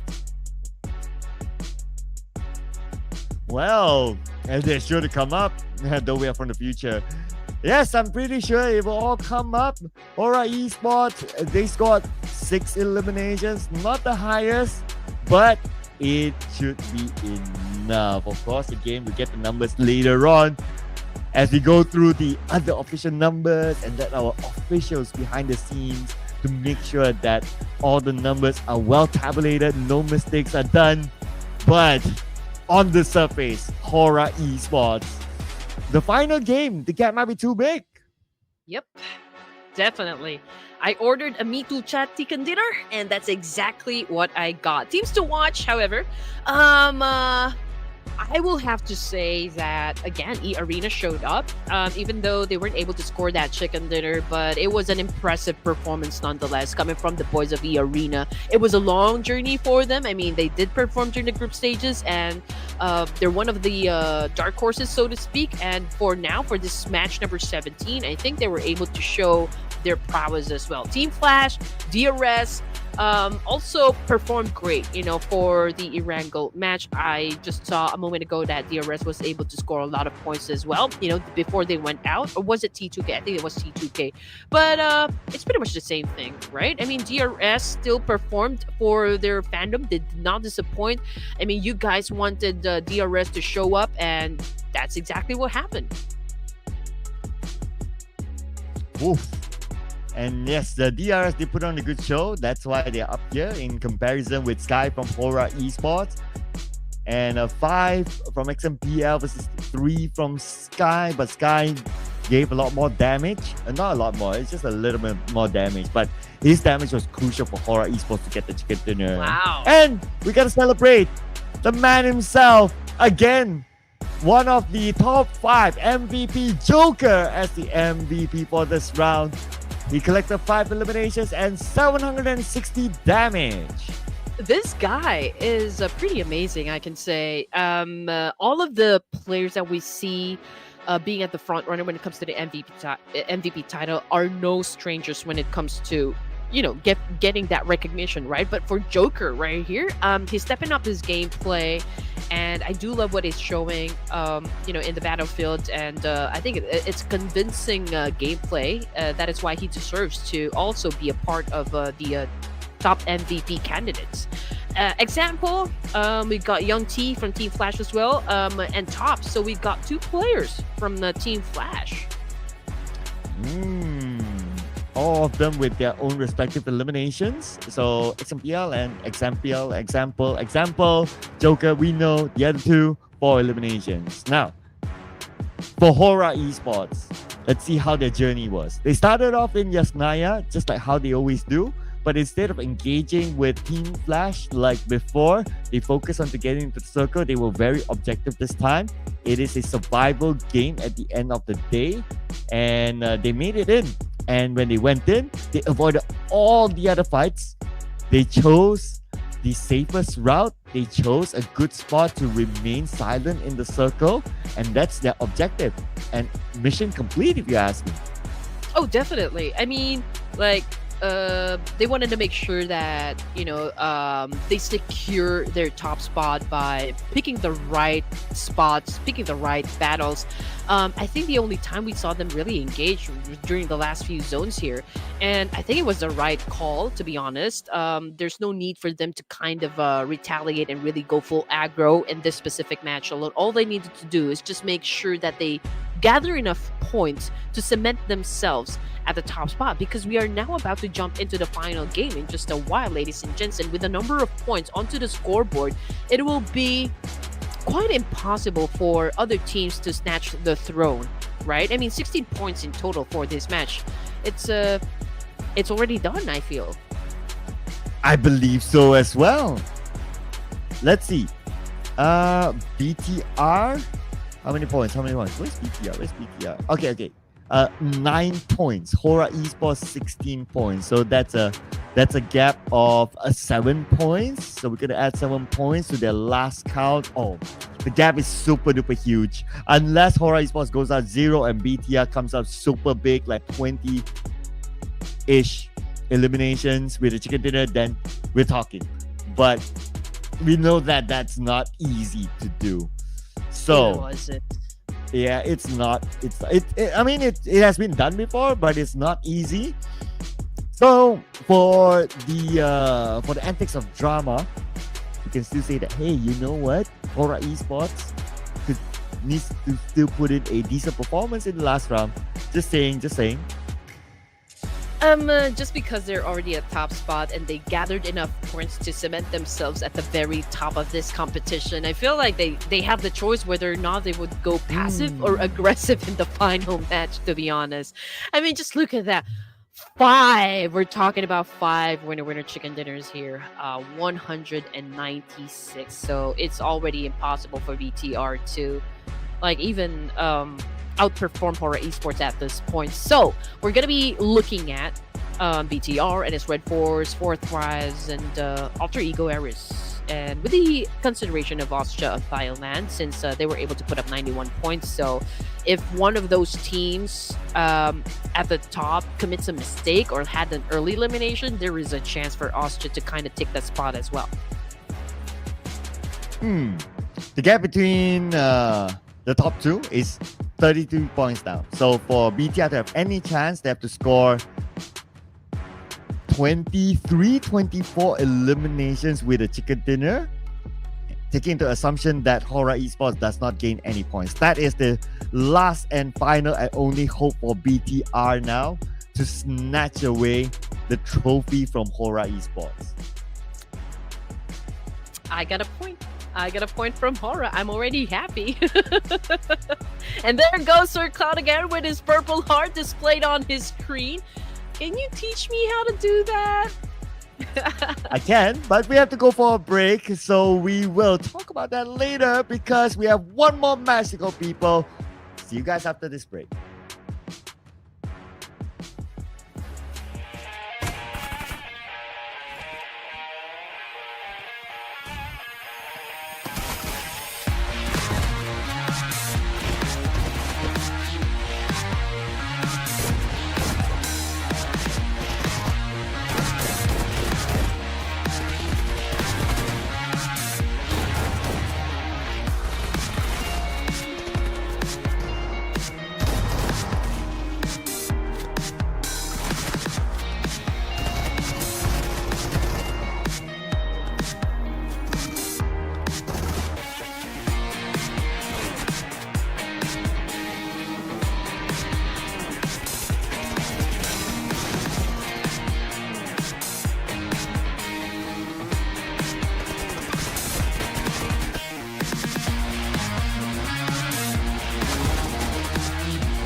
All right, here we go. The moment that we have been waiting for. After 5 grueling matches, we are now down to the last one for the grand finals of the Clash of Giants Season 6. Again, this tournament is brought to you by Ruthless, HYPE Esports, and of course, you guys are still with us, your favorite casters, Red Queen and Sir Cloud. Are you ready to find out who's, which 4 teams are going to dominate the whole competition? Bare minimum for BTR now is 23 eliminations and also a chicken dinner. That's like the bare minimum as of now. Bare minimum. So it sounds like quite a tall order, but we have seen a team score a chicken dinner with more than 20 eliminations before. It is difficult. It is not easy, but it is also reachable. It is realistic. So the drama continues in the last round before we head on to Miramar. Okay, here we go. I mean, if you guys have something to ask us, of course, the floor is open, right? The floor is open. We're going to give it to you guys. Just make sure that you follow the format that you could see flashing on your screens right now. And again, just type in the question, include the hashtag COG6 and hashtag Ruthless, okay? That is, of course, the instruction you need to follow for your questions to get featured on air, and so that we can accommodate it. Yes, so if it's a question, if it's a comment, if it's a cheer, if it's a confession, put it in the hashtags as well, so we can feature it on our live stream. And here are your chicken dinner winners for today. BTR 3 chicken dinners, 4 thrives, 1 chicken dinner, and HORAA Esports in the previous round, a crucial chicken dinner for them to maintain a significant lead against the second place team of BTR, who will fill the slot in the final round. Before we head on to that, this might be a clue. Top Miramar performers, it is still HORAA Esports. BTR second, 4 thrives third, and Team PANDUM at 4. Whew. Okay, so pretty much the top spot is already set, for HORAA Esports. I mean, we're looking at 5 winner chicken dinners, and just like what you mentioned a while ago, Sir Cloud, even if the bare minimum we're talking about 23 elimination points in a chicken dinner, right? I think it could be hard. It's still possible, I don't know, but 5 chicken dinners, I think that's going to be like some sort of a tiebreaker, right? I mean, if you do have like most number of the chicken dinners, I think that's also a consideration. So when it comes to my prediction, I don't think I'm gonna go for the big boys, because it's I think quite predictable, right? So I'm gonna go and pick maybe a wild card. So having said that, I'm gonna go and lock in EARENA. Okay, interesting wild card there. And I mean, like Joker's performing, so that's still a decent pick, I must say. Still a good pick. Yeah, we don't want to go for the big boys, right? We just let them duke it out with each other now. Yes. So let's see. Wild card team.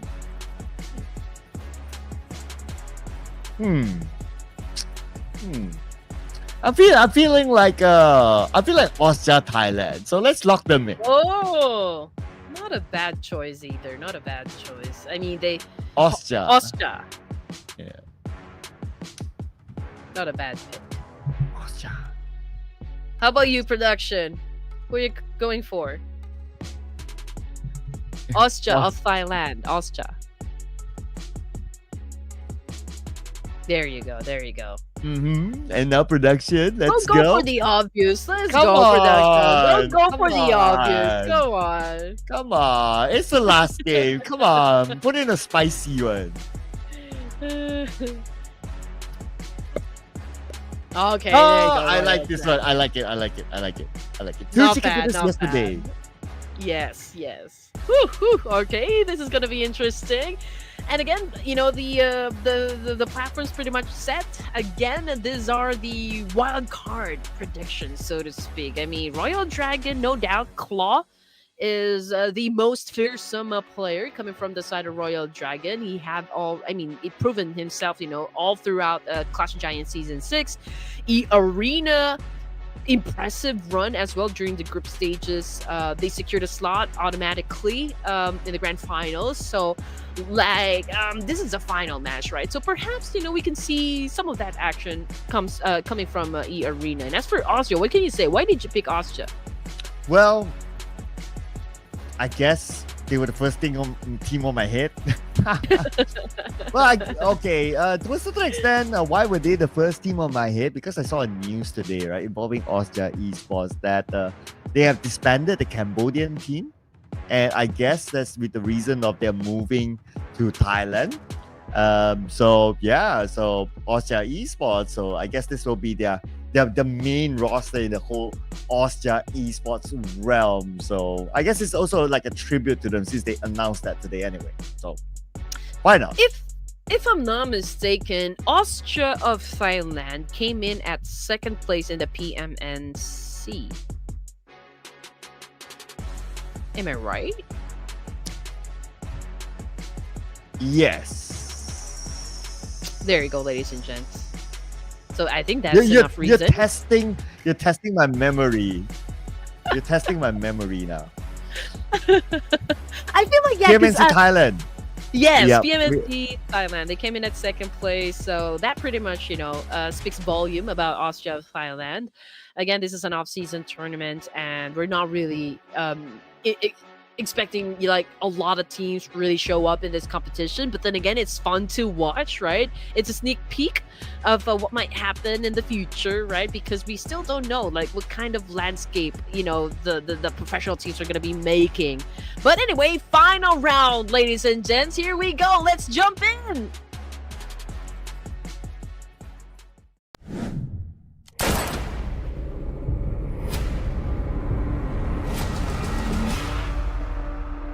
The hit crew coming through. You know what we finna do. Running game, second plays. You know how we like. This is the final game of Clash of Giants Season 6 as we move into Miramar. BTR looking for at least 23 eliminations with a chicken dinner. HORAA Esports looking to keep BTR away by maintaining their gap. Who will be the champion of Season 6? Let's go! Woohoo! And also, just look at that. Headshots. Goes to Sky. Has been dominating so far. Might have the chance to see him really bag the MVP title as well. I mean, we're looking at the highest elimination, most elimination. Yes, there you go. 43 points in total. That's a 10-point lead up against Sleepy.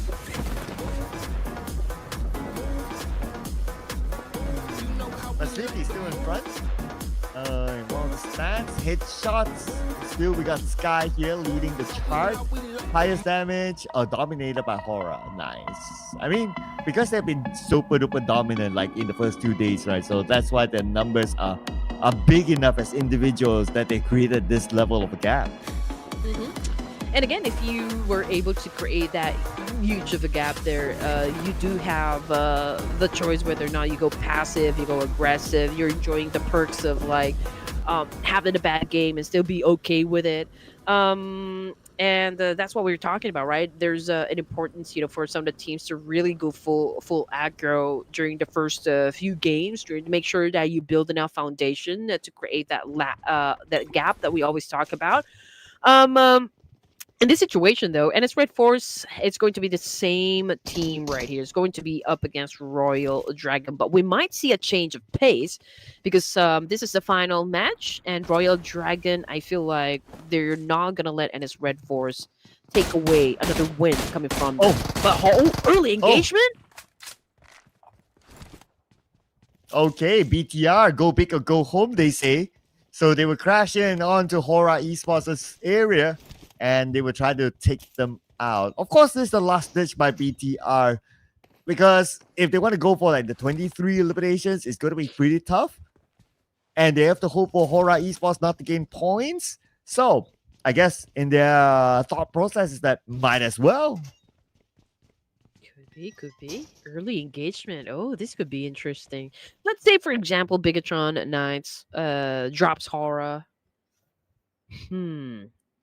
maybe if they turn to if they switch on their Apex Predator mode. But still, I'm not saying it's like a tall order or something, but yeah, I mean, like BTR right now, it's like they are really driving this game quite insane. Amazing performance from the get go, and if they can shut down HORAA at the beginning of this match, then perhaps Bigatron really is still determined to take that spot. But 23 elimination points, give that 24. It is possible, but it's hard. Put it this way, right? If BTR wins HORAA clean, they only need at least bare minimum 19. Or just to be safe, 20 eliminations. If you think about it. And then all of a sudden it sounds realistic. It does. Okay, there you go. I told you this will happen. I mean, Royal Dragon right now, 3 elimination points, and they just want to fight up against REDFORCE. I just knew it. Oh, RD stepping up. Okay, here we go. Hopefully we can see it in play up until the last few zones for this final match, but it's a great performance coming from Claw. And there you go, a kiss coming from Claw. Hey, hello. Hi, Claw. Hello. I love your hairstyle. Yeah, great performance, Claw. I love your hair, Claw. Hey. Okay. But hey, you know what? Production's prediction starting off well, nice and clean. Nice and clean it is. I mean, they went up against the third placers, so that is quite an achievement, for the wild card. And now looking at the situation again, the first team to be out of the game would be the Koreans, 124. They weren't able to bag any points so far for the final round, so I do wonder if Four Thrives can take over. There's also, a consideration that Alter Ego Errors might have an explosive performance as well and perhaps take a spot in the top 4. So, yeah, but for now, I think we're going to be really focusing our attention on the top 2 teams here. 19 elimination points. Oh, gosh. Doable. It is doable. But if we look at the map now, HORAA Esports, they're leaving the clash point with BTR, not interested to take the fight, and strategically that is good. If you're HORAA Esports, you just want to not finish below BTR as a start. So now it's BTR's call. How far are they willing to chase HORAA Esports now? I mean, obviously, 2 teams outside of the zone here, Sir Cloud, there's a need for them to get inside. But the first team to leave the compound will be shot at. And so I feel like they're going to settle the score even before they get into the safe zone. So we can only probably see one team step inside the safe zone. That's one of the possibilities. And I believe BTR, I mean, in the situation that they're in, it's highly likely they were going for the chase. So what HORAA can do is to split out. So if they lost like 1, 2, 3 players, there will be at least one player that is still alive, perhaps. And in theory, he can at least survive for play some points and potentially even be alive above BTR. And that's how they might win the game. But those are the theories. Now, on practicality, we'll see how DRS will deal with Team PANDUM. Yeah, here we go. DRS gaming right now.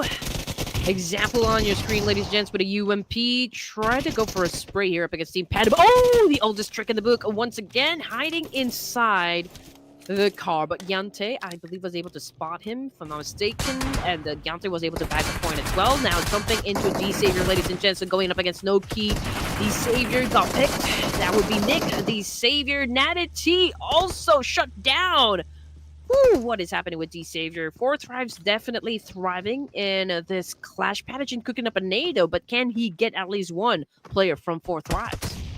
Oh, one more player to go. Four Thrives going in. They're eyeing that third spot now that NS REDFORCE have been eliminated.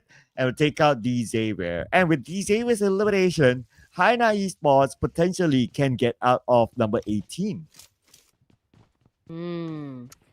Okay, here we go. HORAA and BTR decided it's a mutual decision. Okay, this is not the time just yet to go for that exchange. They kind of went separate paths, right? BTR now close to the edge of the circle here.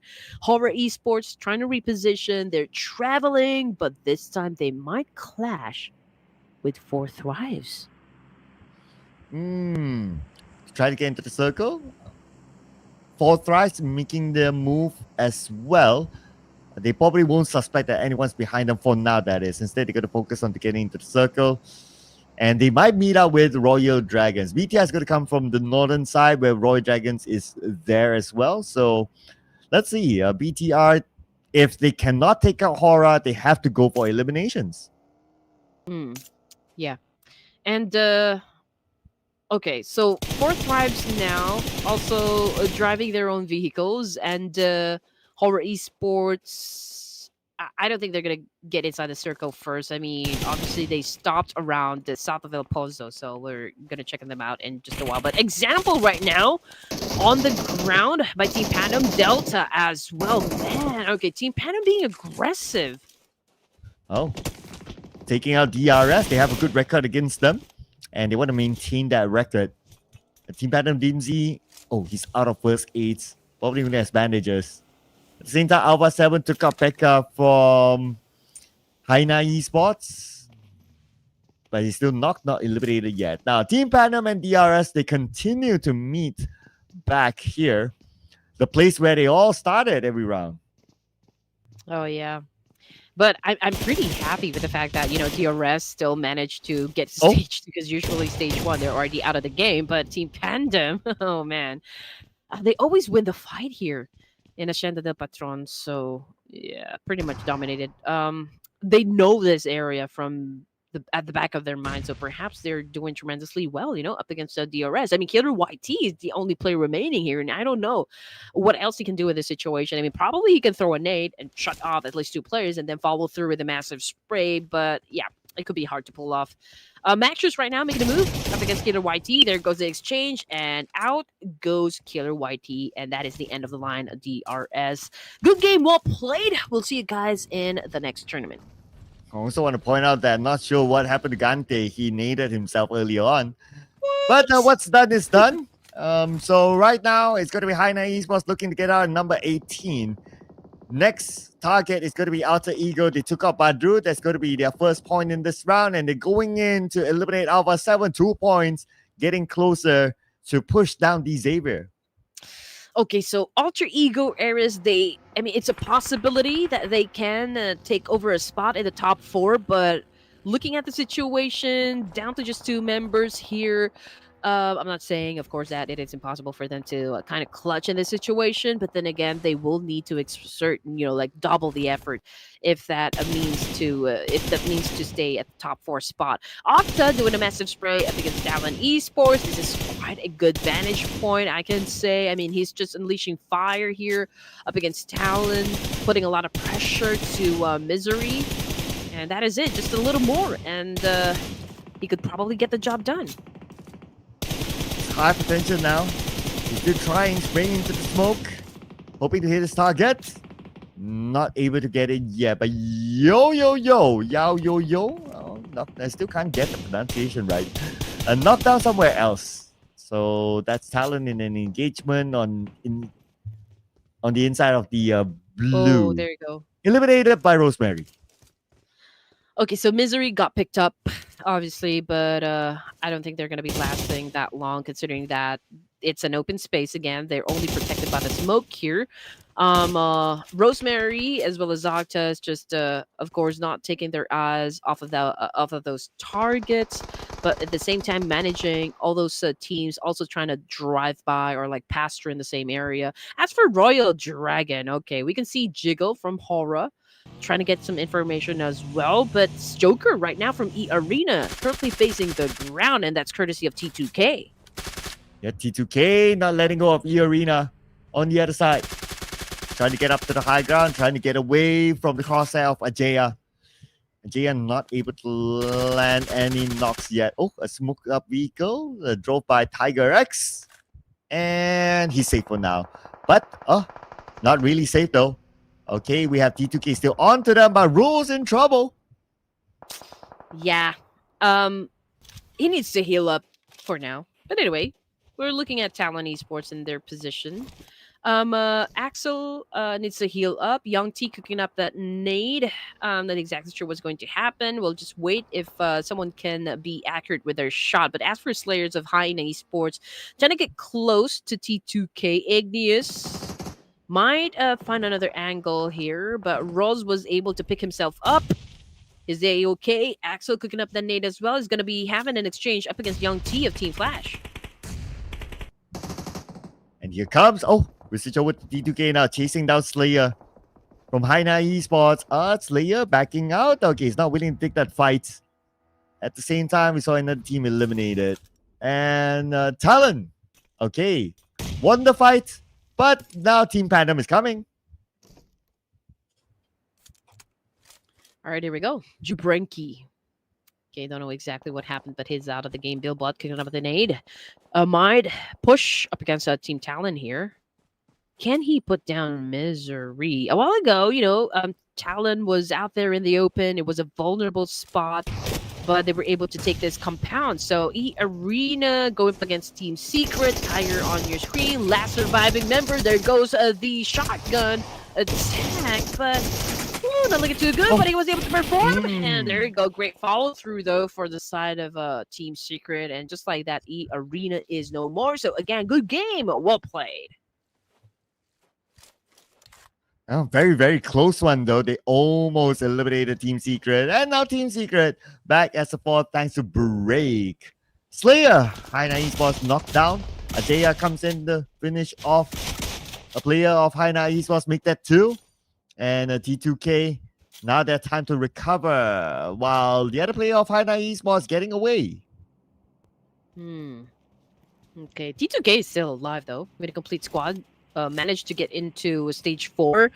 But as for Enes, also Ego Eris, Team Flash, EARENA, Dorial Soldiers, and some more teams down there at the bottom of the page. So again, wishing guys the best of luck into the year 2025. Hopefully we see you guys, in the official tournaments to come. But anyway, getting back into the action, T2K with 3 elimination points, again with a complete squad. But there is a fight brewing down south. Team PANDUM versus HORAA Esports and Royal Dragon. Ooh, that's it. HORAA Esports gaining a point.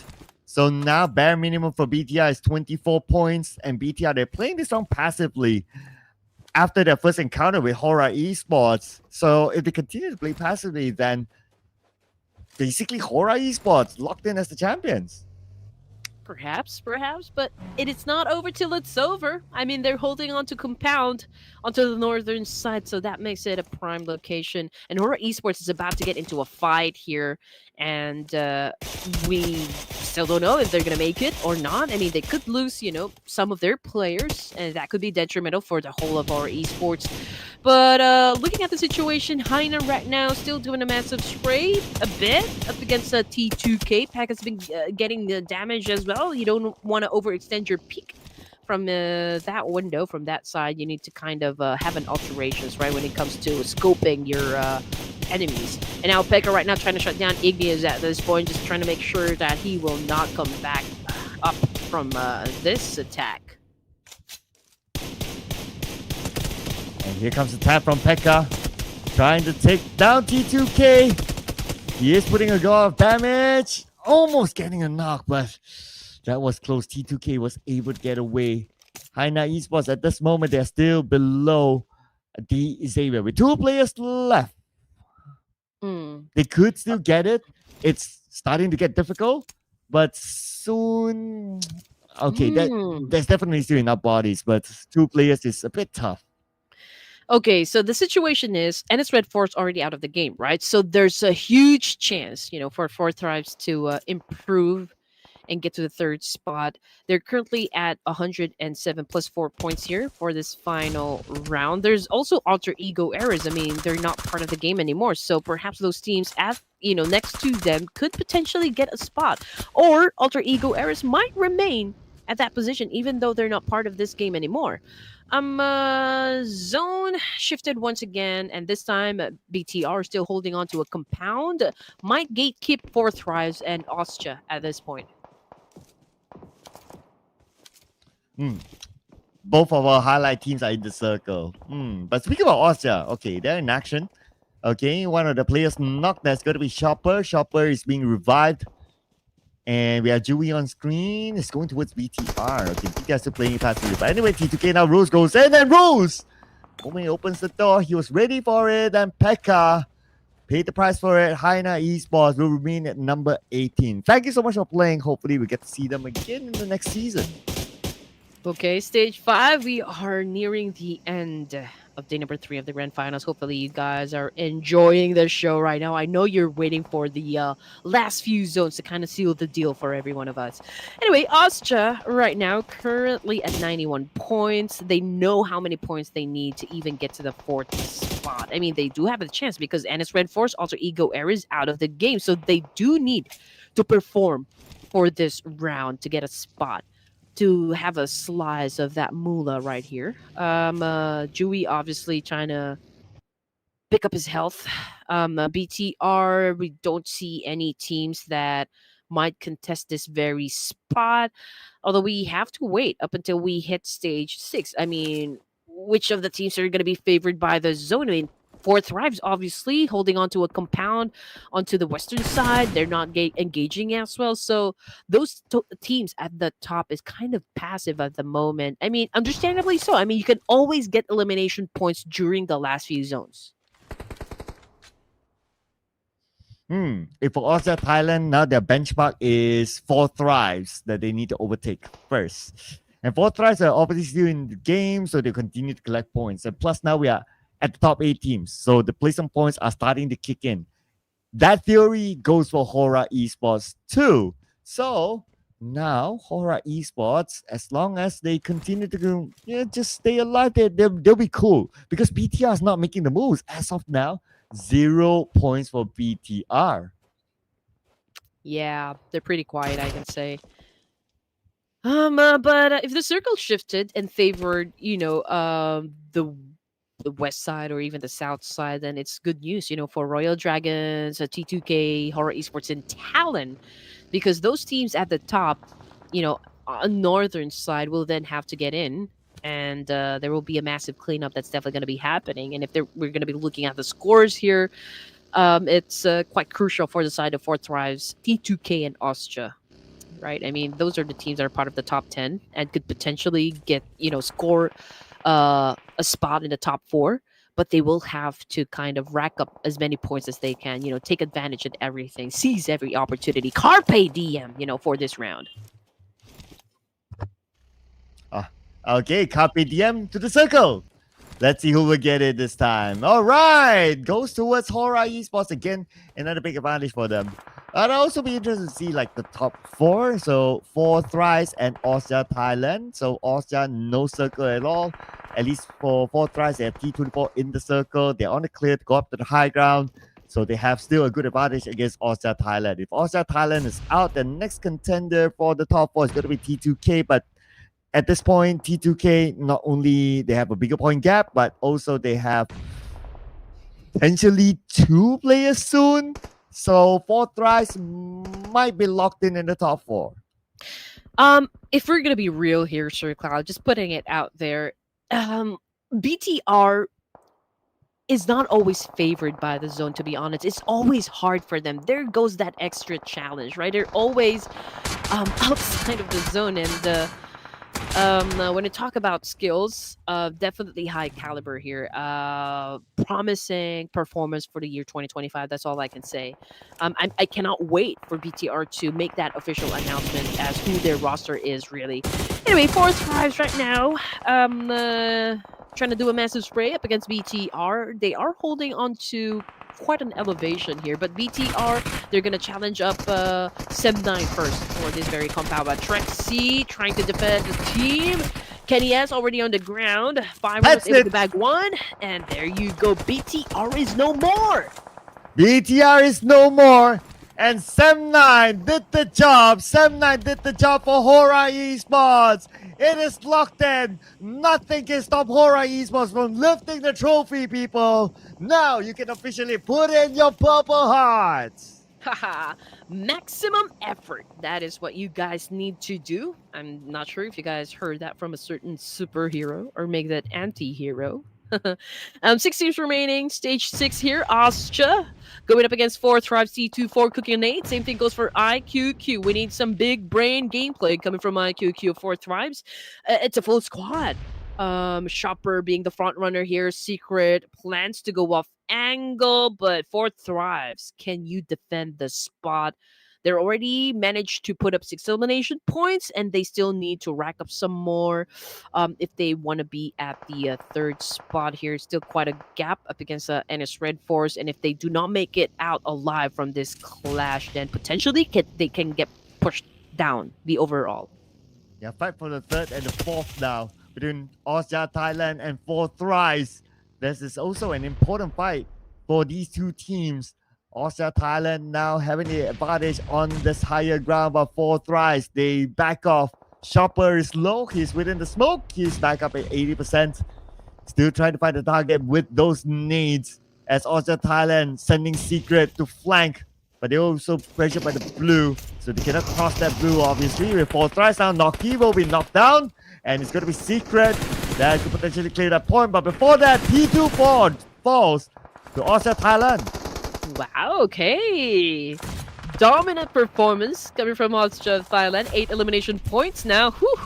Okay, things are getting interesting. I'm telling you, 5 teams remaining here. We can already hear that ominous music from the background. We can see Reacher doing a massive straight up against Sem9. Again, they're holding on to a compound on the northern side, and there's a need for Austria, of course, to step inside the safe zone as well. Royal Dragon, big potential that they can score the chicken dinner as well, but T2K always come in late, and HORAA, they're taking their sweet time. Again, it doesn't matter. Even if they win or lose, they are currently now at the top spot, and we will be crowning them as champions in just a while.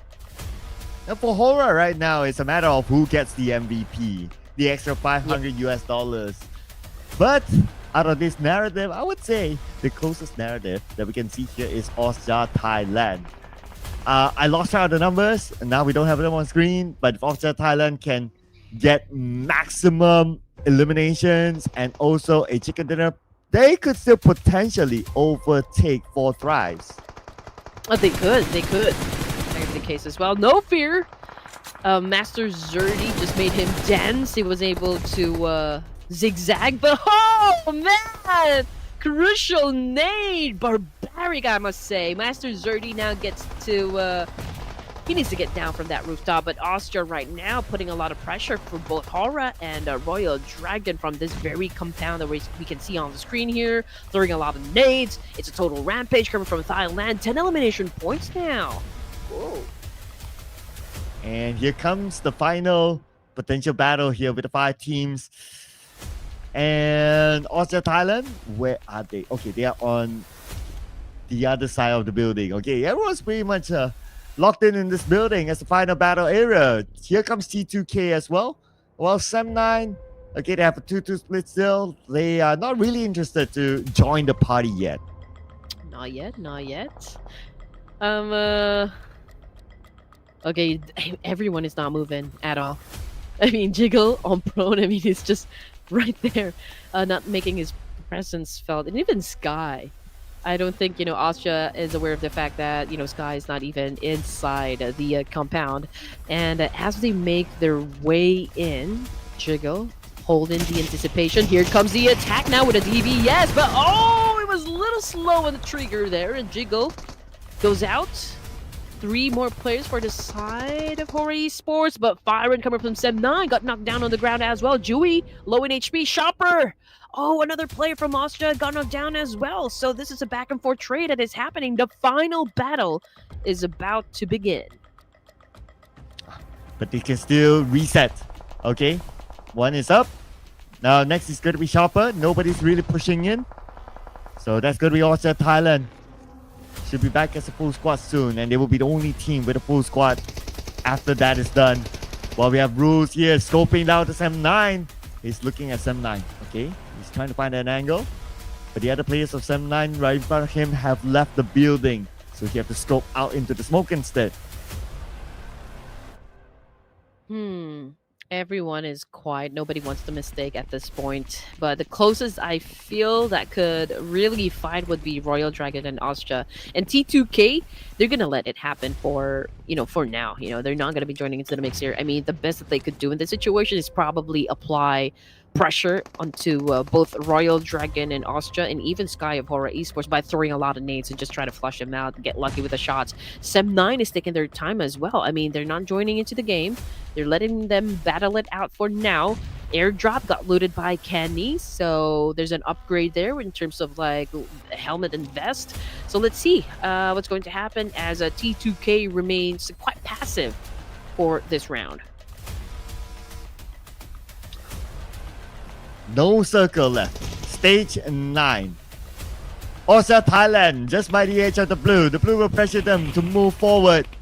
They need the points and they need the bodies. And Richard will take out Sky for HORAA Esports. Number 5 for HORAA Esports. It doesn't matter anymore for them. Now, it matters the most for Austria Thailand. They have to deal with Fragments on the rooftop as well. And Claw is still in the corner. And Claw will be knocked down. Spotted by Secret. Frag at the roof. He'll need to leave this roof soon. And now he's cooking up this last frag grenade, sending it down. And he will not land on anyone. Frag just exposed himself. While Austria Thailand looks like they're pressured by Love from T2K from the lower ground. Let the carnage begin. Every team that you can see on the screen need the numbers here to work out for them. Love right now with the jump shot with the DBS as well. But oh man! Oh, he got spotted by Shopper, I believe. He was the one that shut him down. And Austria becoming confident, becoming pretty much aggressive at this point. 3 teams remaining at stage 9 here. This piece of land is about to be devoured by the Blue Zone, so there's a lot of pressure onto the remaining 3 teams here. Remaining 3 teams, Austria Thailand, Sem9 and T2K. Richard got that, but Secret knocked down by Jaya immediately. Oh, no, not yet. Chopper is taken out. Richard gets a Jaya. A little bit of a back and forth here. Sem9 comes in. We got Kenny at the forefront with the European head. Nice jump shot from Kenny. He got that one through the jump shot. He could be the one to break the hearts and dreams of Austria Thailand. Access denied, says Kenny. Okay, Richard right now is just really picking his moment here. Finding his opportunity. He knows he is at a disadvantage considering that he will be coming from the lower ground. So let's see what's going to happen now as Kenny tried to dance. Richard throwing HP right now. But they're gonna make it, and Sem9 wins the fight. How many points? 5. And plus chicken dinner, so we're looking at 15 points. 15 points in total. But I mean, we cannot deny the fact that Austria also performed really great. Double-digit elimination points. And now the key question is that did Austria Thailand do enough to overtake 4 thrives to take that Moolah spot? Is 4 thrives pushed down out to number 5? This is going to be the big question here as we await the official score. But now we're going to celebrate Sem9 coming in with the final chicken dinner for the day. And this is a mini celebration for Sem9. At least something sweet to end the tournament. Totally. At least they ended the day number 3 of the grand finals with a chicken dinner, right? So there's a piece of that action that we've been waiting for, for it to happen. But yeah, I do wonder if Austria was able to rack enough points to overtake 4 thrives. I believe so. Is it? Maybe we'll see that in just a while, ladies and gents, but we don't want to take away the spotlight, coming from Sem9 of Malaysia. They did put up a great show, for the final round, so they do deserve that recognition. Yes, of course, Sem9. Great work in the final game. They were very patient. They waited on the lower ground. They didn't really join on the party at the house. And they came in later. Not the most of eliminations, but it is still a chicken dinner. Chicken dinner is a chicken dinner at the end of the day. So we are not going to show further stats for now because we want to keep it dramatic. So stay tuned for the final official score. Who is our 1, 2, 3, 4? And of course, a lot of you want to know who is the overall MVP. Who will be your pick, Aretun? There's his knees coming up. I'm just waiting when will it hit. But anyway, the MVP. I feel like it's going to be Sky, because just moments ago I saw that he was able to put up like 43 elimination points, and Sleepy was at 33. But there's another guy, I just forgot who, but there was someone at the second place. I feel like it came from EARENA if I'm not mistaken. But yeah, pretty much. I think it's Sky from HORAA Esports. Who do you think? Okay, just to have a bit of a mix. I'll probably put in No Fear. I think No Fear did perform well today, and he did last long in one of the crucial rounds as well. So No Fear could potentially be my pick then for the overall MVP for the extra $500.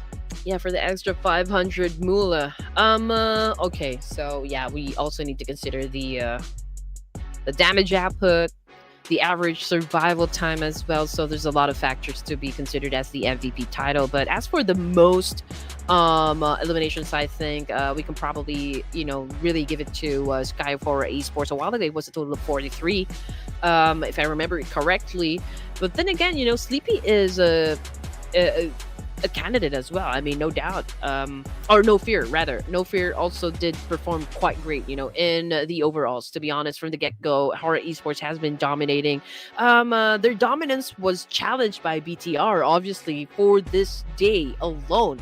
But I do wonder if BTR played that kind of game from the get-go. They started off day one.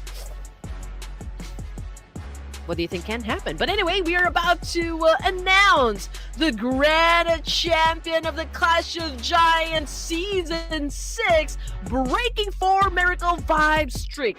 And that would be the Purple Hearts, HORAA Esports. HORAA Esports!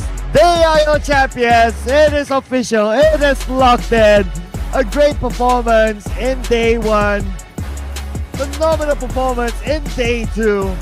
They held it steady on day 3. Rejoice, people! From Nepal, HORAA Esports! Yep.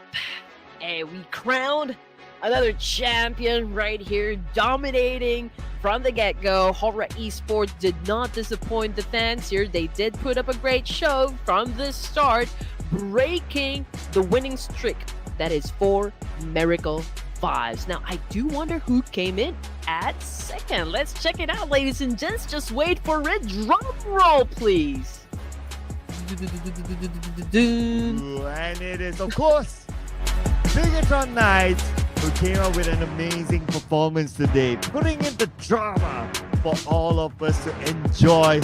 Bigatron Knights, 3 chicken dinners today itself. I wouldn't be surprised if they collected like the most points in a single day. But hey, anyway, what's important is that on the second place, you still receive a lot of moolah. So, Bigatron Knights are your runners-up. And can you imagine that only in day 3 we've seen them really retaliate and really was in the mood to kind of send a lot of teams into oblivion, and hence, getting the first runner-up. I mean, it was quite a performance, I can say, right? And now, here we go, the moment that we kind of don't know who's going to be getting the second runner-up here. Let's see who's going to be getting that spot. Oh, the boys of REDFORCE, the Koreans. Oh man, a great performance, I can say. Although, we kind of expected more coming from REDFORCE, considering the fact that, they did really well during the group stages. But hey, landing on second runner-up for the Clash of Giants Season 6 is still, a great performance nonetheless. Oh yeah, so locked in, second runner-up. Now the third runner-up, this is the question here. Is it still 4 thrives Or is it Osja Thailand that managed to cut through them to get into the top 4 to bring back home a piece of the grand finals prize pool? But before we go to that, I'm sure you all want to know who's the overall MVP, the one that takes home the extra $500. Our overall MVP, people, is Sky. Do I get a point for this? Do I get a point? No. No, just kidding, guys. But anyway, 43 elimination points, 7,277 damage output. This guy, the legend that he is, Guy of HORAA Esports, getting the MVP title for the Clash of Giants Season 6. Sky, what a performance by him and the entire team as well. I mean, they worked well, like a well-oiled machine. They were superb around, and the heartbeat is Sky with this MVP. He will take home an extra $500. So if you want to ask anyone to buy you dinner, well, you look for this guy. Yeah, I mean, the intention was quite clear from the get-go. HORAA Esports really dominated. I mean, from day one, they've secured a chicken dinner. They've set up a lot of elimination points. Come day number 2, it was a back-to-back winner with chicken dinner as well. And again, there is no doubt. Nobody can question the overall outcome of the Clash of Giants Season 6. They worked hard for it, and now they're reaping the rewards. And now just giving, quite a spotlight to those players as well, who did try to be the MVP. We got Car of BTR, we got Villain, and Sleepy, and No Fear coming from HORAA Esports.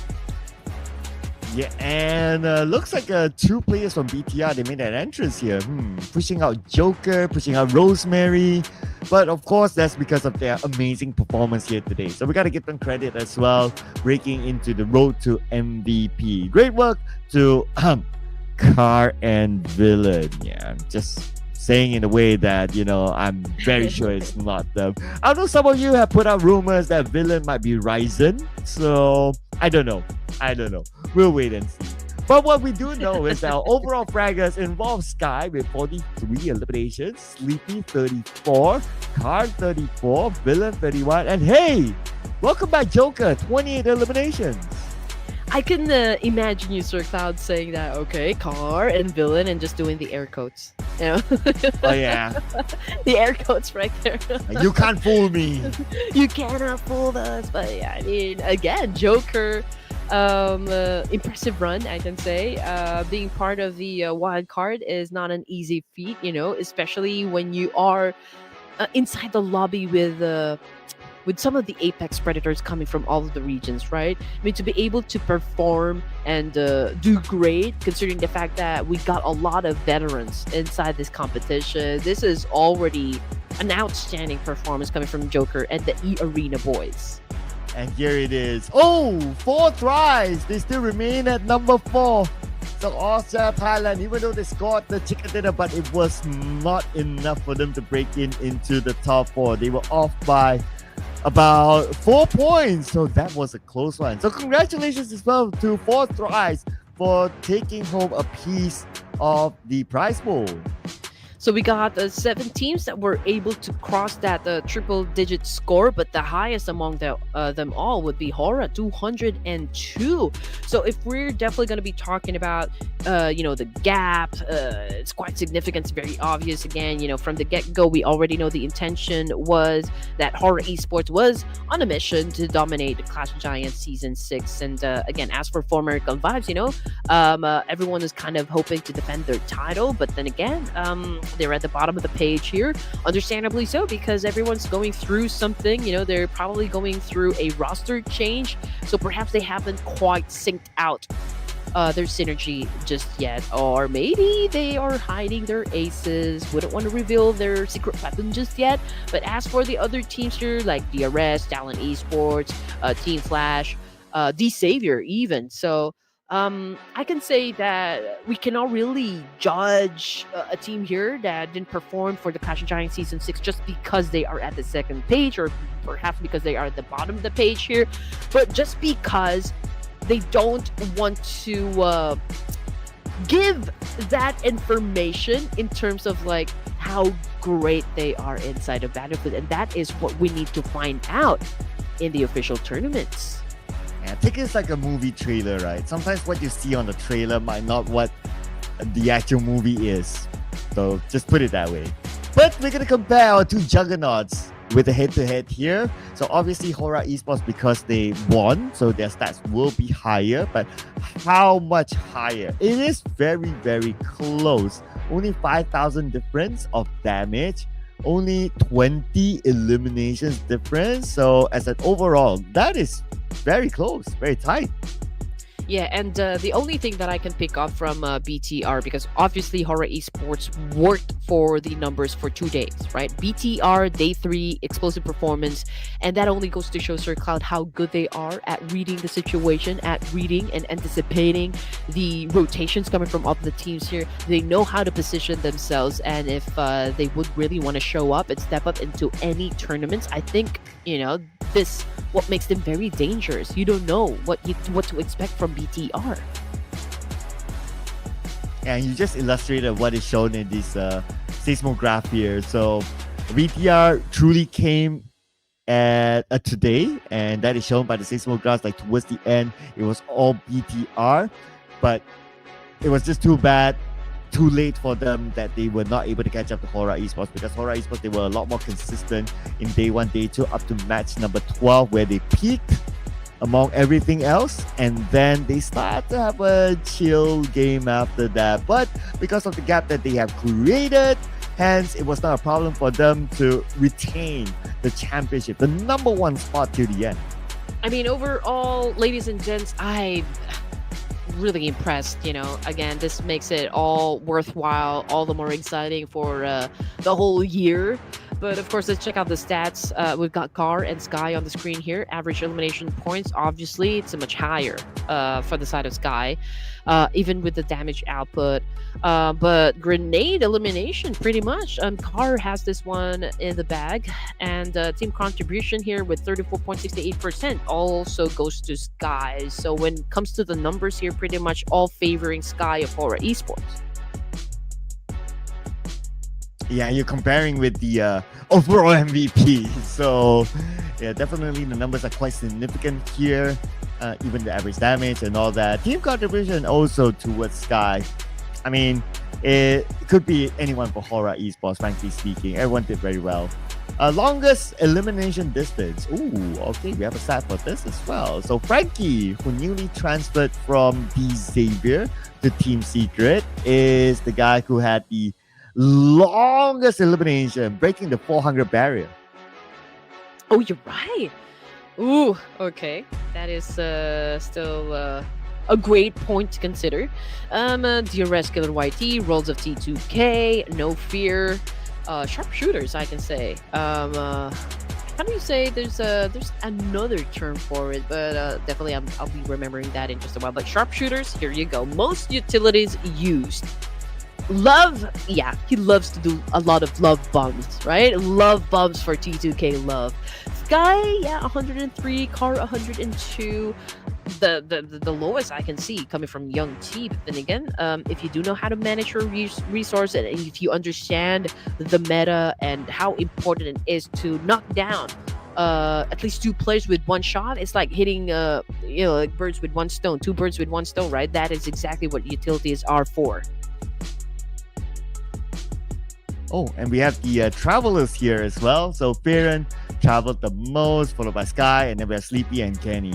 How I would read this is that Farron did a lot of scouting work. That's why he got on vehicles, not only like travel per se into the circle, but also traveling around doing the scouting work. So that's normally like the unsung work or dirty work for the team. So gotta big it up to Farron for that. Most assists, Sleepy, No Fear, TZ, and Ajaya. Okay. I mean, at the end of the day, it's going to be teamwork that makes the dream work, right? So if you can assist another player, if you can support them, that's exactly what your role is to make sure that your team survives up until the latter stages of the game. Because it's always hard, right, to maintain a full squad if you get to the last few zones. So if you know how to provide that support, then eventually you guys are definitely going to be seeing, play at the last few stages. Airdrop looted. These are your guys that can pretty much, say that they are confident. Even if they are alone in that situation, they know that they need to upgrade. They know that they need to level up, and they know what is at risk. And these guys are not afraid at all to get those loots. Ooh, most heal. I read this as like they are the tanker for the team. Like they receive a lot of damage and then they need to heal up again. So it's Sleepy at the top, followed by Claw from Royal Dragon, and then we have Love from T2K and Sky again showing up here in our chart. And we also have headshot eliminations. Wow, look at the numbers here. Sky is way ahead. 13. Wow. Whew. And we're talking about headshot, right?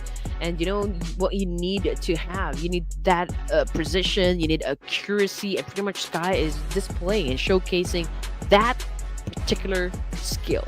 And in terms of survival, okay, these are like the players that we always see perform at the last stages of the game.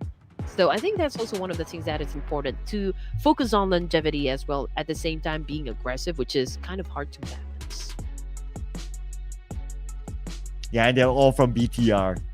Because I guess when they scored the chicken dinner, it's like they retain all, if not most, if not all of their members. So that's how they got onto the chart as well. So those are the other awards for you, ladies and gentlemen, that you saw on screen. So great work by all the teams, all the players, from the group stages to the grand finals. Everyone played their hearts out and gave us the best PUBG Mobile esports entertainment we could ask for. Yes, ladies and gents, I think that wraps it up, for the COG Season 6. I think we're still going to be showing one more slide. What is that? Mission control? Oh, okay, event closing. All right, here we go. Before we wrap things up, Sir Cloud, I would like to say thank you to everyone who came to watch the Clash of Giants Season 6. Thank you to Ruthless Hype Esports for providing a great platform and organizing such a great tournament, and also to the production team.